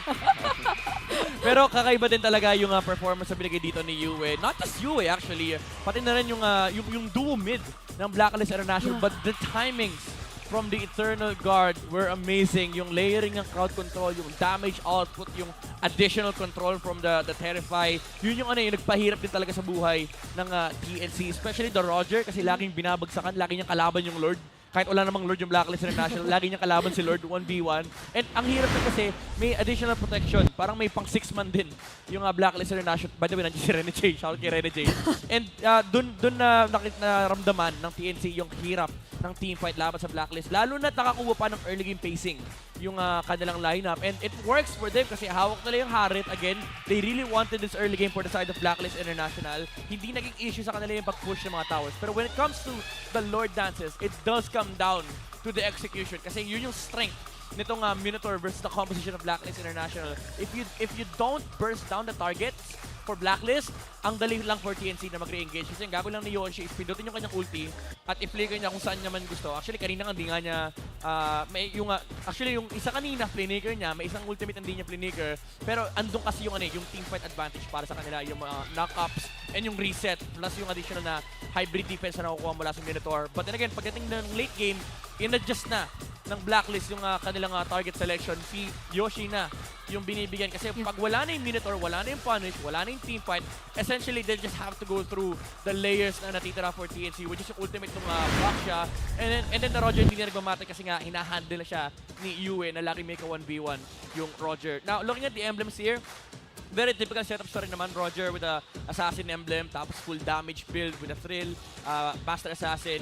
Oheb, again, nagiging popular na to for the Harat gold lanes, yung bargain hunter. The faster that you get online, the better for the team. Kasi ang habol mo talaga is yung pag-maximize ng window na kung saan malakas ka ng early to mid. And super important nung timing dito nung Starlium side. Kasi doon na nagsimula yung pag-group up ng Blacklist International para makagawa ng play alongside the Harit. And actually, kita din yun kasi konting lead lang yung nakuha niya rito versus the Roger. Ang bilis lumaki nung kanyang lead. Umabot sa point na mid-game pa lang 2,000 na kagad yung lamang ni Ohe versus the Roger. And when the Holy Crystal and Divine Glaive came out, kahit sino na nang makita ng Blacklist International ay tinatalon na ni Haji kasi kayang-kaya naman nilang i-burst. But again, nagkaroon nga ng issue with the Minoan's Fury and of course yung ultimate ni Baksha and head standing on the front, backline. Marami pa rin ng mga execution mishaps ang Blacklist International dito. But tulad nga ng binanggit ni Uomi kanina, hindi sila nag-hesitate. Hindi nawala yung plays ng Blacklist International. They still went in and pursued for those engagements. Kaya naman si Haji ang best wingman natin. 12 total assists. And ang medyo kinawawa ng Blacklist International dito is yung gulong ng TNC, which is the Baksha. 206k damage taken mula kay Ryzen. And Oheb was able to play the Harith game. Early to late game, decent din naman yung late game scaling ng isang Harith. And the thing is, Roger kasi yung kalaban niya. Kapag Claude, masabi mo medyo lugi talaga. Pero pag Roger, ang laban na talaga dito is yung constant pokes, yung pag-initiate ng teamfights, yung burst. But the thing is, yung composition Blacklist International dito, allowed din sila ng pamatagalan ng teamfight because of the presence of the CC. Kasi yung pagtayo ni Edward sa may harapan, he deals damage, he tanks so much damage also. And kapag maximum yung stacks ni Edward from the Warracks hindi sa innate passive, napakataas ng kanyang lifesteal. Kaya naman ang daming damage na sustain ni Edward dito for the CC. And that was why Blacklist International, without the 4 heroes, they were just able to do what they wanted to do. Even though force out yung Purify mula dito kay Oheb, hindi lang kasi siya yung pinaka-importanting target dito. And it's not the other, it doesn't go the other way around. Kasi for Blacklist International, basta may mahuli sila, tapos nakagad yung team fight dahil kaya nilang labanan pa yung matagalang clash laban sa TNC. Now, looking at the heat map here for Sensui, the jungler for Blacklist International. This is 8 minutes by the way. So medyo makakapakan niyo dito yung buong mapa. Pero kinagandaan dito is nireplicate nila yung ginawa ng TNC nung game number 1. Not in terms of tower push, but in terms of pressure. Kasi after nung initial turtle take, tulad na nabanggit ni Womi kanina, hindi nila pinahinga yung jungler ng TNC. And that is what led to this amazing pacing for Blacklist International that let them take mid-game and nakapag-scale up sila towards the late game. And this pacing is something na sana makasanayan na natin mula sa Blacklist International because as far as I've seen this week talaga, statistically speaking, mas okay. Pero I guess the UBI could be brought back anytime soon kung sakaling effective pa rin naman. Pero nakakatuwang isipin, no, mamaya mapapanood natin yung Manana Evos. Parang nagkakaroon ng mga ikot-ikot. Ito tumatawa na to, alam na niya kung saan papunta yung conversation eh. Ano din kasi, na-inherit din yung yung strategy eh. I mean, basta yun. Kumbaga parang umikot na rin. Kumbaga punta na kay Sir Miles yung ube.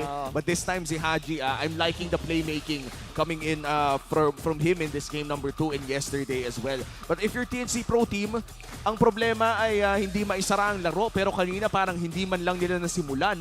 Ano ba ang pwedeng adjustment na ating maaabangan in this game number 3? Parang gets naman yung sobrang nakapag-all-in sa early ang TNC in terms of their lineup kasi yun nga yung primary strength nila. But at the same time, parang hindi, or meron to some extent nga na magiging pantay pagka lumabot ng late game in terms of scaling. Pero parang wala na rin sila ng sobrang nagiging o inaalalayan o tinututukan na player unlike nung earlier na sobrang nakapagdala ng napakalaking impact doon sa laban. Parang mas collective siya, which understandable naman kasi kung gustuin ng TNC na paganahin yung teamfight nila na pinangungunahan nung Minotaur. Pero yun nga yung naging pinaka-tinutukan na rin ng Blacklist International na napunish at napunish tas hindi in-enable. Bukod sa hindi na nga sila nakapag-engage, hindi na rin sila nakakuha ng mga bawi sa mga engage na ginawa din ng Blacklist International. So, gets naman pero parang feel ko marksman din or kapag hindi sobrang favorable yung matchup for no mid, ay parang meron silang ibang, mishaps. Ganun. Pag ganun, kanina nga nung binabanggit nyo na po ulit yung Minotaur, may intrusive thought sa utak ko eh. Ang intrusive thought ko, gayahin si Minotaur yung... Yan, pinanalo ko na yung intrusive thought ko. Bang! Yan ang ulti ni Minotaur. At available na rin ang live stream view rewards ng MPL PH. Halika na't manood ng MPL PH sa TikTok para makasali sa goodie bag lottery and magkaroon ng tsansa na magtagumpay. Pumunta lang kayo sa TikTok, MPL Philippines TikTok channel at MPL PH_official. I-click yung official live stream natin ngayon and itap yung top itap yung top left corner Amen. para Amen. makasali. Kasi naman ito eh. Bakit? Paano Binator? Teka. Paano? Paano Binator? Huwag na, tama na. Pero gagawin niya. Gagawin pa rin.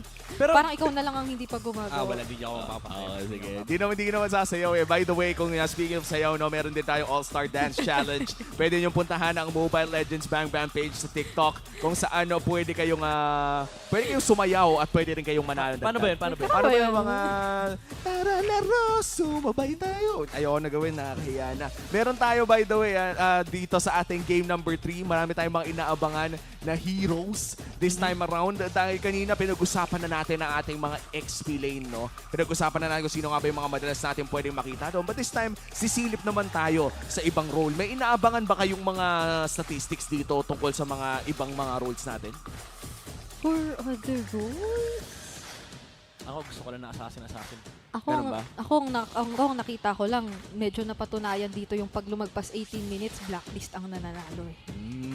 Well, tingnan natin kung aabot nga ba doon. In terms of late game, no, yung mga usual namang tactics talaga ng side ng Blacklist International ay usually umaabot sa mga ganong klaseng late game. At makikita natin ngayon na nag-huddle na muli TNC Pro Team. Desperado na talaga sa points ang Phoenix Army. And alam ko, ilang weeks ko nang sinasabi to, pero iba ang gravity ngayon. Yeah. And ang kinagandahan ngayon sa bagong point system ng regular season is even though natalo sila dito, importante pa rin na ipanalo yung series kasi 3 points pa rin yun. 3 points. Even though nabigyan ng piso yung Blacklist International, yung habol ng TNC, nandun pa rin. Kasi hindi na tutulad ng dati na parang, shucks, natalo kami game 2, sayang yung 3 points. Kahit ano mangyari, basta may panalo nila itong series na to, meron silang 3 points, malaki yung leap pagdating sa points. And for points, no, check lang uli natin. 4 points na ang TNC ngayon. 11 na para sa Blacklist International. At makikita rin natin ang ating top 5 heroes para sa Blacklist na rin. Arlot Nathan na rin pala sila eh. Pwedeng buong lineup yun. XP Barats, Rome Arlot, pwedeng buong lineup yun That's true. Actually, so ang Nathan din ang isa sa mga parang pinaka nababan na madalas ngayon, no? For some reason, parang umangat siya this week na nasa first phase pa nga madalas. Parang tinatanggal lang Nathan. Kung tutusin nga naman, ang dami natin nakikita na Nathan, especially kung yung pag-usapin ng conversion, sobrang direct lang ng parang tinitignan nila na tore pag Nathan yung hawak. And you could say the same for the Bruno as well na napanood natin ng Game 1. Parang kapag tore lang talaga ang kalaban mo, usually, hindi ko nga, wait lang ito actual question to Midnight, curious ako. How do you even play the game na tore lang yung kalaban mo? Parang, syempre papalag yung kalaban, syempre magdedepensa yun. Pero paano mo pipilitin yung ganong klaseng sitwasyon? Iwasan mo. Kunwari may action sa lane mo. Ang kailangan mo lang gawin, clear mo yung wave, mamba out. Tapos lipat, punta sa tore. Para pag ang shot ko lang sa kampi mo, parang, guys, kaya niya yan. Bahala kayo sa buhay nyo. Huwag kayo mamatay, please. Sana huwag kayo mamatay. Ako bahala. Bubuhati kayo late game. And speaking of split push no, ng mga marksmen as well, hindi ko alam kung ako lang ba nakakaranas nito o kayo rin na nanonood sa bahay. Parang ang daming nagmo-moscow ngayon. Yung parang hindi mo maintindihan na natatapos na pala yung laro. May may dalawang bagay na nangyari kay Moscow. Ano Una yun? sa lahat na revamp, yung kanyang ulti, di ba? Yung biglang pag tinamahan ka, makakalipat siya sa shadow. position mo sa shadow. Tapos, may Infernal Worm. Ay, oo nga pala. Infernal Wormlord, by the way, all-star skin. May ID tag yan. First ever. Pwede yung bilhin. Meron kang 50% off sa una mong draw every day. Silver tag na siya, by the way. Silver na. Silver na. Yung gold tag, wala na. Wala na. Masyado na kasing pinatagal. Pero tingnan natin kung tatagal pa ang laban na to dahil final game na of this best of 3 series. Lumabas na si Luwu Yi. First time na open today, by the way. Mula kanina hanggang game number 2 ng Blacklist International versus TNC, nakaban yung Louis. First time na open up and first pick. Wala kay hatred. Wala pa man din na nung Louis chip matchup kasi kahapon meron nun eh. Oo, nakabaliw yun. Pero ngayon hindi na. Binandin na kasi ng Blacklist International. Excited ako dito sa Louis na to. Ito yung favorite hero ko kahit hindi ako mage eh. Honestly, honestly, pwede kunin ng there you go. Pwede kunin ng Blacklist yung Benedetta, I was gonna say. Tapos third pick na Novaria. Para at least meron silang coverage and vision para sa Louis. Now, the question is, nagmamasya ba ang TNC? I mean, nagmamasya sila for sure. Pero magmamasya ba ang TNC. Nakita natin to mula sa Echo, yung Masha Louie combo. Pagdating mo ng late game, may Masha bumps. Oo, tapos nakagulat ka na lang, parang kung marksman ka, may isang sound ka na hindi gustong marinig eh. Paano? Di ba ganun yun? Yung ulti ni Masha? Tapos yung yung may kasing-kasing pa. Pero tingnan natin kung Masha nga ba, pero hindi.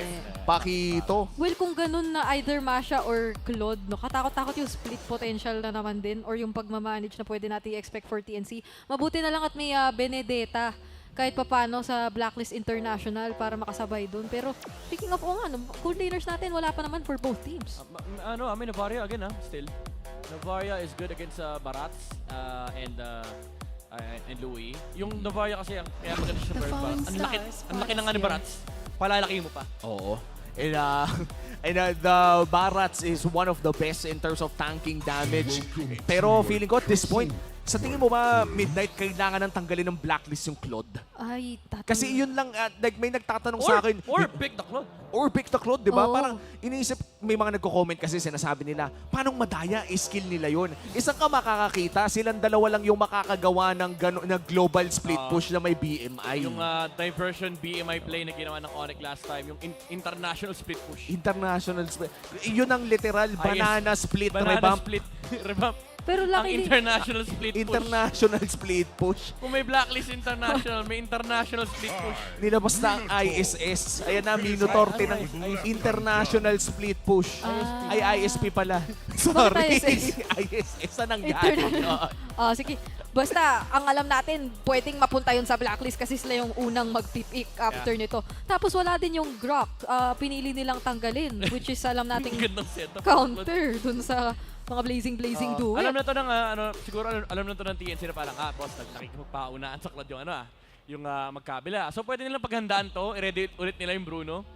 Either yung Bruno or any good matchup laban sa Claude. But honestly, I think Bruno, Brody just works well, especially against this lineup of Blacklist na alam mong scaling na naman. And ito, in my mind, hindi naman to mangyayari.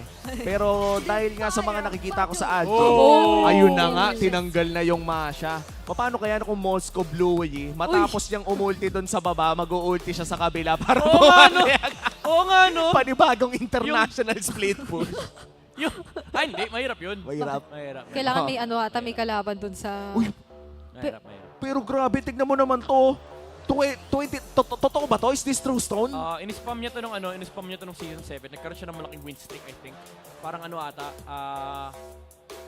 games ata, walang talo. Yung harit na nung season 7. Partida tinatapat niya sa mga counter sa kanya. Tapos season 8, parang nilalaro din yan ng paminsan-minsan. Pahapyaw, gano'n. Yung season 8 OHEB was definitely one of my favorite OHEBs. Ito na, Claude. Paunahan sa Claude, guys. Walang Masha, walang Grok, tapos open. Pero parang imposibleng hindi yun natunugan kahit paano ng TNC dito eh. So one way or another. Unless mag-carry sila dito Kasi at least yung carry kaya harapan yung Pakito. Yung Claude kasi pag wala kang BMI, full combo ka talaga dyan. Susuntukin ka talaga doon. Piplikero ka niyan. Kumbaga sasamahan mo na si Dexter. Pero ayan na nga, carry. One of the best counters to the Barats as well. And at least, meron kang Thunderbelt route for the carry. Pero ang problema dito, it does set up for a good Harris game. Harris, Roger. Ano kaya magiging choice dito for TNC Pro Team? Yung maganda sana ipares sa Louie, yung pang-action Jackson. Ano ba? Ito na ba? Claude na ba this? Mga pwede rin ipadala sa likod. Ano kaya gagamitin ni Yoshi dito? Interesting yung kakombo ng Louie. May Tig, may Cho, may Edith. Umuon na si Hatred Meron nang nasa isip May nakalakin na no? Nakakamiss ito yung talaga. Louie, Kaja. Ayan na. Bruno. Sabi ni Nomad, Coach, Savage ko na to Round 2. Okay, Rome for Blacklist. Good counter versus Kaja. Honestly, walang Ruby, walang Grok, walang Tig. Walang Mino. This is hard. I think kailangan nila yung Tig. Nagtitig nga naman si Oo. Haji. Yun nga yung isa sa mga pinakaunang hero na nakilala si Haji sa kanyang Rome role. Ang tanong ay, kukunin niya ba ito? Especially up against si Kaja. Oh! What? What? At daan, nagulat ang mundo. Haji kay Soto. Speechless tayong lahat ngayon. Nagulat tayo kasi kailan ba natin ito huling nakita? Si Escalera pa ang gumamit nun. Selena Novaria pa yon. Pero this time, Selena and... Novaria nga ba yun? Novaria din ata. Pero tingnan natin, no? Dahil with this, ayan na, Selena Novaria combo. Parang midnight. So makitataulo mo dun, Napanood na natin to. It's the thing. Medyo hit and miss. Hit or miss. Yung, literal, di pala medyo. Literal, hit or miss yung Selena Novaria. Ang pinakamalaking threat dito is yung ultimate ni Novaria. Pinapalaki yung hitbox ng mga heroes. So mas madali iland yung mga araw. And there is a Selena specialist on the side of Blacklist International with Haji on this roster. But the question is, again, early game. Against this Bruno, kapag hindi tumama yung mga spells, how do you defend? Oh, that's gonna be a question na makikita din natin ang sagot as we enter the last game of this best-of-3 series between Blacklist International and TNC Pro Team. Napatagal pa ng Blacklist International ang serye na to by taking a dominant Game 2 victory. Pero ang tanong, matatapos kaya nila ito and deny TNC once again of their points? Grabe yung conditions na mayroon ang lineup ng Blacklist International. Again, Selena specialist indeed. Etong si Haji. But then, sobrang kailangan nilang ma-fulfill yung requirements ng lineup na to para mas mapataas yung likelihood ng chances nila na manalo dito sa laban. Pero so, hindi lang din pala yung hitbox yung pwede nating i-expect, no? Yung vision na mapoprovide both ng Selena and ng Novaria. Throwback to, season 3 tsaka 4. Yung Selena, hindi naman counter, pero parang magandang sagot laban sa Kaja kasi yung vision na pinaprovide mo. Pero the thing is, may limit na kasi yung buhay. Kasi may tanning na sa buhay yung props. Oo. Hindi na siya ganun katagal. Pero kinagandaan dito yung reset. Yung reset sa kanyang dash. Ay, oo. Basta makalmot ka niya, may sure out yung Selena. Akala ko dati 3 lang eh.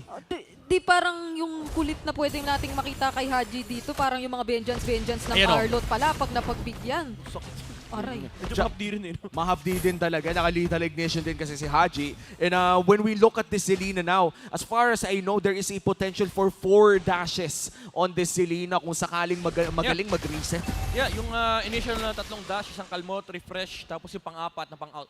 And it's going to be interesting kung kaya nga ba itong gawin ni Haji this time around. Super Yoshi taking the tough boots as his first item. Magpapa-level 4 lamang ang kupunan ng TNC Pro Team dito sa XP lane. Pero sa mid may nangyayari na. Super Yoshi, may flicker na na-burn para dito sa kanya. Kaso merong diversion. Tatlo to na alam ng TNC. Haji ngayon magiging first blood. Sinundan mo pa ni Yue. Dalawang napakakailangang maingat sana na heroes ng Blacklist International. Yeah, so ito yung downside ng lineup ng Blacklist International. As much as meron silang potential na mag-chain ng kanilang mga CC at maging annoying sa frontline with the missile arrows and the traps and the slows from the Novaria. The thing is, wala silang natural frontliner. It's just a Fredrin. So, every single time nagagawa ng diversion play ang TNC, nakakatakot for Blacklist International kasi first of all, di mo na sila manggagaling and walang kayang mag-check na mga bush sa kanila. Although, you could say na pinik ng Blacklist International yung Selena as a counter against sa Louis kasi nandun yung mga visions. Still, wala kasing sasalo walang sasalo nung gang. At kanina nga nakita natin yung shot call talaga ni TNC Pro Team. Sa pagkain ng isa, sinapak na agad yung tumakas. Yung tipo na siguro may hinuhuli ka, nakita mo may tumatakbo na binigyan na agad ni Heads. And that was such a beautiful play coming in from TNC Pro Team. Kaya naman lamang na sila ng 1.5k. And look at this, the Haas Close rush coming in from Nomad as well. Mukhang sustainable na ang kanyang laning phase. Ang hirap nito. Although you have the vision, hindi guaranteed na meron kayong magiging magandang pansagot kapag ka nag-engage na nga o kapag ka sinimulan na ng TNC yung mga magiging laban. Pero mukhang Blacklist International yata ang gustong magsimula ngayon.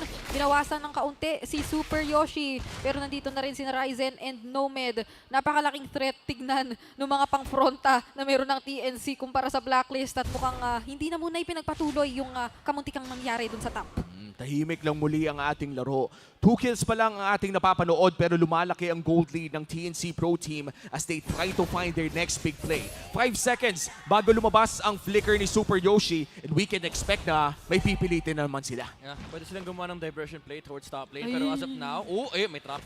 Okay, ito lang yung advantage nyo kapag kabisado ng Selena kung saan pwede mag-diversion yung kalaban. May naka-ready ng trap. And Haji is it's a very good mage player. So I feel like ilang beses niya na rin nalaro yung Louie. So alam niya kung saan pwede mag-TP yung TNC. But ang concern mo lang dito for Blacklist International is kailangan solid yung initial 5 minutes nyo. And as of right now, medyo maganda rin naman yung trajectory ng Blacklist International kasi na-hold nila yung gold lane. But it's different when the energy shields are down.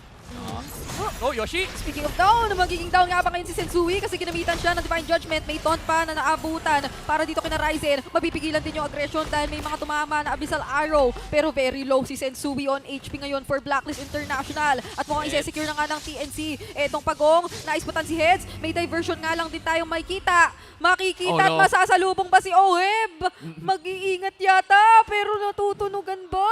Natutunugan na niya ata, hindi tatama ang combo ng Luigi. Pero forced pa rin ang kanyang flicker out. Haji now guarding Oheb dito sa gold lane. Nandyan na rin si Yue pero mukhang hindi pa rin sila makakaangat, Papi.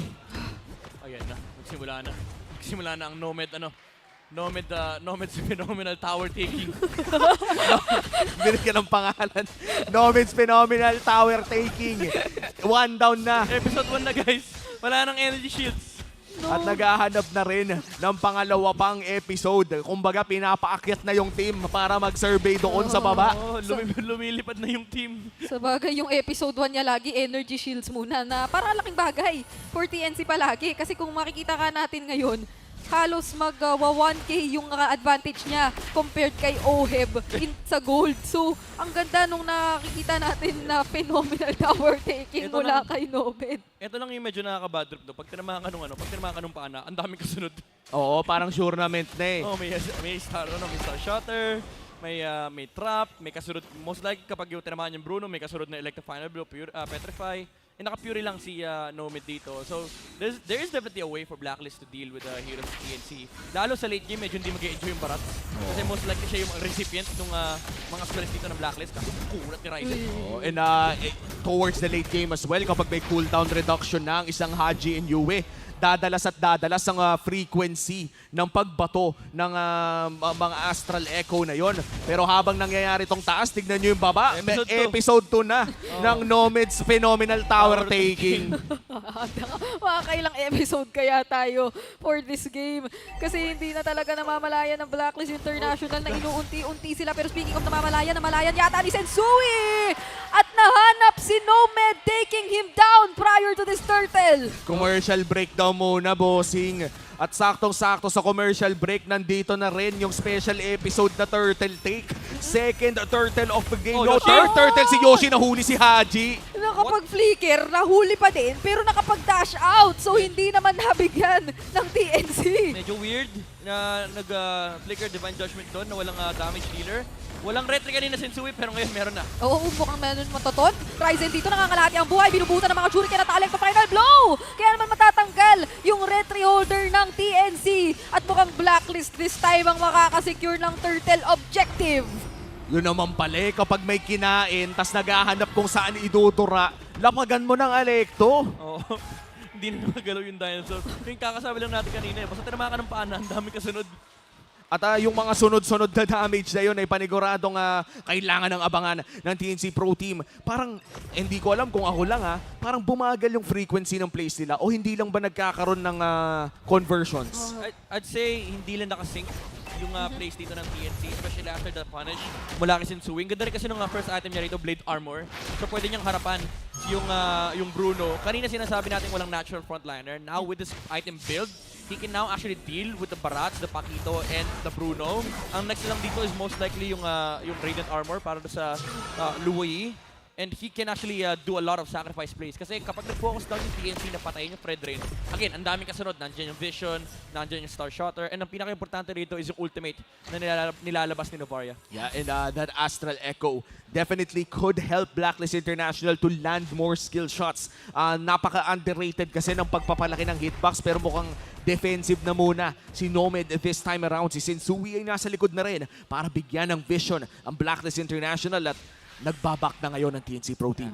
Grabe yung mga chinecheck ni Haji na bushes. Kahit yung mga sobrang hindi mo maiisip, pinapadala niya ng Abyssal Arrow just in case to make sure kapag wala na sa vision nila, especially yung Luyi, which is Hatred, na actually kanina pa nila sobrang pinupuntirya or pinapatabunan at binabatuhan ng mga Astral or ng Star Shatter, pati ng mga Abyssal Arrow. Pero doon yung diversion na hindi nakita, though wala naman nakuha din ang DNC.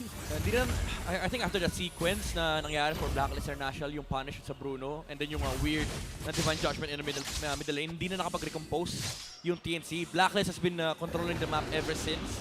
Hindi na sila gumawa ng aggressive play dito sa side ng TNC, especially with the Flicker and the Divine Judgment now available on their side. So Blacklist International in the current pacing, masayang-masaya sila kasi tumataba yung Novaria, tumataba yung carry. And with the late game scaling the Blacklist International has, mukhang pressure is on for TNC Pro Team. Sinalo na ni Hatred, sabi ni Yoshi. Ako na muna, ha? O, diba? Ang daming nare-reveal at parang ang spammable ngayon ng mga vision skills ng Blacklist kasi nakatalisman pa sila pareho. So literal na hindi sila mauubusan ng mga ibabato dito at ways para hanapin ang TNC. Kailangan lang ingatan yung mga angulo kasi katulad niyan, mukhang hindi pa informed. Pero ngayon informed na sila. Mas malala pa sa Jowa reveal na hanap lahat ng mga nandoon. Sobrang bantay sarado yung mga brushes. Talagang chinecheck lahat at hindi sila nauubusan ng pan-check. At speaking of pan-check, dalawa na naman ang na-check. Pero Electro Final Blow, pinubusan naman kay Ryzen. Kaso nagamitan ng Divine Judgment dito si Edward. Sabay yung sustain mula doon sa Detonas. Welcome! Kailangan nating pansinin talaga kasi dalawang miyembro ng Blacklist International ang nawala. Nagka-disconnection ata. Yung tatlo naglo-lord tapos yung dalawa na masyado ng malalim. Grabe si Ryzen, ang daming niya sinalo. Actually, sinalo niya lahat. And nabuhay pa rin siya. Dagdag pa salo, buhay pa rin. Buhay pa rin. Buhay pa rin. Kumbaga sinusuportahan lang niya yung naratibo na sinasalo niya lahat. Oo, sabi niya kasi, ako na to ako na si Big Brother, big guy Oh, wait lang. Diversion play coming in from TNC para lamang dalhin ang dalawa at pati rin ang jungler. Oops, nandito na naman si OM, pero yung vision yata hindi sumapat para manakaw nila Yue. Nandun pa din ang retry ni Ryzen. So, ang Lord ay mapupunta sa TNC. Wawa naman yung dinosaur. Feeling ko that may hit rate tayo nung araw sa kanya Parang sinasalo na lang niya kaysa naman iba, di ba? Kasi hindi niya maramdaman Naka-ano siya, naka-silent robe siya, meron siyang guardian. As long as meron siyang enough window para mag-heal back, okay lang kay Ryzen na parang, sige, okay na, tanggap ko na. Lahat yan tatama sa akin. Siguraduhin ko lang na ako tatamaan, i-heal ko na lang at i-mitigate ko pa yung damage output. And sinabi mo na rin kanina, no, Midnight, nagpapalaki ng hitbox ng isang Astral Echo at nagpapalaki din naman si Barats ng sarili niya habang nagdadagdag ng stacks. Kaya kalahati ng mapa yan si Barats. Sasaluhin na lang yan lahat. Siguro kung creator camp to, ay times 2 pa ang laki niyan. Oo, alam mo yung kahit saan iba to ni Haji, tatakama kay Ryzen Shoutout sa mga nagko-comment ng creator camp. Ito, creator camp ba to? May napag-isa si Yoshi pero makaka-flicker out. Hindi rin siya mapapatumba ng kahit anong lethal ignition. At mukhang ang Blacklist International ang focus muna ay patumbahin itong Lord.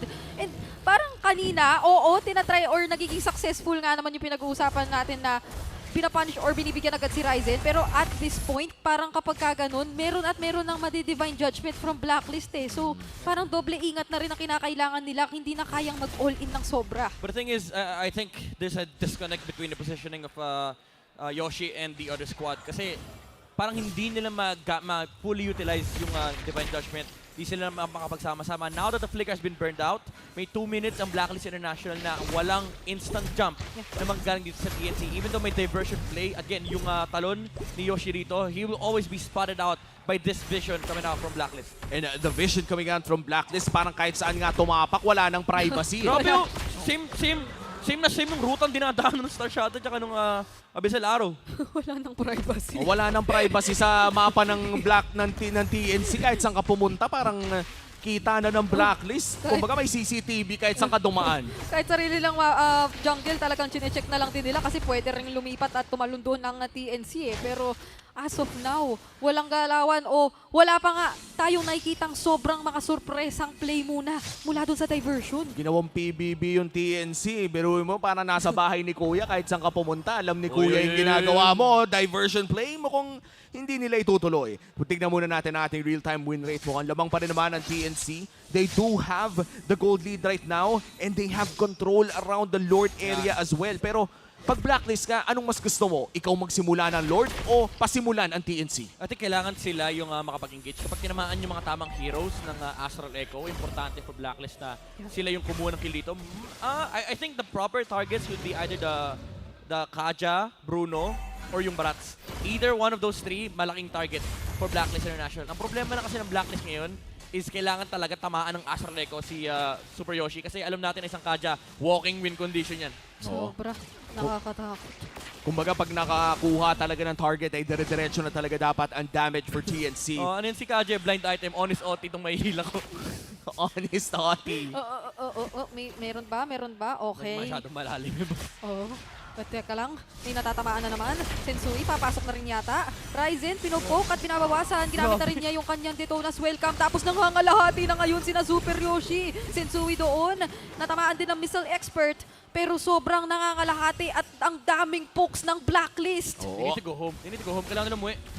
Ang sakit na ng mga poke na nanggagaling sa Blacklist International. At kalahati na nga rin ang buhay ng Lord. Diversion play doon sa may bandang itaas. Ilan ang dadalhin. That's sa Pakito as well. Pero nakita na siya. Reset muna doon sa Lord. At meron ng Yoshi conceal play. Yoshi! Si Edward yata nga hatakin. Mababurst down pa siya this time. Mukhang makakatakas pa. At nabagsakan ng mga miyembro ng TNC ng Appraiser's Wrath. Sabay sinundan ng damage nila Yue. At ngayon si Numid ang sa ikalawang nawala. So that's two crucial heroes right now for TNC. Ang Blacklist International mukhang sila ang nagwagi.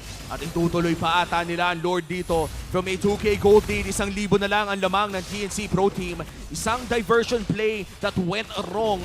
Blacklist ngayon ang kukuha ng ating Luminous Lord. I don't think that was the right target for Super Yoshi. If mabuhay siya under the Divine Judgment, pwede lang gamitin ni Edward yung Eye for an Eye. And sobrang dali lang tumakas doon. Ang ginawa pa nga niya, Eye for an Eye, elect to final blow pabalik, na force yung Purify and oh my goodness! Wind of Nature, and ito na yung pag-arangkada ng Blacklist. Sobrang napalibutan yung mga nasa ilalim ng tore. Kahit yung mga pinakaligtas na lugar sa mapa ng TNC, parang hindi naligtas ngayon sa Blacklist. Alam mo, na-miss ko tuloy yung Filipino sniper era ni Oheb. Imaginein mo kung after mo matamaan nung pana Star Shatter, binigyan ka pa ng Rainer's Apathy. Sana nga nagbeya sila dito, no? Dream come true talaga. Dream come true para sa lahat ng mga mahilig sa mga mahahabang skill shot. Uy, tinamaan pa rin doon. Si Heads ng Abyssal Arrow, napipigilan yung gustong aggression talaga ng TNC this time. At nauubos isa-isa yung mga inhibitor turrets. Pumasok pa si Edward with the elect to final blow. May Lord pa kasama ang Blacklist International. Kinakailangan depensahan ng TNC ito. Divine Judgment available na rin para kay Super Yoshi. 1v1 with a Great One doon sa baba, pero mukhang makakadepensa naman ng inhibitor turret ang TNC. Pero kamunti ka na. Depensa muna para sa kanila at disiplina naman para sa Blacklist. Yeah, habang tumatagal to, and if same lang yung magiging laro ng TNC, ang laki ng magiging problema nila kasi tumataas pa yung damage output ni Novaya dito. And also, as well as Haji. Actually? Pati yung Selena ma-update dahil naka-lethal ignition din. Si Haji. Siya yung naka-lethal ignition. Kahit ano. Ay, alam mo naman, huwag nyo natutuloyin ang kanta na yon. Pero TNC, defensive right now. Wait lang si Edward ulit. Ito ba, magiging defensive din dahil si Edward ay hindi na mabubuhay pa doon. 5-5 ba naman ang nakahanap sa'yo? Nako, wala talaga malakas sa 5. Kahit Benedetta ka, hindi ka makakatakas doon. Maliban na lang kung sobrang sakto ng timing mo dahil anything is possible when you have 10 dashes. Stun 5, no? Stun 5. Stun 5, elect to final blowout, tapos sure escape. Sure escape talaga, pero this time around, TNC, they knew what to do. Flicker is still available para kay Super Yoshi, pero mukhang masaspatan siya dito ng Abyssal Arrow, tapos kinailangan iwasan. Diyos ko naman, ano to, Golden State, ang daming 3-pointer. Nag-i-enjoy si Haji at si Yue. Feeling ko nag-practice sa firing range eh. Oh, parang lagi nga sila magkasunod nagbabato eh. Ito na ba yung communication na nangangagitan? Oo. Si Ryzen, hindi na nag-i-enjoy. Hindi na nag-enjoy yan, men. Kumbaga parang ito yung literal na bang-bang. Dahil may yung unang bang sa'yo, hindi ka na makakagalaw. Yung pangalawang bang yung masakit. Imagine mo kung may stats lang na na duration played. Siguro kalahati nung game, yun lang inalaro niya. Kasi kalahati, nakastan siya. Nakatayo, no? Kumbaga parang, sige, hindi gumagalaw yung joystick. Tapos naghihintay ng regen. Hintay ng regen, di ba kagamit ng skill. Pero ito all jokes aside, this is already an evolved Lord. So kung sino man makakuha ng Lord na to, might be able to win this game. And points ang nakasalalay dito. 3 points ang makakuha ng mananalo dito sa larong ito. And Blacklist International, sila na ang papalibot around this Lord area. Oh, grabe ah. Si Nomed nagpapakita pero Super Yoshi and Hatred, hindi pa rin natin alam kung ano yung plano nilang gawin.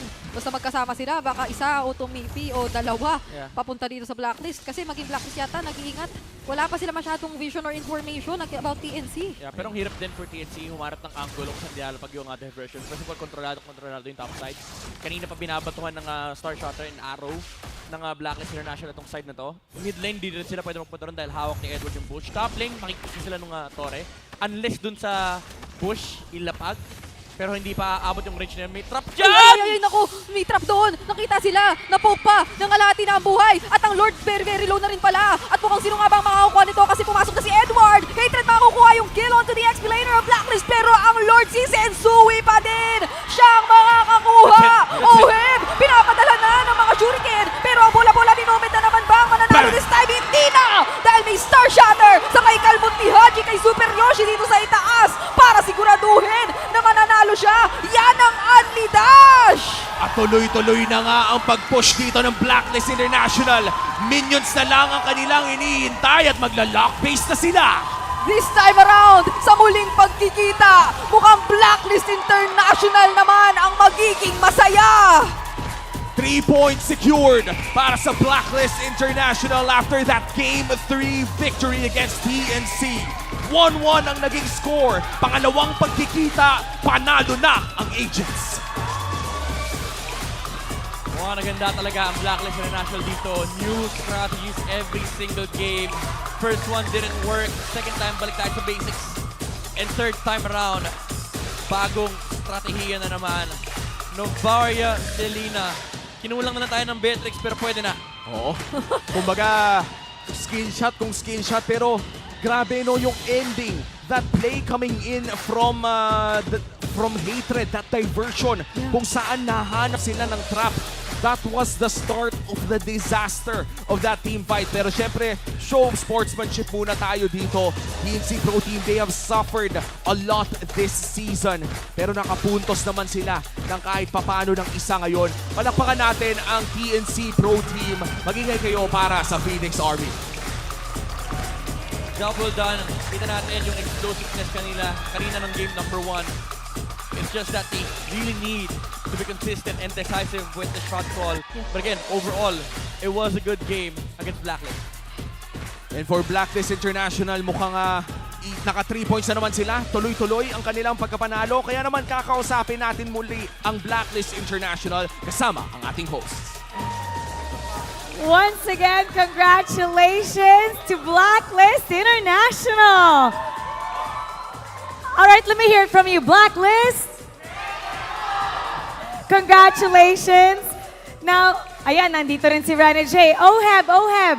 Last time that you guys played against TNC, natalo kayo. So anong feeling na bawian nyo sila this time, especially pagkatapos ng savage nung counterpart, na savage kayo nung kalaban nyo? Anong feeling ngayon?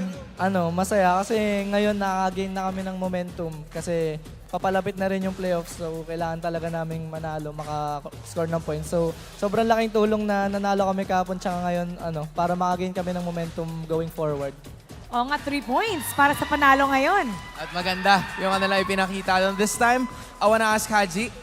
Haji, before we head on to this match, pinalabas namin yung video about Coach Bonchan addressing yung shot calling issue na kinakailangan ng team to move forward. Sa tingin mo ba, with the consecutive victories na nakuha nyo this week, nakuha nyo na yung timpla or na-address nyo na yung issue regarding that? Tingin po, konti pa. Kasi, tingin ko di pa ako perfect mag-shot call pero tinatry ko naman po. Basta po, tiwala lang po yung kampi ko. Walang hesitation po sa sa naisip kong play, ganun.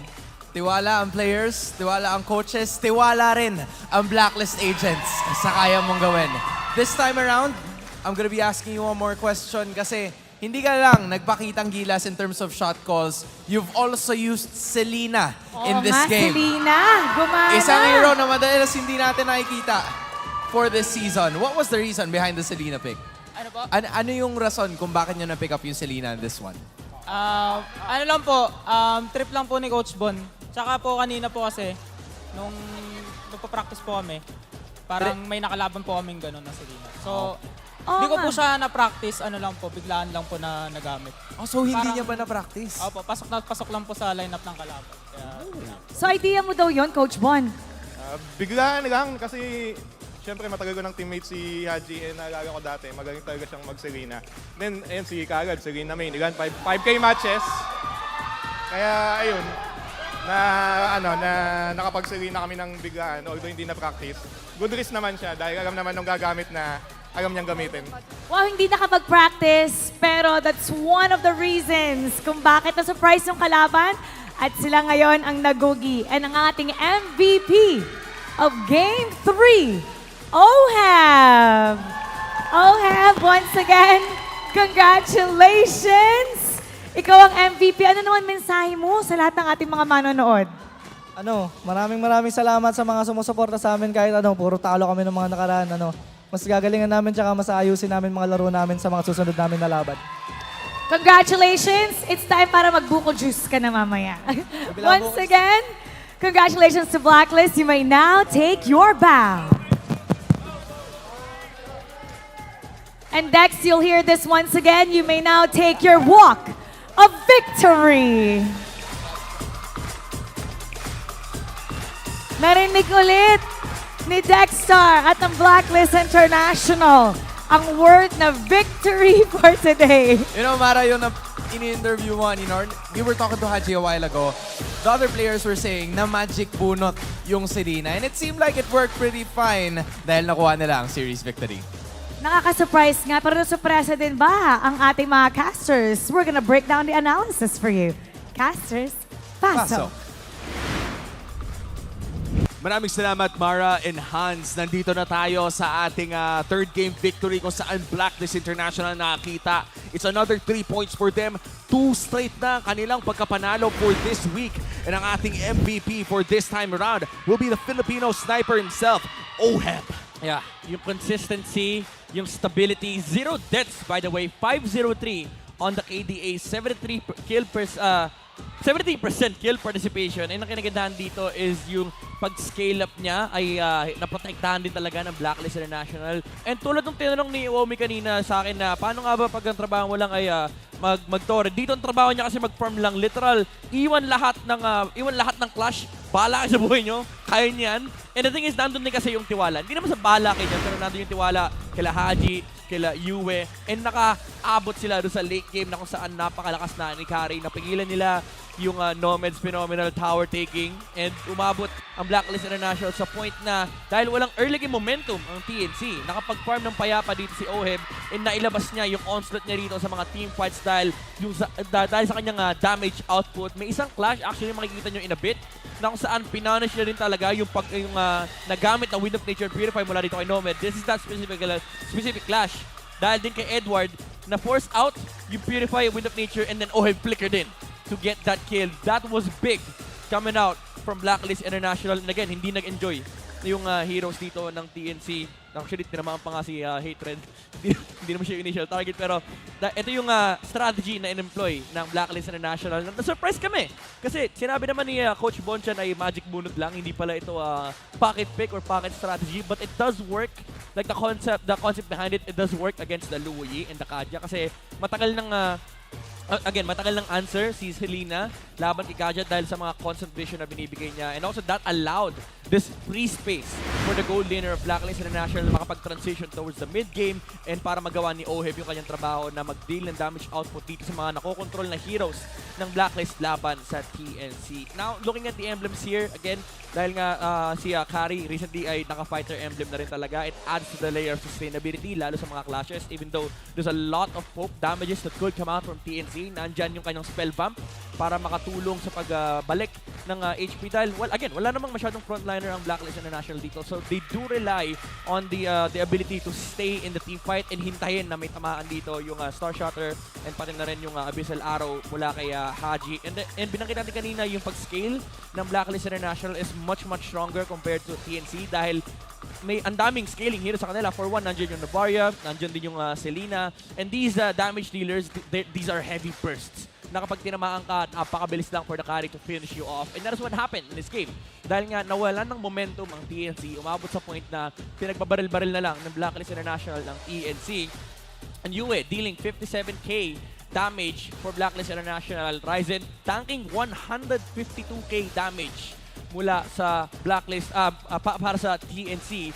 The sad part about that is hindi ito nagtatranslate into hindi ito nagko-convert into team point victories dahil nga hindi rin sila makalapit dito sa Blacklist International. Na-foil lagi yung mga conceal, flicker, divine judgment. Minsan hindi rin nakasync yung kanilang mga play, disconnected yung kanilang positioning, and that is why Blacklist was able to just punish these team fights coming out from TNC. Pag lumabas na yung slow mula kay Novaria, nandun na yung takbuhan portion mula sa TNC, and again, hindi naman sila super mobile like the Claude, the Carry, kasi talagang kaya silang habulin dito ng Blacklist International with the Benedetta, with the slows coming out from the Astral Echo, and the chase down from Setsui and Oheb.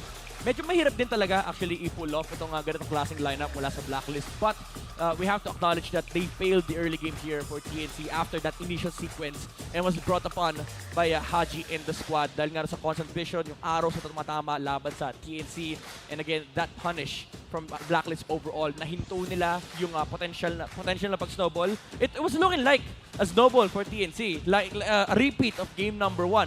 But then, after that initial slump, hindi na sila nakarecover, and I think it does come down dun sa composure and yung shot calling capabilities ng TNC. But on the other hand, Blacklist International na sunod-sunod lang yung execution and nabibuild na yung tiwala dito between the players. And I want to bring up something that you said as well earlier, Midnight, yung adaptability. Mukhang yun ang naging choice ng Blacklist at nanalo sila ng serye na to. Ang susunod nating serye ay APBR at Manana Evos, labanan ng 1st and 5th seed ngayon sa ating liga. Excited ka na ba para dyan? Sobra. Biruin mo nga naman ngayong araw puro mga talagang medyo napapatagal din na mga nakikita nating labanan o dikit na dikit.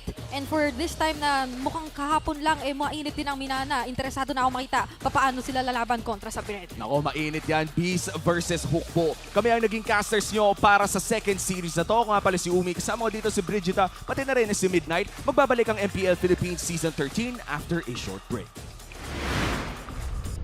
The 13th season of MPL Philippines is brought to you by the following sponsors. Smart, the official telco partner of MPL Philippines Season 13. Infinix GT Series, outplay the rest. Experience the MPL PH Season 13 action live at Shooting Gallery Studios. Tickets are now available on our official ticketing partner at /event.com. Don't miss any MPL PH action by following our official Facebook page and subscribing to our YouTube channel. Follow MPL PH on TikTok as well for more content. And don't forget to like, follow, and subscribe to the official accounts of MDL Philippines. To ensure the equality and fairness of our games, MPL Philippines is also monitored and supervised by the Games and Amusements Board.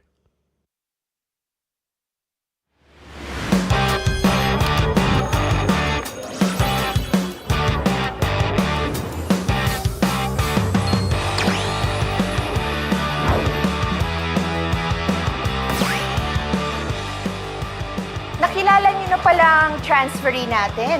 Class, meet your new classmate, Felicissimo. Moy na lang po. Lisa, guide mo muna si Moy ha as he adjusts to our school. Thank you, Iha. Okay, everyone, bring out your social studies textbooks. Nag-ML ka? Pero kaka-start ko pa lang Noob pa ako, tsaka newbie rin dito. Sus, school ML. Ako bahala sa'yo. Dali lang to. Road to Mythic agad tayo. Pakinggan mo lang ako.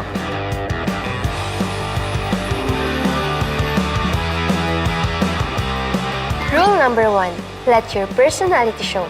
Pakita mo kung sino ka, be.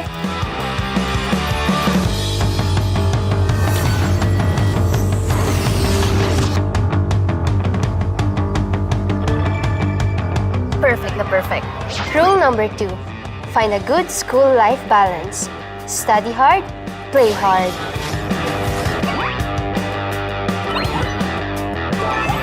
Yes! Ang galing! Nice one! Rule number 3, basic lang galawan dito. Basta alam mo, Prayo, magpataba para lumakas. More kain, more energy.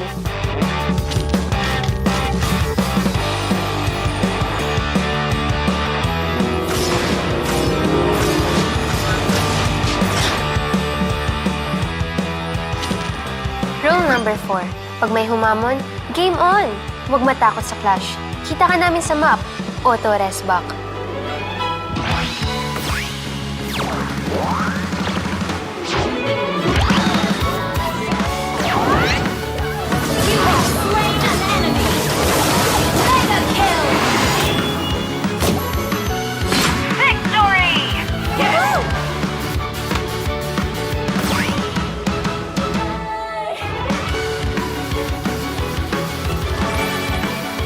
O, diba? Basic. Easy lang mag-rank up, basta sama-sama. Thanks, Lodi. Ano? Laro? G!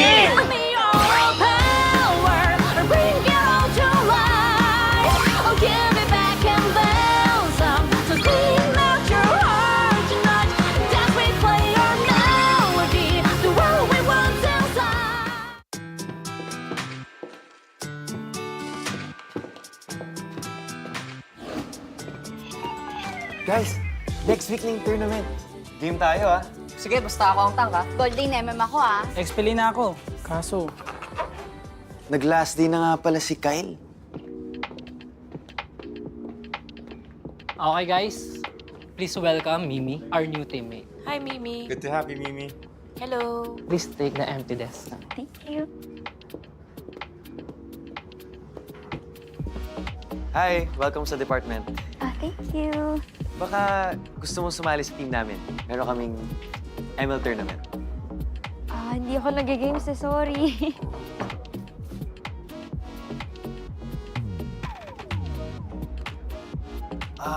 Turuan kita. Gusto mo?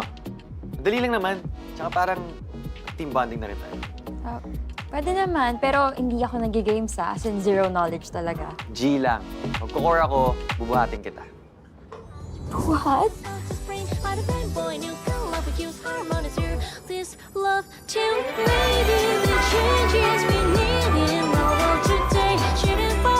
Five seconds till the enemy reaches the battlefield.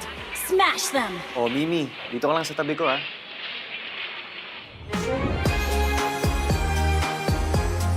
Lord! Oh, buster ka lang. Def lang. GG. Bawi na lang next time. Nice game, guys. Later na ako. Focus lang yan, Mimi. You're making progress naman, eh. Basta, focus ka lang sa atin. See ya. Sa atin? May kami na ba?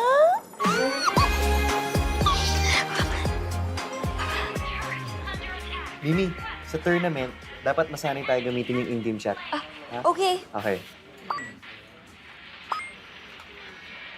All the way from MDL, nandito ang TNCZ for visiting the MPL Arena. Kamusta kayo, guys? Doing good? Nasa iyo yung mic. Okay, how about you introduce yourselves, your name, and yung role mo? MJ Vasquez, explain, sharp IGN ko. Explainer.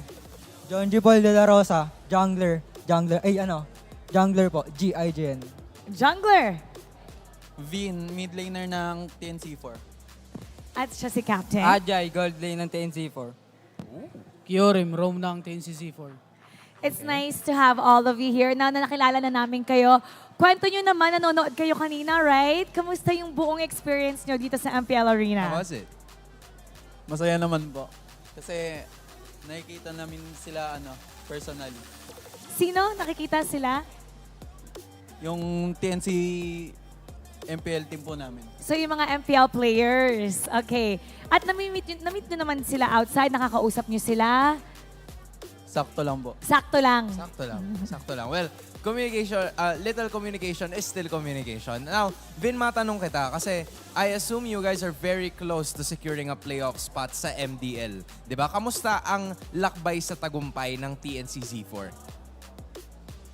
Sakto lang din po. Sakto lang din. Sakto lang pero din. matatandaan ko, third seed kayo, di ba? Oo Kamusta nga, yung top three. competition? Kamusta yung mga laban nyo so far? Kasi nababalitaan ko na kayo lang daw ang gumagamit or madalas na gumamit ng mga fighter gold lane. Di ba? So paano nyo napapagana yun marksman. usually without giving your strategy away? Bakit ganon yung laruan nyo? Yun po yung ano, gustong gamitin na ito. Ni Ajay. Oh, dahil trip lang niya. Opo. Yun lang. That's it. It's as Opo. simple as that. Mara, mind you Ajay, naglaro na rin to sa MPL just last season. XP laner siya nun. Pero ngayon, gold laner siya. Gusto ko nga siya marinig actually. Like, Ajay, kamusta ba? Kaya ka ba nag-fighter gold lane? Kasi nag-XP ka before? Or may iba ka bang plano in mind? Wala po. Nag-adjust lang po ako kasi po ano, wala na po kaming mahanap na gold lane. Okay. Sakto lang. Wala lang. Basta kung... Gana pa rin eh. It's working. Top 3 sila ngayon. Yup. So, next week, last week ng regular season for MDL, what else can we expect from all of you? Mas lilinisan po namin yung laro namin. Tapos mas magtitiwala pa kami sa isa't isa. Mas lilinisin, mas magtitiwala. Sakto lang. Alright. Ang mahalaga, di sobra, hindi kulang, sakto lang. Vin, invite mo naman lahat ng ating mga MPL fans na suportahan na ang MDL, especially in your last week.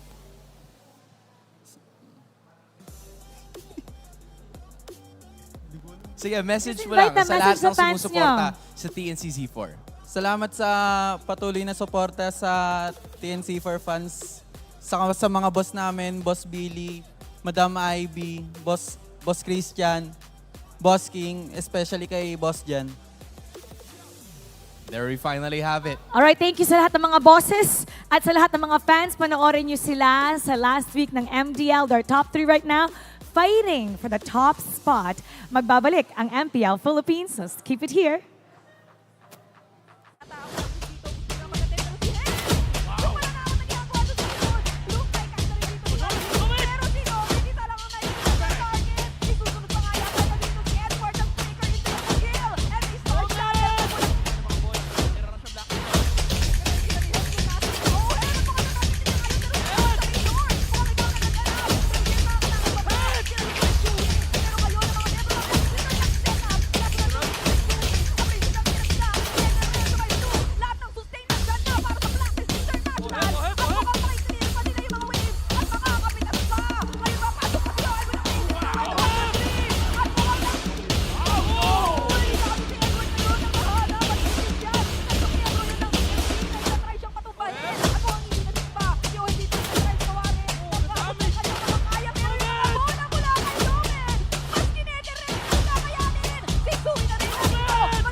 Malakas ang Pinas. Lakas ng Pinas. Malakas, Pilipinas, malakas. Kahit anong lane, we become the monsters. Malakas, Pilipinas, malakas. Face the golden sun and ribbon for the 3 stars. Look at us to the top, no ifs, no buts. Winning any game, para to sa PINAS. Di mo matikin ang aming boses on your level. Nasa kalye man o mobile, you know I become a legend. Open fire, we unite, we winners. Built with pressure, like diamonds are made of. Switch in a lane na parang gera. HP Racing may reset. Built na kitang buhat ni Hilda. Full load SS parang Lyra. Susundan ko ang iyong bakas. Kasama patas. Tagumpay natin to. Dahil tayo'y malakas. Para sa Pinas. Nasa amin ang alas. Hindi tuwa atras. Kinikilala sa taas. Kasi kami ang malakas. Para sa Pinas. Nasa amin ang alas. Hindi tuwa atras. Kinikilala sa taas. Ganito kami sa Pinas. Wow! Hold on. Yeah, malakas ang Pinas. We are laging MVP, no surrender, no retreat. Pag nagsama-sama, just imagine what we can achieve. Laging MVP, no surrender, no retreat. Giving 100 all my all, cause we just cannot be defeated. We are unstoppable, immune and invulnerable. Ready ang equipment, lahat frozen, malang crowd control. Pakita ko na jab like pow, east to the southeast.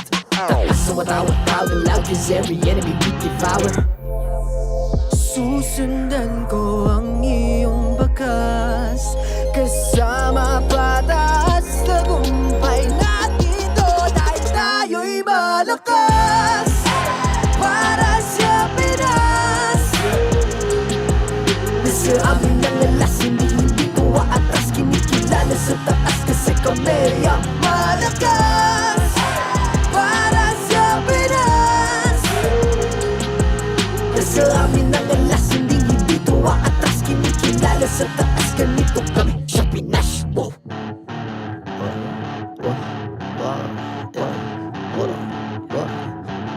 Malakas, Pilipinas, malakas.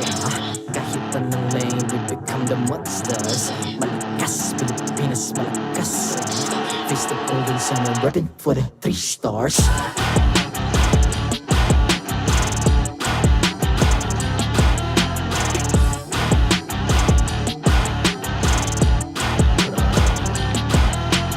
Ang lakas ng Pinas, we unite, be the stars. Ang lakas ng Pinas, we unite, be the stars. Ang lakas ng Pinas, we unite, be the stars. Ang lakas ng Pinas, we the stars. Ang lakas ng Pinas, we unite, we the stars. Ang lakas ng Pinas, we unite, we the stars. Ang lakas ng Pinas, we unite, we the stars. Ang lakas ng Pinas, we the stars.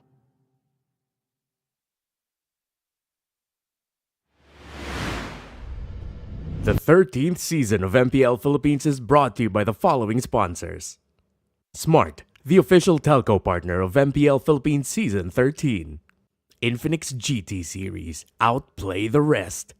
Experience the MPL PH Season 13 action live at Shooting Gallery Studios. Tickets are now available on our official ticketing partner at /event.com.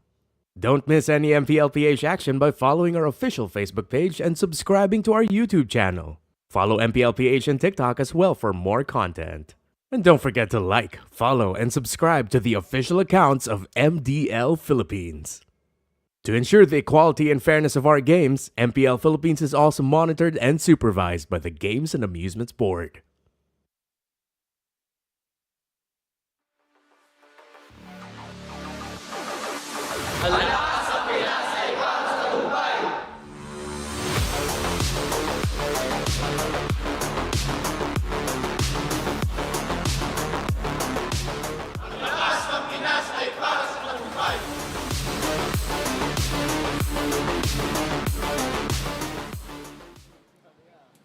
We're about to start the third and last series of this Sunday. At bago tayo pumunta sa ating laban, syempre magchika muna tayo kasama sa AP, Brent, Pando, and Ogwen. Kamusta kayo? Ayos na ayos lang. How about you? Uy, ang ganda ng performance mo last time, ha? Goods lang, chill lang. Nandito si Mami today. Yup, si Mama dito siya nanonood ulit. Oh, hello to Mommy once again. Okay, ito ang ating question of the day kasi nga, di ba, ang init ng panahon ngayon. So, paano nga ba at ano ang paborito nyong palamig sa mainit na panahon? Sa akin, ice cream na flavor Double Dutch. Double Dutch. Parang simula nang pumunta ka ng Europe, mahilig ka na sa everything European, ah. Paborito rin kasi ng ng girlfriend ko. Oh, ano pangalan ni girlfriend? Si Princess. Princess. Hello, Princess. Okay, so yung Double Dutch ice cream mo, usually ba sa cone yon, in a cup? In a cup. In a cup? Para pag natunaw yung ice cream, pwede pa inumin. Pwede pong inumin. Oh, 2-in-1 naging milkshake. How about ikaw, Pando? Paborito mong palamig? Mango shake po. Mango shake, green mango or yung yellow mango, yung ripe? Favorite ripe, yeah. Okay, so usually yun ang na-order mo na ba yun today? Hindi pa ngayon pero yung paborito ko, yun, na may gatas. Na may gatas. So, an ice shake na may gatas. Yes. So, mamaya, if ever manalo kayo, mag-double dutch ka na at ikaw din mag-ripe mango shake. Kayo ba? Ano ang inyong paboritong palamig? Write down on the comment section below. At silipin muna natin kung nasa na nga ba si Hans. Hans, pasok! This time around, kasama namin ang Manana Evos. Lancy, ano bang paborito mong palamig pag mainit? Halo-halo po. Okay, halo-halo. Spider Miles, yung sa'yo ba, anong paborito mong palamig pag mainit? Water lang po. Ano? Water lang. Okay, so halo-halo, tsaka water. Yun lang yun, nonchalant kami. Casters, pasok.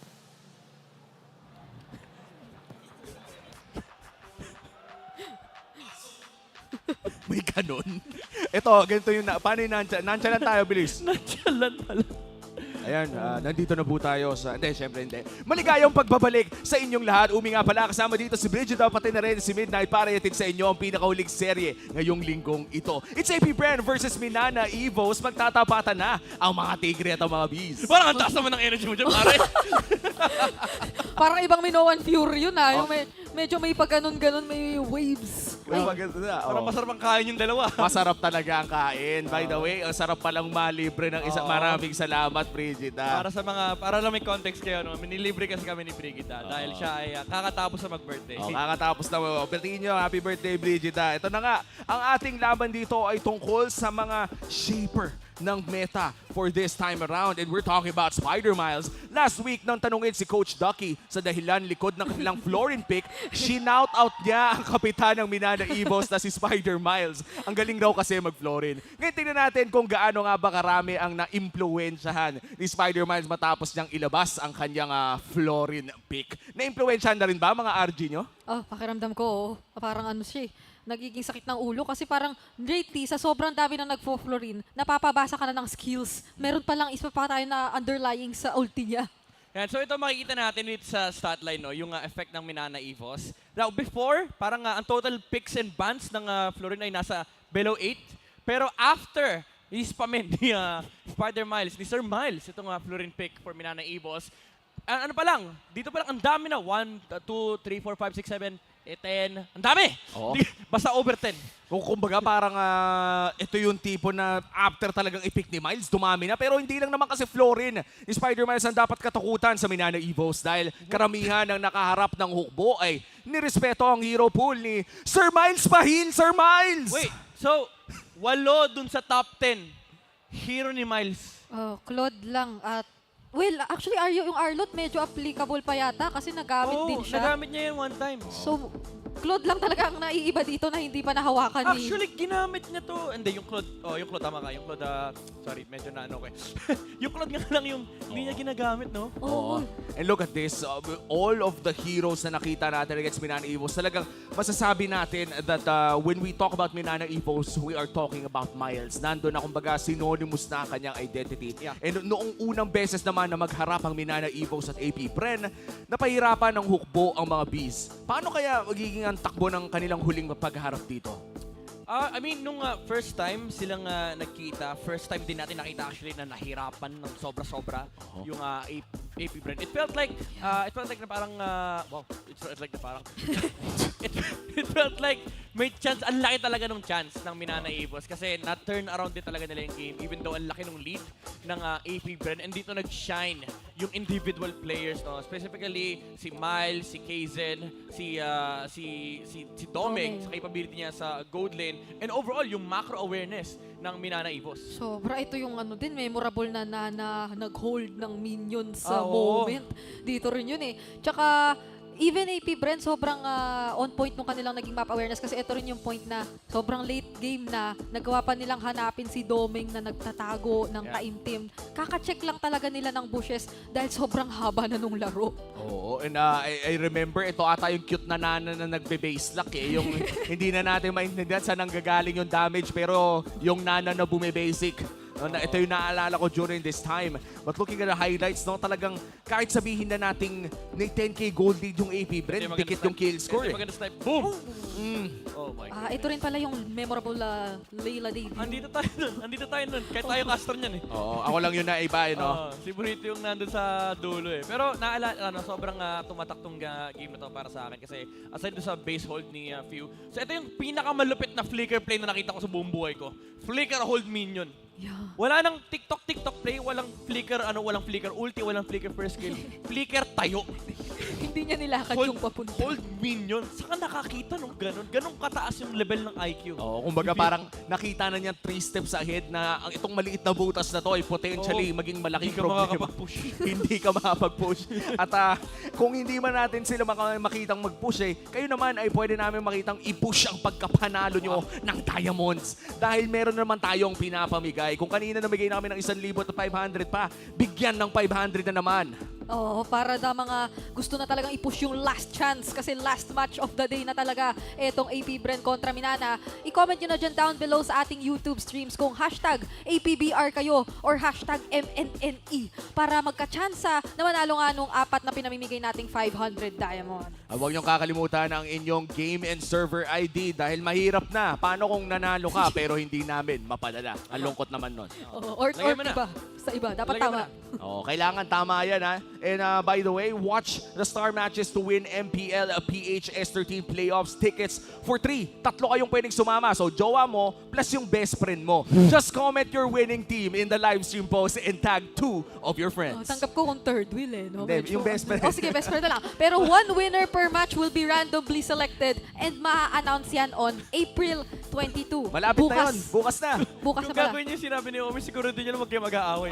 Huwag kayo mag-away sa playoffs. Alam mo naman, enjoy tayo dito sa MPL. Marami pa tayo mga pinapamigay dyan, kaya tutok lang sa MPL. Sa ngayon, i-welcome na natin ang ating marshals na mag-o-officiate ng laban na ito. Sinisiguro nila ang fairness at integrity ng ating games. Welcome na natin sila Kuya Chico. Kilalanin na natin ang mga maglalaro para sa huling serye ng araw na to. It's AP Brand versus Manana Evos.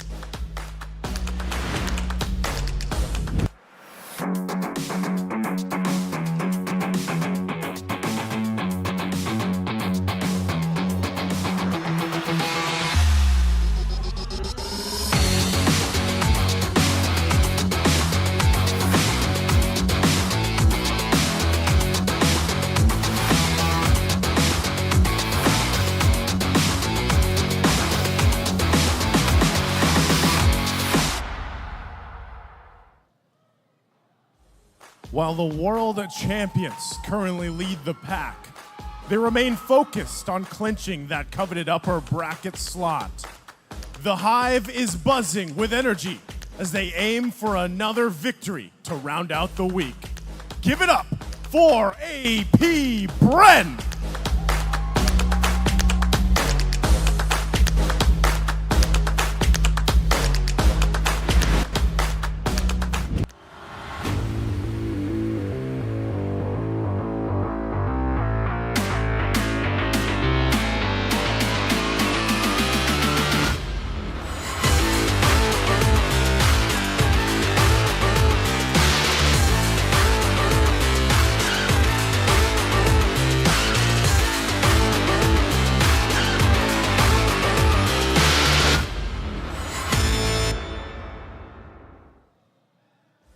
After yesterday's intense showdown, the Neon Tigers are eager to reclaim their strength. Determined to press onward, they must now conquer the formidable Goliath standing in their path. Let's rally behind Manana Evos!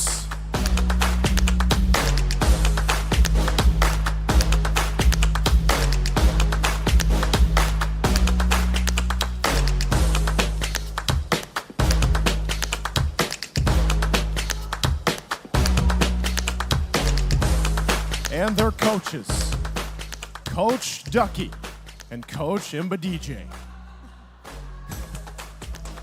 MPL Arena, give it up for the last match of Week 5. Will it be AP Bren or Manana Evos?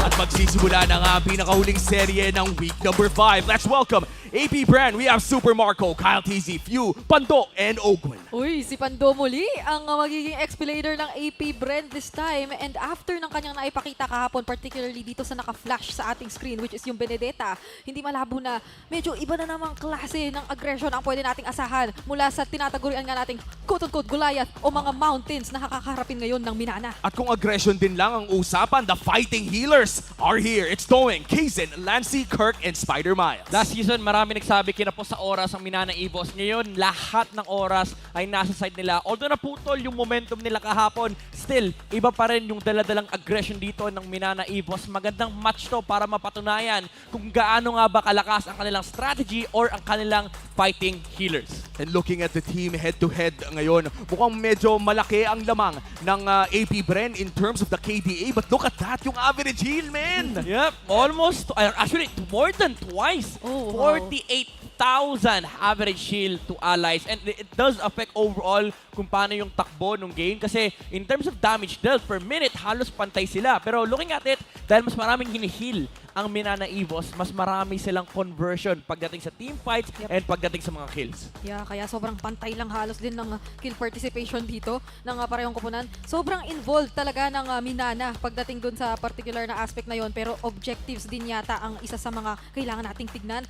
Medyo significant yata yung pagkakalayo nila in terms of stats pagdating sa objective takes. At medyo significant din ang difference ng dalawang manlalaro na nakita nyo ngayon sa screen ninyo. It's Ogwen versus Spider Miles, isang utility expert at isang napaka-versatile na roamer in Ogwen. Yeah, lagi ko sinasabi si Ogwen ay kaya ako rin sinasabi minsan na parang siya yung primary example ng isang magaling na rogue kasi hybrid na kaya niya mag-utility, kaya niya mag-tank setup, and he plays both roles perfectly. But in front of an expert, kahit sabihin natin yung sagad-sagad na yung performance mo, yung expert kasi may mga konting nuances yun na mas naiintindihan nila yung hero, mas may konting angat na knowledge compared to the other players. But now, for both teams, para manalo sila dito sa laban to, kailangan nila consider ang ating keys to victory natin sa atin ng Infinix. For AP Bren, they have to burst down the fighting healers. Alam naman natin kapag puro sustain, kapag puro heal, ang sagot dyan ay hindi DPS kundi burst. Kailangan mapatay kagad yung mga targets ng AP Bren or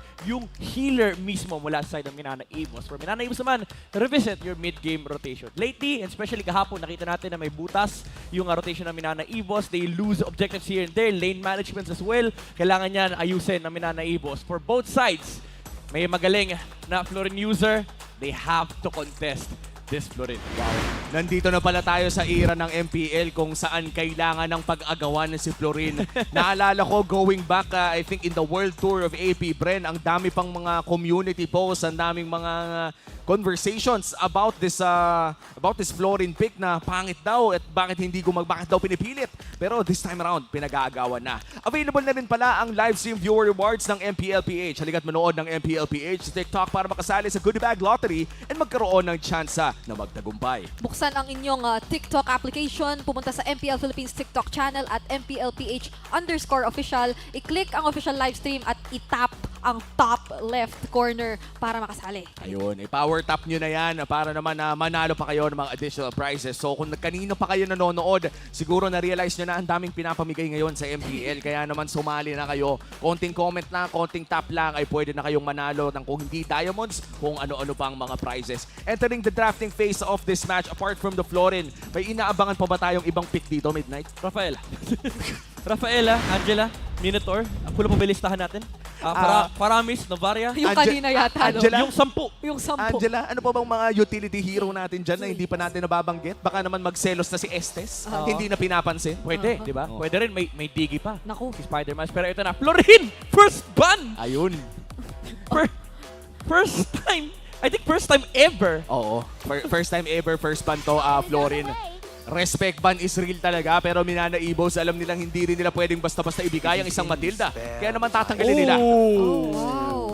Actually, no, parang ang tutok nating lahat of course, kaya Spider-Miles. Pero isa sa mga or medyo rising talaga na gold laners right now o napakaraming nagiging highlights, si Doming no? Doming na siyempre naaalalayan ni Spider-Miles. Pero at the same time, mechanically, parang iba yung prowess na naipapamalas niya. Yeah, maalala natin yung Manana Evos versus Echo, yung Nathan ni Doming na pumatay doon sa Sanji.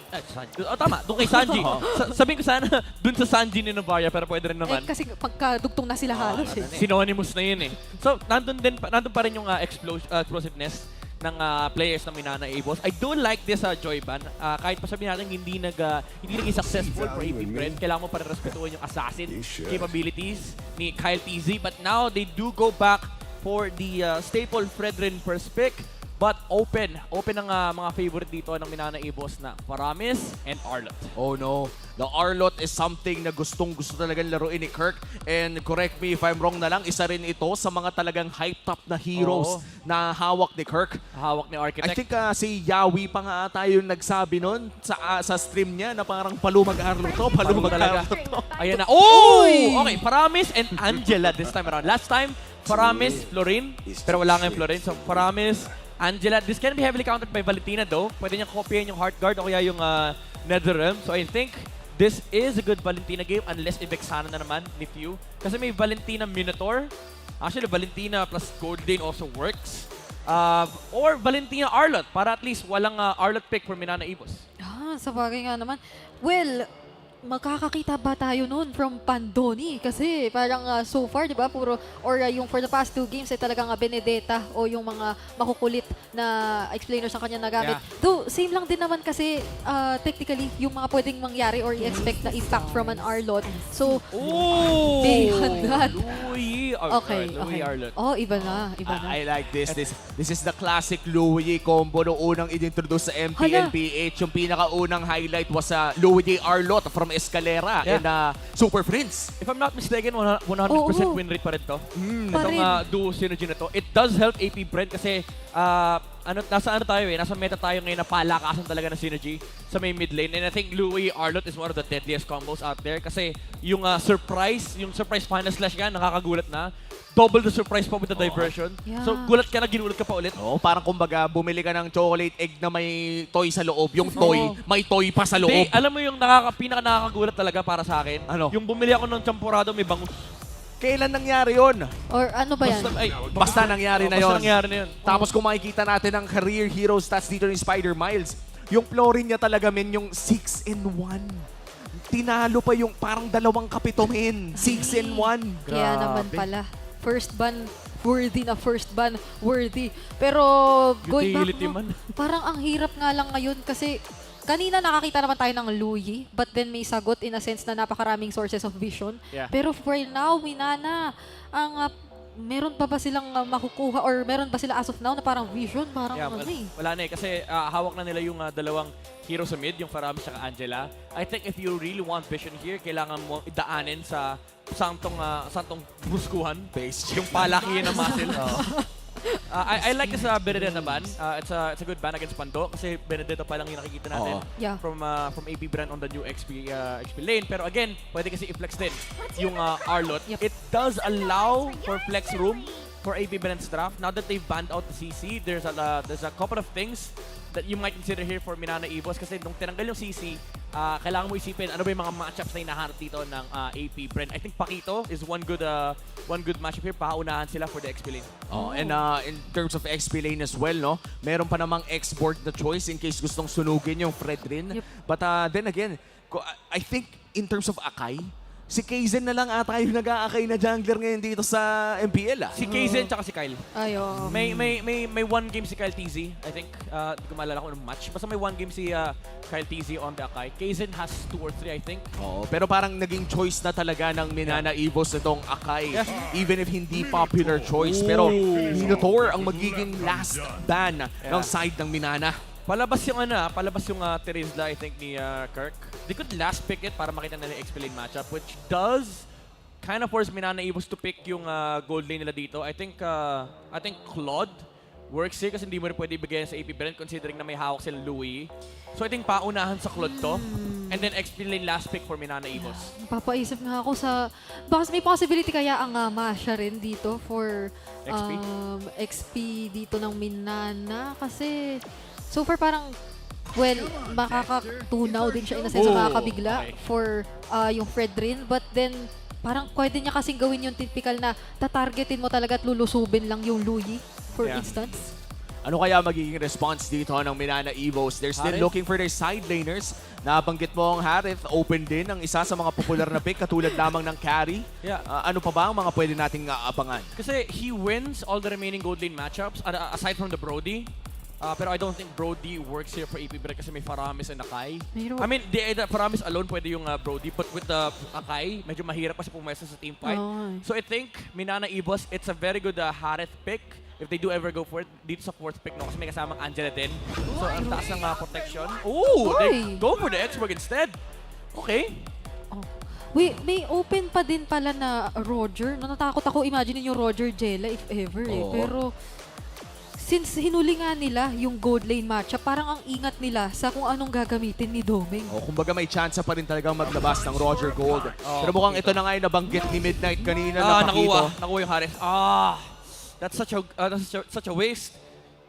Kasi sana hinintay nila yung Pakito matchup before picking up the XP. Now, they have to go for either the Roger or the Brody unless may baong Irithel dito yung Manana Evos. And would the Bruno be not an option here? Hindi ba pwedeng Bruno dito katulad ng nakita natin? I don't think so. Against Arlet and Harith, medyo mahirap yung game na yun. Hindi ka makaka-free hit as much as you want. I think Irithel works here kasi pwede mong ilakad yung normal hits mo. And it's good. It's very good with Faramis and Angela. Kasi literal pwede mong i-run down yung AP Brand. Let's see if yan nga ba ang kukunin ni Doming dito. And I think Doming is also within top 3 of most kills in the league right now. Within top 3. So pasok naman siya. Number 2 pa nga to be exact, sabi dito ni Midnight. Ano kaya magiging last pick dito ng Manana Evos? Bea! Beatrix. Interesting. It's a winning lane. Actually, naisip ko yung Bea kanina kasi walang hard lockdown kasi. Pero if you think about it, meron din namang heavy spin. So may reliable way for Manana Evos to burst somebody down.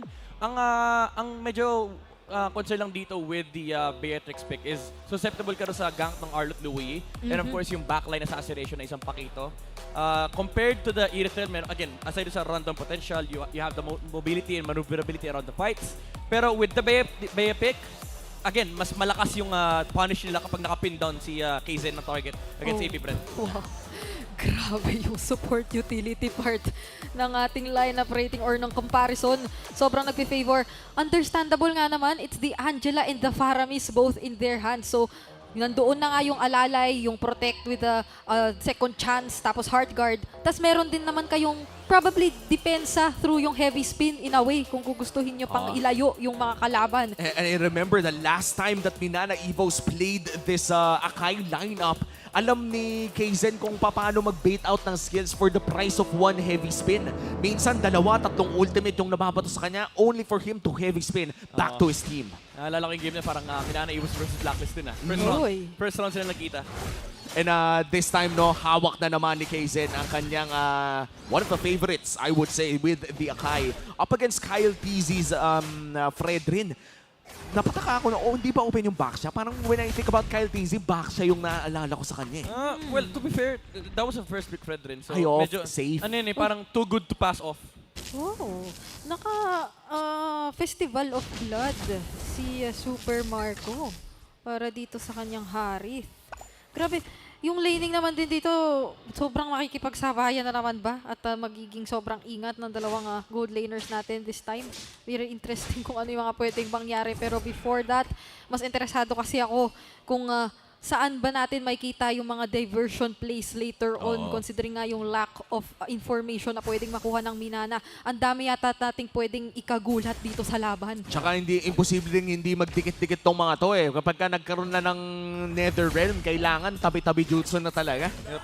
Sabay-sabay kayong sisip-sipin nung duality. Actually, curious din ako no, kung magta-Thunderbelt si Super Marco this game. Kasi again, very heavy sa physical damage si Beatrix. I've seen a lot of Harrods just rush Starlium versus Beatrix tapos humarap ng kakombo. But then again, there's no hard CC for both sides. Meron silang displacement, however, pero again, hindi reliable yung mga crowd control na yun. So I think there is a good chance that we might see a Thunderbelt come out from Super Marco para at least meron siyang brawling potential laban dito sa Beatrix. KarlTzy dito sa may bandang ibaba para lang mag-provide ng pressure. Magpapa-level 4 ata muna si Pando at Few pero nasaktan si Lancy doon. Higup. Natamaan at nabawasan agad-agad. So mauuna sila sa pagkuha ng level 4. Pero maganda-ganda yata yung pwesto ni Kaizen dito na tinataguan. So yung impormasyon naman ay napoprovide niya. Kaso nakita yata ng very slight. Ngayon binaburst down na kaya napagamit siya ng heavy spin. Kirk naman ang ginamitan ng Heart Guard whereas si KarlTzy, grabe! Ang layo nung napuntahan. Pero may Cyclone Eye naman doon tutulong sa kanya. Kaso yung last insanity hindi nakakayanin pa. Kaizen will fall as well though. So dalawang jungler yata yun na maalam doon. Hinatid sa Pangasinan. Ay! Ayan ang gulat! Ayan na talaga. Akala mo tapos na pero hindi pa pala. At nahuli na rin nila si Kirk. And with that play, APBR might be able to secure this turtle for themselves. Pero mukhang pwesto pa lamang ang mauuna sa kanila. And APBR, kaya nilang patagalin to. Yeah, tsaka parang nakakuha pa ng very little energy shields doon sa itong si Pando. So advantage na naman ang nasecure ng APBR para sa kanilang mga sarili. At ayun na nga, mabilisang kuha ng turtle. Grabe naman. Sobra naman si Ogun. Bawal. Ayaw pa retrihin. Hindi man lang nakuha yung Little Wanderer. Small things, they do add up here for APBR. And surprisingly, ang laki nung lamang ni Super Marco dito over Doming. There was one time na napoke talaga na sobra-sobra si Beatrix. Oh, Pando! Aray ko. Pandora knowing this matchup really well. Alam niya na kailangan lang talagang burahan ng Firaga just to incapacitate Kirk here. At mukhang babantayan na nga rin ni Spider-Mile si Doming. But with every Manana Evos game, ang nagiging itsura talaga ng early game nila ay ganito. Hanggang umabot ng 12 to 14 minutes kung saan nagkikick in na yung healing lineup nila. Yeah, but that happens when they have a scaling lineup though. Usually kapag nakikita natin yung Manana Evos na bumubuo ng early to mid game co, sila yung nagdo-dominate. But this time around, APBR, they're the ones dictating the tempo here. Kaizen, it's a weird attempt with the engage there. Wala naman silang makukuha objective. Nasayang lang yung ult ni Sir Miles. Parang yung mga Rafaela Florin late game yung mga napakalaki talaga ng threat. Pero meron tayong makikita na diversion play dito sa top lane. Kaso nga lang, mukhang sa kalimitahan ng meron ng Minana para makakuha ng info eh. Sobrang ingat din naman talaga nila Doming dito. Though may kahit sa gold lane, hindi lang sa XP lane, may slight advantage o lead na nakukuha itong si Super Marco kontra dito kay Doming. Yeah, and what I like about Manana Evos here, even if nakakalamang si Super Marco doon sa gold lane, pag alam nilang may diversion, nilalakad nila doon sa gold lane. Kumbaga, mas okay nang sigurado. Hindi pwedeng mahuli na naman sa gitna ng mga common na daanan. Kasi parang ang dami na nating nakitang ganung instances na yung mga bushes sa likod, sobrang nasasalubong yung mga kalaban. Dapat protection muna. Oo, kailangan talaga ng protection. Dahil kung puro action ang makikita natin sa laban na ito ay panigurado. Ayan na nga yun. Speaking of action, literal na ma-action yung nangyayari dito. Sanib agad mula dito sa Angela ni Spider-Miles para makuha yung kill onto Few. So wala na munang gulat-gulat na pwedeng manggaling sa APBR pero still yung turtle na-secure nila. Kung APBR, parang nakakainis yung ginawa ng Manana Evos. Sinit and run yung lugoy. Tapos umalis. Hindi mo lang nag-contest ng turtle. Parang, okay na, napatin namin Louie. Out na kami parang handa na nga si KarlTzy. Yung katawan niya, umiling na eh. Ready na siya eh. Ready ako mag-turn if ever. Tapos nakita niya nakatalikod lahat ng Minana sa kanya. Parang, oh my God, APBR, ano nangyari? Yun na yun. Ginusto lang yata talagang kuhain dito si Kapitan. Iba rin naman kasi, or yun din naman ang pwedeng makapagpadala nga naman dun sa ibang mga members ng AP Brand kung saan pa. Pero right now, sobrang stable ng ginagawa ng AP Brand. Parang hindi nila masyadong nilalaban o hinahanapan dito ng engages. If any, parang Manana pa nga yata yung naghahanap kanina pa ng mga attempts para makapag-set up with the heavy spin eh. Lumalaki at lumalaki na rin ang gold lead ng Hive. AP Bren with a 3K gold lead. Mukhang bantay sarado na talaga ang Manana Evos around that Beatrix as well. Hindi na ba talaga pwedeng iwan yung Beatrix at this point midnight? O pwede pa namang bigyan ng konting pag-iisa? I mean, pwede mo naman iwan yung Beatrix kasi meron naman siyang wave clear capabilities, lalo if ipilit talaga ng AP Bren. One thing na hindi mo kasi pwede gawin is iwan siya versus Taharet na makikipag-pro, tapos hindi mo makita kung nag-diversion na yung Louie. So nandun kasi yung constant threat lagi ng AP Bren na pwede nilang pwestuhan si Domeng. Uy, pasok KarlTzy. Uy, grabe. Ay, nakaharang na yung, selyado na yung gold lane. And just as you said, midnight, no, yung diversion play with the conceal. Siguro kung nagstay doon yung Beatrix ay nakaisa na ang AP Bren, pero preemptive ang naging rotation ng Manana Evos. Recta mid, doon ka muna mag-farm.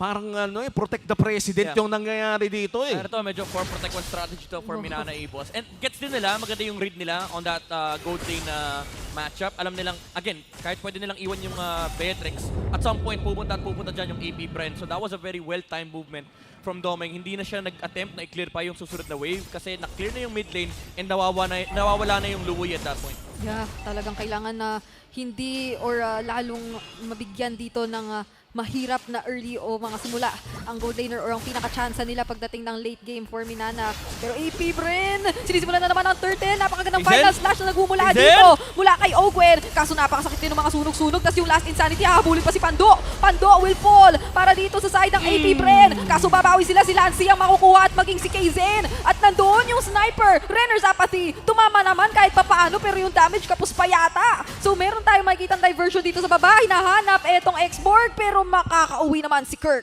And that will be the turtle as well for AP Bren. Kailangan na mag-back ng Manana Evos dito. That will be the third and last turtle in the hands of AP Bren. At wala ng ultimates ang Manana Evos ngayon. Si Ogwen, iniisa pa niya. Grabe, hindi niya tinatantanan si Lancy.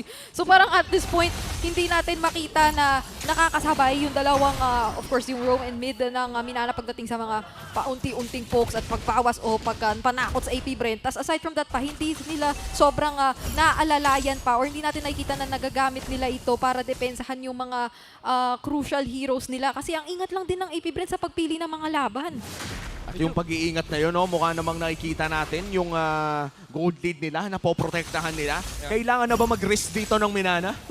Ito na ba yung risk na yun? Hinahanap ni Kaizen si Pew pero nakatakas. Nakatafot mo si Pew? Oo, men. Nag-flicker? Hindi, nakaka-kinbot siya. Wait, so na-flicker niya right before siya mapin sa wall? Nausok ata ng bahagya. Kasi pag nausok ka, may window ka para makapag-flicker out. So hindi perfect yung pin na nanggaling dito kay Kaiser. Grabe naman nakaabang na sniper. Uy, pero hindi lang pala si Ogwen yun nandun sa likod na nakahanda. Maging si Pando, pinagsusuntok yun nasa ilalim ng tore bigla. Kirk ngayon, siya naman ang tina-target. Gusto na talagang patumbahin. Sunod-sunod ang mga vengeance lang. Tapos paunti-unting tama mula kay KarlTzy. At with that, nakuha ng AP Bren yung mid lane turret. Kung may hit and run ang ginawa Manana Evos, may ginawa din ng AP Bren. Pinagsasapak lang ni Pando at biglang umalis na. Tinakot pa nga yung iba. Yung gold lead na 3,000 kanina ay papunta na ng 5,000 ngayon. Yeah, tuloy-tuloy lang yung pag-scale up dito ng AP Bren. Again, may damage naman yung Manana Evos but they don't have the same level of control tulad ng hawak dito ng AP Bren. And medyo weird din yung turtle take nila kanina. There was a very good pin mula kay Kaizen. Unfortunately, yung last insanity hindi dun sa likod. Pinili ni Kirk patayin si Pando over the Fredrin. And after nun, ang laki ng punish na nakuha ng AP Bren kasi naggamit pa nila yung Fredrin to get the turtle, to get a few kills on the backline, and nakuha pa yung jungle resources ni Kaizen. May naisip lang ako bigla. Parang natuwa din lang ako. Yung mga past few games natin, lahat ng mga XP laner natin bumabawas na. Nawala na yung Esmeralda Yura na parang forever nating pinapanood. Pero mukhang Lord Take na to ay hindi forever dahil nandyan na rin si Kaizen. So may bandang Kedli, KarlTzy, diretso turn. Binitawan talaga. Grabe yung hapak ng AP Bren. Nagpakita siya 1 second, dire-diretso sila. Okay, pero nandun yung final slash. Ngayon naman makakakuha pa sila ng kill onto Kaizen na very, very low na. Meron siyang napin na isa which is si Ogwen. Pero si KarlTzy, grabe din kinakaya dito yung ibang mga membro. Kirk nga lang doon with the last insanity. Hindi sasapat yung damage para makakuha ng kill. Whereas KarlTzy KarlTzy, nakuha na si Lancy, tapos si Kirk din yata ay susunod nila dito. Domeng tumatrabaho sa kabila, pero Wow. dalawa na naman ang mahuhuli with the final slash. Owen ang magiging kapalit, pero si KZ isusunod pa rin yata. Super Marco hindi nakikipagbiruan sa damage na naibabato niya. Nahanap pa ni Pandu si Domeng. Makakauwi ba? Nag-iingat, nag-iingat. Nagpalit pa ng Iniisip baril. niya. Pero teka lang ha, may masamang balak dito si Pando. Hinahanap niya si Domeng, nagpalit ng shotgun, kaya naman makakauwi pa. Sobrang tapang ni Domeng, nagpalit ng baril sa harap ng well, di naman literal sa harap, pero habang hinahabol siya ng pakito. And that will be the first Lord secured for the Bees. It's AP Bren securing an even bigger gold lead. May Divine Glaive na rin si Super Marco. And weird, again, another weird engage coming off of Manana Evos. Pinipili din talaga ni Kirk patayin yung backline ng AP Bren. And in turn, walang protection para dito kay KZ. Muntik mamatay actually si KarlTzy doon. Ang napakalaki ng crystallized energy. And I think one full last in something would have killed the Fredrin. But that wasn't the case kasi ang pinili ni Kirk is patayin yung Pakito and the Dewey. Medyo napapalayo na siya kapag ganun yung nangyayari or sobrang nagiging scattered na rin yung mga pwesto dito ng Manana Evos.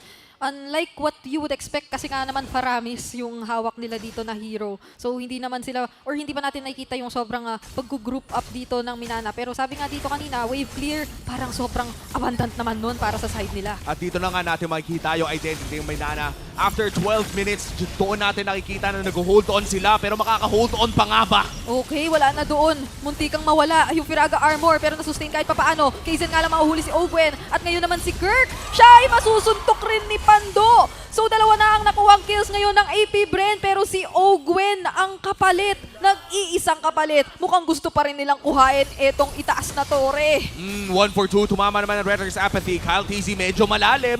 Medyo malalim ka, boy! Ay, naku yan ang punish, may netherrealm pa. Pero si Super Marco nga lang sumasayaw pa. May Zaman Force na natira. At yun ay magiging senyales para mag-disengage daw muna. 7K gold lead para sa AP Bren pero nakakuha sila ng isang inhibitor turret. Worth it ba yun? At least worth it kasi at least nakakakuha ng objective dito ang AP Bren. Lumiliit yung mapa ng Manana Evos. Although kailangan nilang ingatan yung kanilang position kasi naramdaman naman ni KarlTzy kanina na medyo masakit na.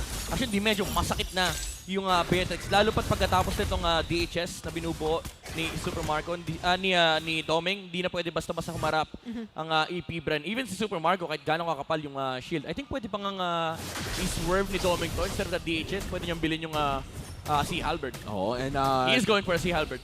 The Sea Halberd will be able to cut down the shields as well. Nakakalimutan ng mga ibang tao na hindi lamang heal ang binabawasan ng life tank, kundi shields na rin. So ibig sabihin nito ay hindi masyadong lalaki ang mga shields na ibabato ni Super Marco. And look at this, medyo malapit na rin palang lumabas ang ating Luminous Lord. Oo nga pala, 13 minutes na pala tayo. Pero saktong-sakto may immortality na rin si Owen. So kahit nasabihin natin kanina pa siya yung nagiging kapalit o trade ng Manana, parang mas magkakaroon lang ng advantage or opportunities ang AP Bren na sa mga sandaling pinopokus nga nila or tinatry take out si Owen ay mas freely makahit. And binibigay na halos kay Super Marco lahat ng mga buffs para dito sa nandun na tayo sa puntong yon dahil ganito nakataas yung kalamangan ng AP Bren. A 7K gold lead means meron na sigurong mga lamang na isa o dalawang item itong squad na to. At sisimulan na nga nila ang Luminous Lord. It's Kaizen still on the side. Pwede naman siyang pumunta with the heavy spin and the retribution. Pero kailangan na mablock siya ng AP Bren. Oh, mabablock na to? Grabe yung conceal. Taintim lang. Hinahanap. Ang target na si Kaizen. Ipi-burst down nga lang yata agad. Mading si Kirk. Mawawala na yata yung kanya Firaga armor. Pero balik tayo doon kay Kaizen dahil dalawa ang tumatarget sa kanya. Tinatry siyang patumbahin. Pero yung ibang miyembro ng Manana, tinatarget yung lalambot na nasa likod. Si Few tumamba na. Super Marco isusunod pa yata pero mag-flicker out na lang si Kirk. KarlTzy. Hinahabol na rin si Lancy. Hindi nila nakuha yung kill onto Kaizen. Kaya naman mag-shift na lang yung kanilang atensyon. Si Spider-Man yung isa pang nahuli with that final slash. Pero matatakasan pa yata ni Lancy yung mga humahabol na miyembro ng AP Bren. Oh no, the Beatrix is down. Wala masyadong wave clear ang Manana Evos. And this might just be the game-ending push for AP Bren. Maging ang export pinatumba na dito ng AP Bren. At wala nang hintay-hintay pa ng mga susunod na waves dahil ita-target lock na nila yung base at kukuhain ang unang laban. Di ko alam kung tama ba ang nakita ko. dahil na one hit ata si Doming doon sa huling fight na yon. What a game by APBR. Again, the macro objective gameplay for APBR. The turns, the targeting, it was still perfect coming out from the Hive. And ito yung mga bagay kung bakit sobrang lakas ng APBR. Yung mga maliliit na bagay na pinipili nila, yung target selection, yung mga pagta-turn sa Lord, kailangan talaga ayusin ng Manana Evos sa kanilang gameplay kasi at this point, at this rate, APBR would just win these big picture team fights. At hindi na nga umabot dun sa parang late game timer natin para sa Manana Evos na nakasanayan na nating makita.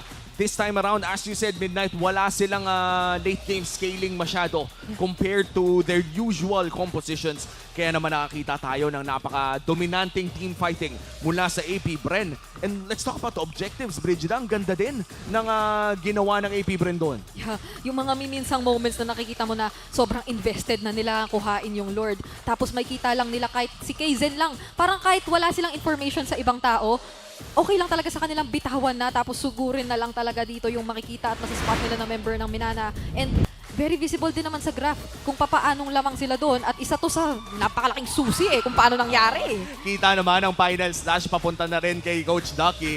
Sa ating MVP of game number 1, it's Ogwin with the Arlot.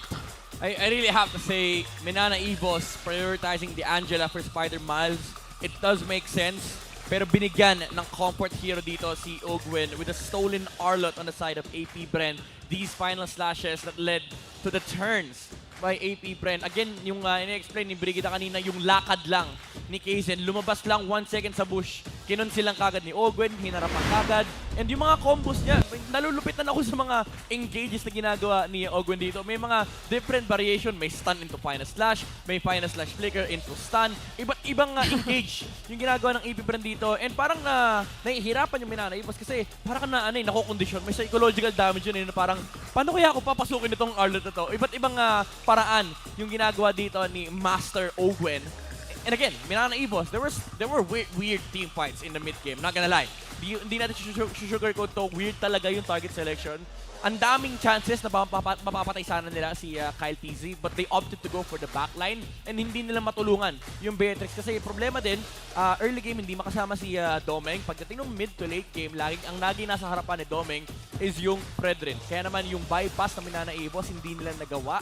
And APBR, sila naman yung intern na nakakuha ng bypass kasi yung X-Borg sa likuran, hindi naman nila masyadong kailangang intindihin kasi yung mga hinahabol ni Kirk, they're mobile enough to escape from this clash. And ito yung sinasabi nating na one hit din talaga ng APBR dito. Nagsama-sama yung magic burst damage mula sa APBR and hindi nga nailigtas si Doming doon with the Netherrealm. Dahil nga, first of all, malayo din si Lancy and hindi rin in-expect ng Manana Evos na doon manggagaling yung burst damage coming out from Super Marco. Now, looking at the emblems, hinighlight ni Brigida to, and I think it mattered yung Festival of Blood on the Haret. Kasi usually, kapag yung Haret nagbabargain hunter, kayang palagan ng Beatrixan. Even though you're getting a big fat shield in the early game, yung damage output ni Doming, lalo kapag nag-level 4, enough yan actually to contest the Haret. Pero with the added sustain from the Festival of Blood, dahil nga tumataas din naman yung damage output ni Super Marco as he scales up the first skill, ay malaki yung HP na bumabalik. Also, the build-up from the Stardom site, it does help the additional sustain kasi, guys, may spell bump yan. Sa mga hindi nakakaalam, may spell bump po ang Stardom site. So, it does help when it comes to fighting against this Beatrix coming out from Manana Evos. And pagdating ng mid to late game, again, nag-matter dito yung kakulangan ng crowd control ng Manana Evos. Unfortunately for Kaizen, siya lang din talaga yung reliable source of crowd control. But the thing is, never nag-sync up yung combo dito ng Manana Evos. Kaizen was doing a lot of things on the front lines. Kinakailangan niya i-contest yung Lord, makakuha ng vision, mag-pin ng target. Even though may mga moments naman na parang ang itsura ng Manana Evos is na nande-delay na lang si Kaizen and aabot yung damage deal nila sa harap ng APBR. The thing is, APBR can deal with the X-Borg and the Beatrix. Lalo nung kinuha nila yung X-Borg, pinikan sila kagad ng Pakito and yung Beatrix kapag wala ng dash ay susceptible ka talaga doon sa burst damage ni Pando at pati na rin ni Pew. Napakataas actually ng GPM dito ni Super Marco. And take note, hindi lang nag-farm yung Harith. Ginamit din talaga ng AP Brand yung Harith pagdating ng mid-game in terms of lane pressure and yung objective presence. Kasi si Doming, actually si Doming pinapunish na lang yung absence ni Super Marco sa side lanes. But again, ang game plan kasi dito ng AP Brand is mag-group up. Kita mo naman, grabe yung nilakad ni Ogwin sa early to mid. Just make sure na makapaglaki sila ng enough pressure and ma-maintain nila yung momentum nila coming into mid-game at kaya naman nakakuha sila ng malaking lead that led to this victory in game number 1. And yung pressure na nabigay nila sa fighting heater sa Manana Evos ay mukhang hindi masyadong kinaya. As you said, hindi tayo nakakita ng parang big sync up kung sino nga ba yung papasok doon o kung sino nga ba yung gusto nilang i-target. At sana maayos nila yan entering game number 2 dahil kanina nakakita tayo ng game 3. By the way, kayong mga nanonood, pwede na kayong mag-assemble ng sarili nyong community tournament. Maging bahagi ng e-project esports for everyone at ipakita sa mundo ang lakas ng esports. Enjoy ang tournament access mode, libreng in-game items, diamonds, at marami pa. Iscan nyo lang ang QR code na nandito sa baba ni Coach Midnight at makapag-register na kayo dyan sa mga benefits na ito. Oo nga. At kapag nagbuo kayo ng tournament nyo, malay nyo, hindi pala ikaw ang magdi-discover sa tournament. Ikaw pala dapat ang mangdi-discover ng tournament. Hindi nyo alam kung saan kayo makakarating sa esports. Kaya naman at this point, aalamin muna natin kung ano nga bang thoughts ng ating mga audience dito sa arena. Punta na tayo sa ating host. Mara, ikaw na muna. Talagang nakakatuwa pag nandito ang mga magulang ng ating superstars. Nandito ang parents ni KarlTzy, si Daddy Egay, at si Mommy Nori. Kamusta po kayo? Okay naman kami. Okay naman. At least kahit pa paano, nakakatulong na anak ko sa amin. Oo nga po. Alam niyo, yun po yung gusto kong tanungin. Kamusta po ba si Kyle bilang anak? Paano po niya kayo tutulungan? Ano po yung ginagawa niya para sa inyo, sa pamilya? Hindi totally super bait. Kaya lang, kung ano makailigan niya, ginagawa niya. At kung anong tama, go lang ako ng go. Pero pagka halimbawang ayaw ko, talagang kinokontra ko siya. Alam mo, Mara, yung isa sa mga na-mention ni Daddy Egay sa atin kanina is yung kung ano yung kahiligan ni KarlTzy na nung nagko-computer po siya dati, tapos basketball, di ba? Ko sa kanya. Kasi kung anong hilig niya, binibigay ko. Kasi hindi ko naman hawak ang isip niya eh. Kung anong hilig niya, go. Ginagano ko lang anak ko. Tsaka po, Daddy, kanina may kinukwento kayo na kung paano tumutulong si Kyle sa pamilya. Kapatid niyang panganay, siya nagpapaaral ngayon. That's nice. Pinapaaral niya. Yung kapatid po niya, di ba, ano na po, nasa college? Bali, college na yung panganay na anak ko. So siya po yung nagpapaaral. Tapos yung ipon niya dito sa game na to, tinatabi niya. Hindi kami nakikialam sa pera niya. Kasi kung ano ang plano niya sa buhay, go. Hindi ako kontrabidang ama. You're such a cool dad. You let him do whatever he wants, but you also let him be the man that he is. I agree. This time, Mommy Nori, ano po ba yung naging reaction niyo po ni Daddy Egay nung gusto po ni KarlTzy or ni Kyle na mag-pursue bilang isang pro player ng esports, specifically ng MPL? Dati po nung una, hindi po ako, kontra po ako kasi po nag-aaral siya ay mapapatigil. Pero kasi gusto niya po kasing maglaro talaga at yun po yung ano niya, sinuportahan na po namin kasi gusto niya po kasing maglaro. At mahusay. Napakahusay. Oh, Mami, ano naman po yung feeling na world champion? Ang anak niyo nakapunta sa iba't ibang bansa. Ay, blessed po kami at saka ang saya po ng siya po ay kinatutuwaan ng maraming tao. Proud kami sa AP Brand. Lahat sila nakatungtong sa ibang bansa. Ako hanggang Occidental Mindoro. Ay, baka ngayon naman, gagaling rin kayo ni KarlTzy sa iba't ibang bansa din. Ayan po, nandun siya ngayon, nakatingin sa inyo. Ano po yung mensahe niyo sa kanya? Ano pong gusto niyo sabihin kay Kyle? Go lang ng go. I'm proud of you. Because yung gusto mo, go. Hindi kita ko kontrahin. Pero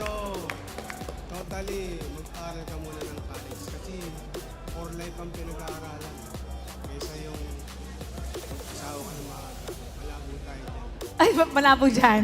Mag-aral muna bago mag-asawa. Okay.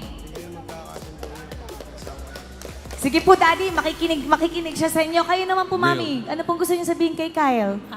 Basta po galingan niya at yung plano niya na sa pera niya, sige go lang. Support lang po kami at pagdadasal namin na laging manalo sila. Maraming salamat So sweet. na sinusuportahan niyo po si KarlTzy. At ngayon, babalik na po tayo kasi mag-uumpisa na ang kanilang susunod na laban. So, babato natin sa ating casters. Alam niyo po ba yon, casters? Casters, Pasok. Maraming salamat, Mara and Hans, and of course, sa Saison family as well. Tatlo ang aking na-pick up doon. Unang-una, go lang ng go sa mga gusto mong gawin. Pangalawa ay mag-aral ng kolehiyo dahil importante yon. At pangatlo, wag ka na muna mag-asawa. Pero mukha naman suportado talaga si KarlTzy.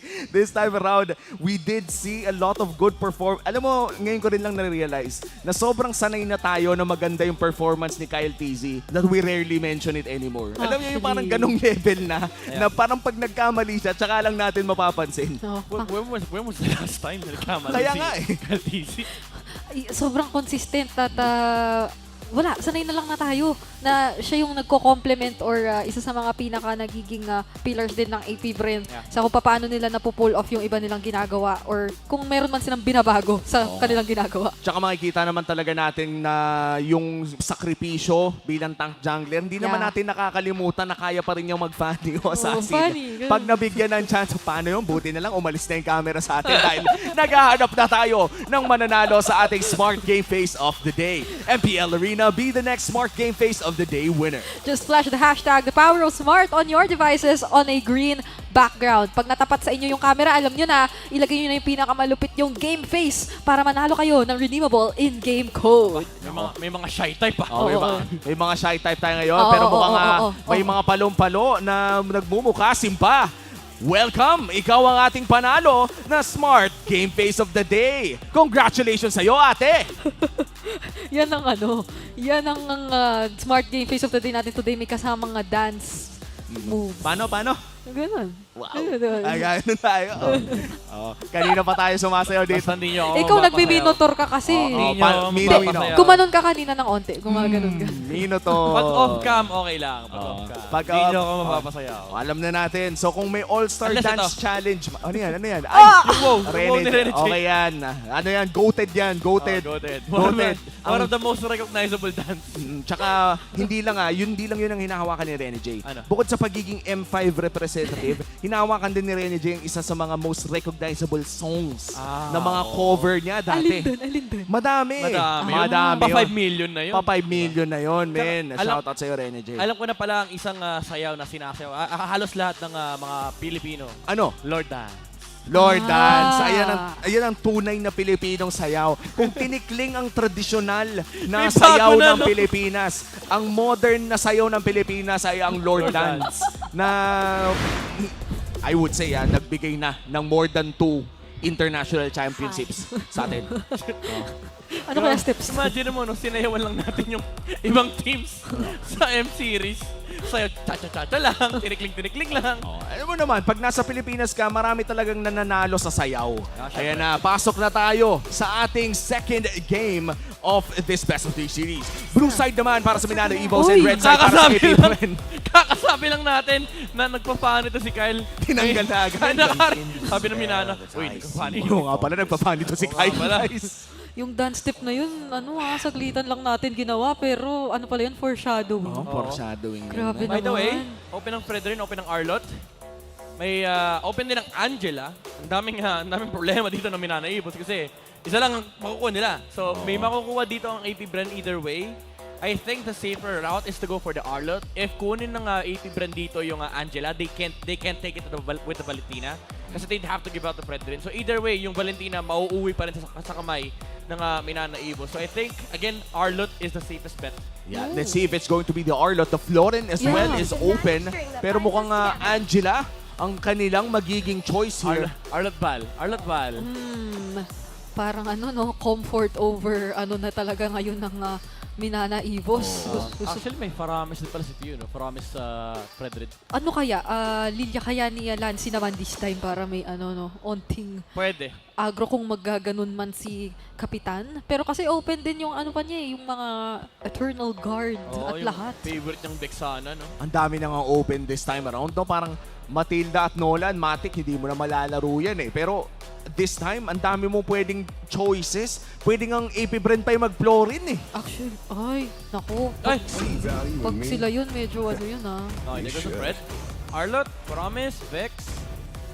Let's see kung ano nga ba magiging pick dito ng AP Brand. And Arlot. it's going to be the Arlot. Hindi na naman makakahawak ng Arlot si Kirk. Yeah. Faramis Baxia, probably. Faramis Martis. For Manana Evos, Faramis Akai. Baka maging same 3 picks tayo dito for game number 2. Back siya over CC. Pero, What? Wait, May X-Borg wait. Ayan na yun, boss. May X-Borg. Pero the double sustain is real na para sa Manana Evos. Florin Angela. Angela mid-Florin Rome. Kung hindi ka pa mahil, ewan ko na. Wait, at least nandito sa kanila yung Angela CC. Pero, yung X-Borg open pa talaga eh. May X-Borg, may Val. Val, I think, is good kasi kapag kinuha mo yung Bloom, ang laki nung heal nito. Let's see if the Valentino will be the choice here for AP Bren.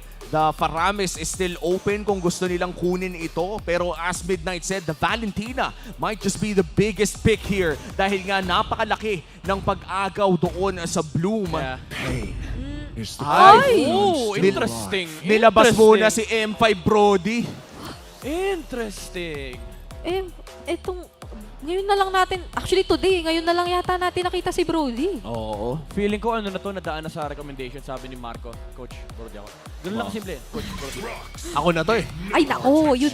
Sinagaling back siya. Maganda na sana yung Angela Baxia, tas CC. I think AP Bren will also ban out the Akai. Pwersa nila yung Martis mula dito sa jungle ng Manana Evos. Kaizen has played it once. Wait, twice ata. Last week yung isa. But then again, there's a Brody and Arlot on the side of AP Bren. These two heroes, hindi naman masama yung matchup, pero okay lang din sa dalawang heroes ng AP Bren na Martis sila lumabas dito kasi yung stacks nung Brody, especially with the torn apart memory, napakadali lang patay ng Martis. And also the displacement factor from the Arlot. And speaking of displacement, yung Ruby, winningest Ruby pala ata si Ogwen. Looking at that record, it's 9-2. 2 beses pa lamang natalo ang Ruby ni Ogwen. And pwede pa silang magtanggal ng isang hero against Manana Evos right now. We are still looking for a potential gold laner at pati na rin jungler. Kung ano man ang pipiliin ngayon dito ni... Ito, iba na yung kwento nito kasi sa second phase na pipili si Doming ng hero niya, alam na niya agad yung katapat eh. Pero, and ang dami niyang alalay kung tutuusin dahil may Florin and Angela. Pero parang, ang parang pagsubok for me now, yung jungle talaga na kukuhain ng Manana eh. If not the Martis na binabanggit dito. At si Akai. Kasi parang puro magic na rin ang meron ngayon Manana so far eh. So parang inisip ko kanina, ay walang Ruby, okay na rin sana yung BLCK, pero parang sobrang sobrang hirap na nung ganoong klaseng line-up for them. Nabanggit na nga ni Midnight ang Akai, yun na nga ba ang kukunin ng Manana Evos? Pero what if mag-overthink ako dito tapos sa ginawang Predrin XP tas kinuha yung Akai? may Odette possibility dito for for AP Bren. Odette Promise. I would say Navaria kasi may heal. Odette Promise Val. The Valentina is still open kung gusto nga itong kunin ng AP Bren. Pero kung titignan natin ang kanilang lineup, parang naghahanap pa nga talaga sila ng magic damage. As you said, Odette could be a choice here kung sakaling ang kukunin ito ng AP Bren. Ang tanong, ilalock in na ba nila o may kukunin pa silang iba? Flex pick pa rin kasi yung Arlot eh. Yeah, saka yung sana available din siya. Oh my! Oh, yan na. Odette? Nanin? No, I don't. Oh, no. Nako. Midnight, take it away. Bakit no ang naririnig ko? No. Well, okay. First of all, lugi yung Harid sa Brody sa laning stage.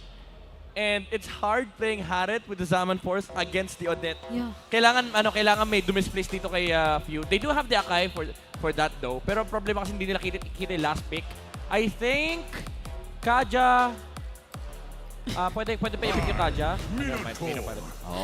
Natawa naman ako kapag kami nakita yung digi ng APBR. Kaso, sila na yung gumamit, no? Kung sila na yung gumamit nun, ang laking development or pagbabago nun sa season na to. Sabi nga nila, you either die as a hero or live long enough to see yourself as the Digi user. Ni APBR. Mukhang hindi naman pa ganong kahaba ang kanilang buhay para makitang Digi na ang kanilang ginagamit. It's going to be the Minotaur pick para kay Ogwen at i-flex nila ang isang Arlot papunta kay Pando. And this is still game number 2. May chance pa rin ang Manana Evos para patagilin ang serye na to by securing a win in game 2. At I think this is a very rare composition na pinapanood natin ngayon. A double sustain lineup from the fighting healers themselves. Yeah. I mean, we've seen this before with Florin and Faramis. Medyo naiba lang yung synergy this time around. But my biggest concern here for Manana Evos is yung dalawang side lane. It's Brody versus Harit. Brody already likes that lane. Tapos yung CC na power pick sa kanan ng Manana Evos is up against the Arlot na alam naman natin na kaya i-sustain ni Arlot. Minsan nga kapag sobrang galing yung Arlot user, lumalamang pa versus the CC. Tignan natin kung ano nga bang mangyayari. Mapapatagal pa ba ang seryeng ito with Manana Evos securing a victory? O tatapusin na ba ng APBR to secure their 3 clean points by a Game 2 win? Ngayon makikita natin sa ating early game, sino nga ba ang makakalamang dito? So, ang kailangan nating makita talaga na ulitin ng APBR yung kung anong pwede nilang gawing aggression in the early game considering nga yung advantages na meron sila when it comes to the laning phase apart from siguro yung XP na medyo may pagsabayan. But of course, as well, yung mga makikita natin na pokes o mga tumatalbog-talbog nga lang na damage pero grabe eto naisip ko kanina, ang ating Game 1 MVP, parang ano na naman, tatanungin na naman natin, anong klaseng baka ang meron sa kanya today? Kung well done ba? Kasi di ba ganoon din siya nung mga previous weeks na ginagamit niya. May iba't iba siyang, ano bang luto dun? Diba parang pag pumunta ka sa Samgyupsal, si Ogwen, ang ibibigay niya sa either may B1, may B2. Ngayon kasi, tignan natin, ang healer type B2. Yung tank type B1. Siya, B1.5. B1.5 para gitna. Tignan natin kung ano nga ba ang masarap na niluluto ngayon ni Ogwen this time around. 30 seconds. Bago lumabas ang ating pinakaunang pagong ng larong ito at si KarlTzy ay nahuli. Grabe, inabangan at nakita siya doon agad. So kahit na dalawang healers ang nandito, sumapat para patumbahin ang jungler ng APBR. Ayan ang literal na fighting healers. Okay, kanina hinahanapan natin ng mali si KarlTzy. Well, for one, that was a big mistake. Dashing into an Akai. Although, ano naman, hindi naman niya alam. Hindi siya informed. Na may nag-aabang. Hindi siya informed. Hindi siya na abisuhan na boss, may ano dyan, may panda dyan na naghihintay kang ipitin, yayakapin ka sa pader. And this point, no, ang sakit din pala ng Angel lang naka-impure rage na ganong kaaga. Fighting healers talaga ang pinakita nila doon pero hindi na nahuli ang APBR sa pagpunta pa rin dito sa Turtle. Sila pa rin yatang makakasecure this time ng unang objective natin. So, magpapatanong tayo, saan nagpunta ang Manana during that time? Saan nga ba sila nagpunta? Anong trinade nila doon? Honestly, I think hindi na rin nila pinilit kasi nagamit din yung heavy spin. Kasi pag nagpakita yung Arlot doon, may... ang kinaganda kasi ng Arlot, kaya niyang i-reset yung turtle ng sarili niya. Ipa-final slash ng palayo yung jungle. Tapos pag sumobra ng lakad yung turtle, wala na, reset na. And aabot yung Fred rin. So nag-efficient play na lang, nag-efficiency na lang yung Manana Evos clearing the waves, taking some greens para makapag-reset sila and prepare for the scale-up papunta mid-game. Dito natin makikita yung talino na meron ang Manana Evos. And for KarlTzy, alam ko na nerf na yun nabawal na ipagsabay pero parang nagagawan pa rin yun ng paraan kahit papano. Yung orange saka yung green camp na yun. Kumbaga parang nung patapos na tsaka niya nilipat yung agro. Ano naman, pwede mong i-take yung green tapos pag mag-dash ka nang tatamaan mo yung green papunta sa orange. By the way, importante itong ginagawa ng Manana Evos na nabibigyan ng crab si Doming. Lumamang sa gold si Doming dito over Super Marco. Kasi yung crab advantage nasa sa side nila dahil nga sa ginawang rotation ng Manana Evos earlier. But now, APBR, they do have some rotations being done on the gold lane as well. Pero grabe yung prayo ng Manana Evos. Alam nila, ito yung pwede nilang butasan. Sabi kasi kanina, medyo malulugi yata o mahihirapan ang Harit. So, alalayan yata talaga ngayon si Doming na tama nga naman nung binalikan natin yung gold na nakuha na so far, siya pa rin ang leading kontra kay Super Marco. So kahit paano, I think na ma-manage naman ng Manana yung gold lane nila in that regard. Yeah. And very important to kasi ito yung hero na magagamit nila for the team fight. Even though, again, may audit problem pa sila. But the thing about the Harriet and Brody matchup is ang laki lang ng problema mo sa laning stage. Pagdating ng mid to late game team fights, yung yung trabaho mo sa comp for both sides is mas lamang yung Harriet kasi hindi niya kailangan pansinin masyado yung Brody. Kasi kapag hindi tina-target ni Super Marco si Doming dito, hindi siya kayang i-burst ng torn apart memory. At parang sobrang safe ng laro ng Manana Evos dito, no? Wala masyadong risks at hindi masyado nagpapakita. This time around, parang pipilitin nga lang ata mag-reto yung AP-Bren. They will be securing their second turtle of the game. Pero feeling ko ang win condition dito ng Manana Evos ay talagang pabagalin ang laro. Florin na yung nahawakan nila this time Parang napapanood na natin maski kahapon na kapag ka nasa late game, nasa kanila yung Florin. Well, if not yung Rafaela na ang hirap din habulin dahil additional movement speed. Well, actually meron din in the form of yung Angela pala. So pagka nagamit nila sa crucial dito na player nila, hindi na basta-basta mapapadali for AP-Bren na habulin siya. And looking forward to this big sustain lineup. Mamaya pa lamang mga 12-13 minutes magkikick in na naman yung late game healing at meron pang sinabay na Angela. Nag-expect na ako ng maraming oracle dito. Yung mga second, third item pa lang, rekta oracle na. Yeah. Ang worry mo lang talaga dito is yung Odette. Ang laking problema ng Odette for Manana Evos. KarlTzy is rushing an oracle, I think. Para doon sa sustain na makukuha niya mula kay Ogwen. By the way, nakasupport emblem si KarlTzy. He's done it twice now. First game, nakasupport emblem for the cooldown reduction and yung healing effect. Ayun yung oracle. So amplified yung heal na makukuha niya kay Ogwen. Also, that goes with yung heal na nakukuha niya from his spells and yung Flask of the Oasis. And as far as I know, because of the cooldown reduction na nakukuha niya sa support emblem, ito yung literal pag nalapitan ka, wala nang kawala. Hahatid ka pa niya kasi may movement speed pa yan. Oh my God. Ang bilis tumakbo nito ngayon and maski yung pagpaprioritize dito ni Few dun sa Durance, talagang maagang attempt na sagutin at nakikita naman natin kung paanong hinahawakan or pinamanage talaga na maigi ng AP-Bren yung lead na meron sila this time. Pero mukhang tinry yatang i-dive doon si Doming. Maganda nga lang ang naging alalay sa kanya ng both Florin as well as si Angela. Pero literal na salubong from Few. Nasabi nga natin ay naka-first item Durance. So, nambigla naman ngayon itong si Kapitan. To be fair, ito naman yung kinagandaan ng Florin, no? Kapag na-pop na yung bloom, meron kang 2 seconds na walang effect yung mga anti-heal. That goes first before the actual heal. So, malaki pa rin naman yung makukuha dito na heal kung sino man yung papatungan ni Lanzi and of course yung ma-heal mula sa ultimate mismo ni Florin. But, kita natin yung damage output of Few kanina. By the way, 1 item pa lang yan. Mamaya, mas lalo pa tong sasakit and this will be the third turtle of the game na libre namang makukuha ng AP-Bren as we approach the 7-minute mark kung saan isang kill pa lang ang ating nakikita sa larong ito. Tsaka yung minion na yung kumuha nung Torre dun sa bot. Napakaganda nung naging pag-angat ulit ng AP-Bren. And hindi lang pala Torre sa baba ang kanilang makukuha dahil maski yung Samlid yata ay masesecure na Appraiser's Wrath. Kahit paano naman makunat-kunat na rin dito si Kirk. Pero eto, with 3 consecutive turtles na nasa side ng AP-Bren, 3 Torre na rin ang nakuha nila. At dahil dyan, meron na silang 2K gold lead. AP-Bren slowly but surely taking over the map. Ano bang hinihintay? If you're Manana Evos, anong aantayin natin dito bago natin sabihin na tara na, G na natin to. Honestly, I think yung 3 items ng Harith, yung Starlium, Feather, pati yung Holy Crystal, just to make sure na meron kang enough damage whenever you go for the team fight and may burst damage during the Akai pin. Pero ang masakit din dito kasi is habang nag-scale up ka, it does the same thing for AP-Bren. Ito na ata yung pinakakalmadong Brody na nakita ko sa buong buhay ko. Ano lang talaga, Torre lang yung kalaban. Ito yung super macro playstyle na hindi masyado nagmamadali. Ang nakinaganda naman ni kay Brody is early to mid-game marksman siya, but he does scale well into the late game because of the burst damage coming out from the torn apart memory and yung stacks din sa kanya. Parang yung trabaho nga niya, hindi yung typical na, okay, iwas tayo, tingnan mo, hahanap tayo. Torre lang titirahin yan.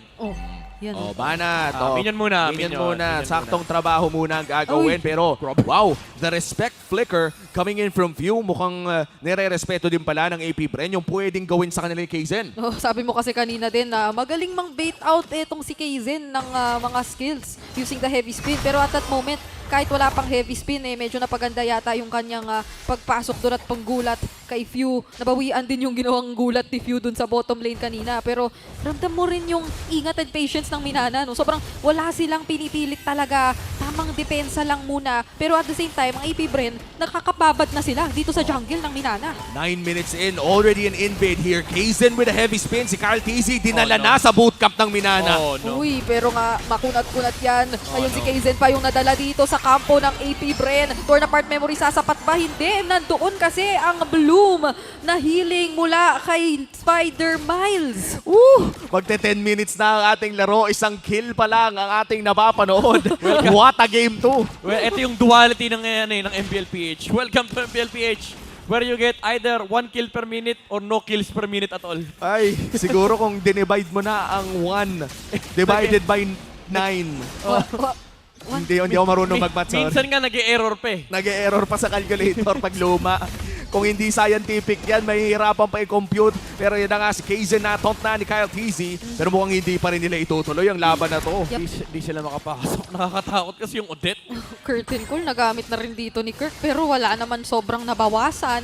Ang una to, ang ganda nung napo-provide na kahit second skill lang ni Ogwen dito sa kanyang mga kasama. Pero speaking of provide, si Kaizen dito ano mapo-provide na alalay sa kanya. Kasi siya yung tinatarget, pero mas marami yatang may ipit dito sa kanya. Kirk, si Few ang tinatarget, pero ang kunat naman dito ni Few, hindi siya basta-basta nakawawasan. Si Kaizen na yun, ang medyo nagiging low. Nakatali sila sa curtain call sa likod, pero kaya na yata nila KarlTzy at Pando. Maging si Ogwen nandito maalalay. Grabe naman, yung tatlong makukunat, sila na lang yung humabol. Si Kaizen lang ang bumagsak sa laban na yon, and that evens out the kill score to a whopping 1-1. 10 minutes in at itutuloy pa nga ang Lord na to, APBR. Might just be able to secure this for free kung hindi na magko-contest ang Manana Evos. Yeah, ganun kalala yung presence ng Odette sa teamfight na yun. Even yung CC, hindi siya makapasok. Kailangan pa siyang ultihan nung Angela, but even then, it wasn't really enough. Kayang solohin ni Few yung CC, and si Doming, hindi rin siya makaharap ng pwesto for a good Zaman force. Kaya naman sa drone off point na yun, na-punish ng sobra-sobra si Kaizen by standing so long in the front lines. At kailangan na nga ata talagang hanapin si Few before the fight even starts. Ba't ka tatawa dyan, Midnight? May 3 oracle sa side ng APBR. Nauna pa. Sila pa nauna. So ngayon, nakikita natin na hindi na rin sila matatakot makipagbabaran sa team fight kahit na yung mga heals ay medyo pumapabor dito sa Manana in terms of yung mga heroes na meron sila. Ano to? Fighting healers versus fighting healers din. Oo, kumbaga parang nilaro ng APBR yung sariling laro ng Manana Evos. We talked about the meta shapers na parang laging nabibigyan si Spider Miles. Pero APBR, binigay na nila yung Florin at tinapatan nila ng sarili nilang version ng fighting healers. APBR showing everyone why they are the current world champions. Sobrang tahimik lang, pero sobrang dami nang nakuha ng APBR sa 11 minutes na nakakakita o nanunood tayo dito sa laban. At hindi nga yata sila magpipilit ng engage. Talagang tore lang kung tore ang kalaban nila, Super Marco. Marco, galit sa tore. Oo. Ito na yun kapag nakakita siya ng tore. Tore. Bam. Bam. Tore. Tore. No hits at all. Oy, Kaizen.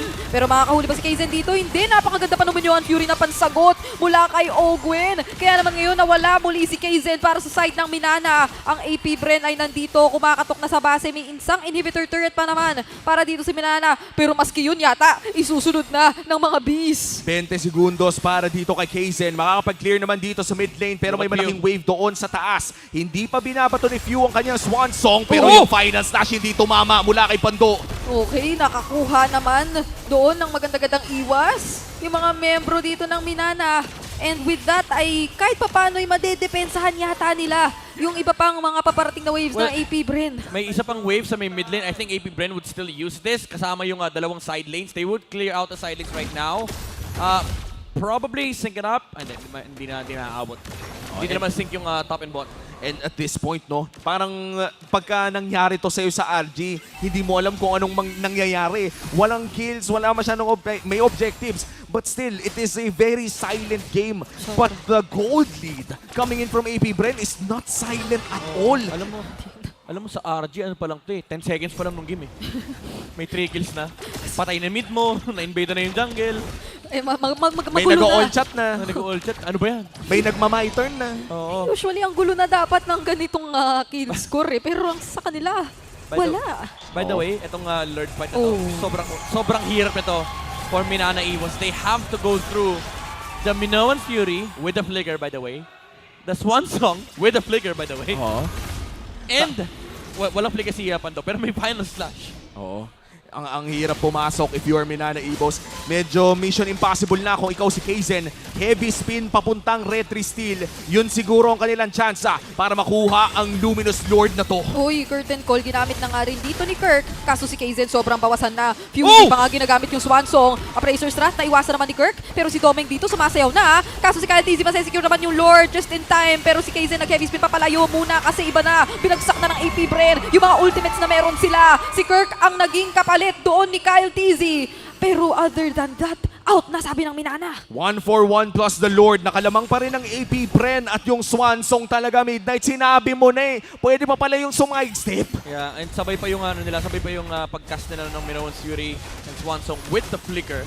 Although hindi tumama yung Appraiser Strat mula kay KarlTzy, kaya napatay siya nung CC with the last hit coming out from Domeng. Lord spawning in the mid lane. Di aabot si Fredrin, however. Yeah, 8 seconds din para kay Kirk. Big Lord push here mula sa AP Bren. Ang sakit naman! Nang merong damage doon, si View napilitan na agad gumamit ng mga heals ang mga miyembro ng Manana. Pero sabi nila, wala pa yung Lord. Tatapusin na namin ito! AP Bren still takes the 2-0! Tahimik lang pero maingay na sweep ang binigay ng AP Bren with that Game 2 victory. Napakaganda at napakalinis ng playstyle na yon. May sariling version ng Fighting Healers. Pinakatahimik na laban ko yata nga napanood yun na trabaho kung trabaho lang talaga ang ginawa ng AP Bren. And yung question lang talaga na parang recurring sa utak mo is, kailan ba lalaban yung Manana? Pero parang hindi natin sobrang nakikita na nag-commit yung mga members ng Manana other than Kaizen going for the engage, going for the initiations. Pero wala tayong nakita na all-out type or team fight talaga. Dito ko lang masasabi na mas marami pang peace pump kesa sa kill. Yun sa game number 2. Pero show of sportsmanship pa rin para dito sa ating two teams. Oo nga naman kasi. Minimum 5 yan. 5 yung peace bump. Kanina. Ngayon may panibagong 5. So 10. 10. Tapos, yung kill natin, 5 lang. Pero of course, it was still a very beautiful series mula sa Manana Evos. Palakpakan pa rin natin ang hukbo dahil sa kanilang pagsubok doon sa laban against AP Bren. Huwag naman mag-alala dahil lumalaban pa rin para sa playoff spot ang Manana. And AP Bren this time around with their own version of the Fighting Healers. Grabe, parang malakakashi yung galawan. May mga copy ninjutsu at iba pa. Kaya naman kakausapin na natin sila kasama ang ating host na si Mara Aquino, pati na rin si Hans Galerian. Congratulations to AP Bren! Let's give him a round of applause. Oh, Gwen, since ikaw yung katabi ko, ikaw ang aking tatanungin. Last time na nagharap kayo ng Manana, napahirapan nila kayo sa 35-minute game. But this time, it seems like you have them all figured out. So, paano nyo ba pinaghandaan ng laban nyo? Pinagandaan po namin yung healing meta Kasi nung time na may mga nagpa-practice kami, ginagamit rin naman talaga namin yun. So, parang inisip rin namin yung mga counter na pwedeng gamitin nun nung healing meta. Healing meta, handang-handa na sila for this second round against Manana. They had their own aggressive twist to it. This time, Pando. Ikaw naman to. Incredible performance. Of course, rinig mo lahat. Hello. Nananatili kang 100% win rate sa Season 13. Ha? Kakaldag ka daw, sabi ni Pew. No. Ano yun, Pew? Sorry, Pew. Ano yun, Pew? Ha? Ano yan? Kakaldag daw siya pag sabi ni nanalo kami, Coach. sabi niya. Sabi ni Coach. Okay. Coach, sabihan mo nga, Coach, na kumaldag. Kaldag na, Pando. Ayun, sabi. Sinabihan ka na ni Coach. Sabi ni Coach mula sa multiverse. Oy! Oh! Oy! Oy! Nandito si Mami, no? Swerte talaga. Pag nandito si Mami, swerte. Hi, Mami! O, di ba? Nanalo ulit dahil nandito ka. Congratulations once again. Hindi lang yung parents ni Pando yung nandito, pati yung parents ni KarlTzy. Kyle, kanina nakausap namin si Mommy at Daddy. Narinig mo ba yung message nila sa'yo kanina? Okay, ang damo nilang, sabi ni Daddy, di daw ganun kabait. Pero pwede na. At sinusuportahan mo nga daw, ikaw na nagpapaaral sa kapatid mo sa college. That's really, really nice. Ngayon, nandito ang iyong parents. Anong gusto mong sabihin sa kanila? They're here to support you. Last time, anong season sila? Season 12, nanonood sila. Yeah. Doon pa tayo sa Eastwood nun, di ba? So it's been a long time. So anong gusto mong sabihin kay Mommy at Daddy ngayon? Maraming salamat sa pagsuporta mo sa akin simula nung bata pa ako. Salamat sa paghihirap, sa pagsusumikap. Wala ako dito kung wala kayo. Kaya maraming salamat po. Ang cool ng daddy mo, hinahayaan ka na gawin mo kahit ano. Ang cool niya. Hello, Daddy. O, di ba? Nanalo sila.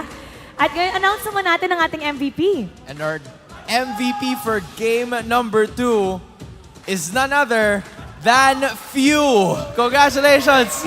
Kakaldag daw siya. Kakaldag din daw si Few.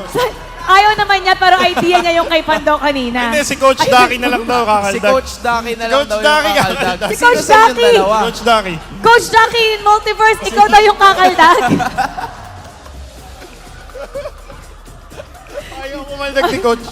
Coach Daki, masaya ka ngayon, Coach Daki? Masaya ako ngayon kasi win streak pa kami. Alam mo, nalilito kami. Kasi parang ano yung pinagbiyak? Ako rin twins ba kayo? Nabanggit kasi na nanay ko na may kapatid daw ako na hindi ko pa nakikilala. Long lost. Dito ko lang pala mamimit sa MPL. Small world. Small world. Long lost brother from another mother in another multiverse. Well, that works too. But of course, Coach Daki, message mo naman sa lahat ng sumusuporta sa AP Brand. Maraming salamat sa sumusuporta pa rin sa AP Brand. At saka sa lahat naman sumusuporta sa MPL and all the fans supporting their respective teams. So, please continue supporting the MPL. Sana dumami pa yung viewers natin. Congratulations to all of you. Once again, let's give a round of applause to AP Brand. You may now take your bow and take your walk of victory. Led by Coach Ducky and Coach Ducky and the rest of AP Brand. Totoo ba yung nakita ko? Namamalik mata ba tayo, Mara? Well, I guess Nalilito not. ako. I guess Nalilito not. ako. Nahihilo ko. Nahihilo ka na. Magkamukha. Kaya pala, kasi double the coach, double the power. Yun nga yun. Tapos, nakita lang daw na hindi niya pa nakikilala. But, hey, kilala natin ang AP Brand and that's how they do things. They just roll with it whenever necessary. At silipin natin kung ano nga ba ang analysis ng ating mga casters. Let's go back to them. Casters, pasok. Maraming salamat, Mara and Hans, at pati na rin sa dalawang Coach Ducky na nakita natin doon. First time kong makita yon na dalawa silang naglakad sa kanilang walk of victory. Wow! Mula sa double sustain at pati na rin sa Odette, ang ating MVP, of course, ay ang swan song himself, si Few. Grabe. Bago tayo pumunta ka kay Few, kung Manana Evos may double sustain, may double Ducky. Yung AP Brand, hindi pa sapat yung isa. Hindi pa sapat yung two-time world champion. Kailangan dalawa. Fourth time yun. Quick maths. Pero MVP performance coming out from Few on this Odette. Again, nakita naman natin kanina ang taas ng Odette chance dun sa draft dahil napakalaki ng punish. Dahil kailangan pasukin din talaga ng Manana Evos yung AP Brand by the nature of their composition. Especially when they pick up the Harat, medyo parang inipit din sa rate ng Manana Evos sa sarili natin. Ang konti nung highlight! Kasi tatlo lang yung kills.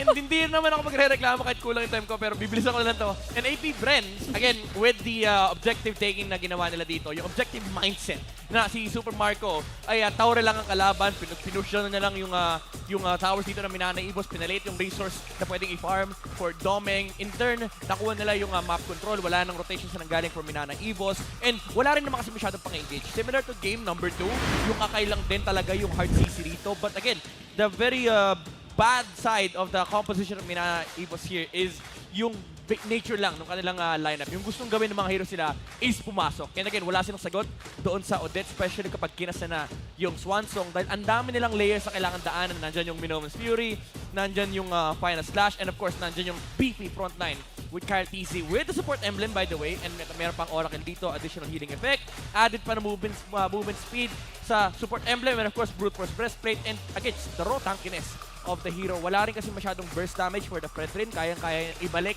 ni KarlTzy yung kanyang buhay with the Appraiser's Wrath. Although one time dito mamaya Appraiser's Wrath versus Manana Evos, kaya siya napatay.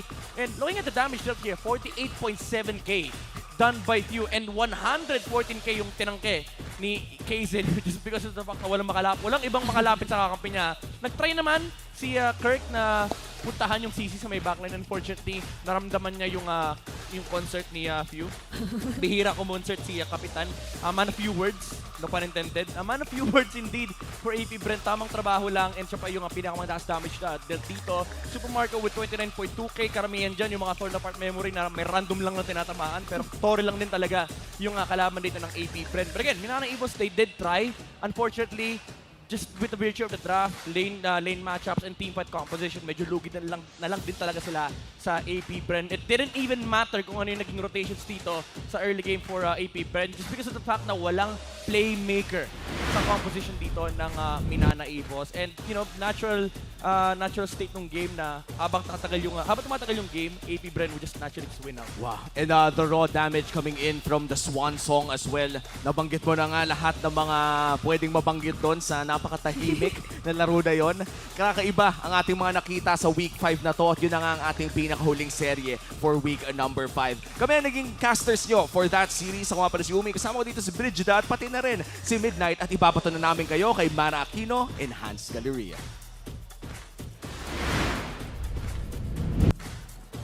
Sinimulan natin ang linggo with streaks and sweeps and we're ending it with broken streaks and a couple of game threes. Painit na nga ng painit ang mga laban na natutunghayan natin dito, Mara. Well, we've asked a lot of players a while ago, so tatanungin din kita, okay? Anong paborito mong palamig ngayong ganito kainit ang panahon? I love everything fresh, so fresh fruit juice. Ikaw ba? Well, nothing beats an ice-cold halo-halo, that's for sure.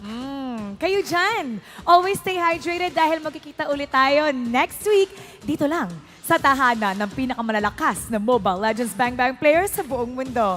Muli, ako po si Mara Aquino. At ako naman si Hans Galleria. Nagpapaalalang, magkakaiba man ang ating pinagdadaanan, sama-sama pa rin tayo sa laban para sa tagumpay. Keep it good vibes, everybody! And see you next week!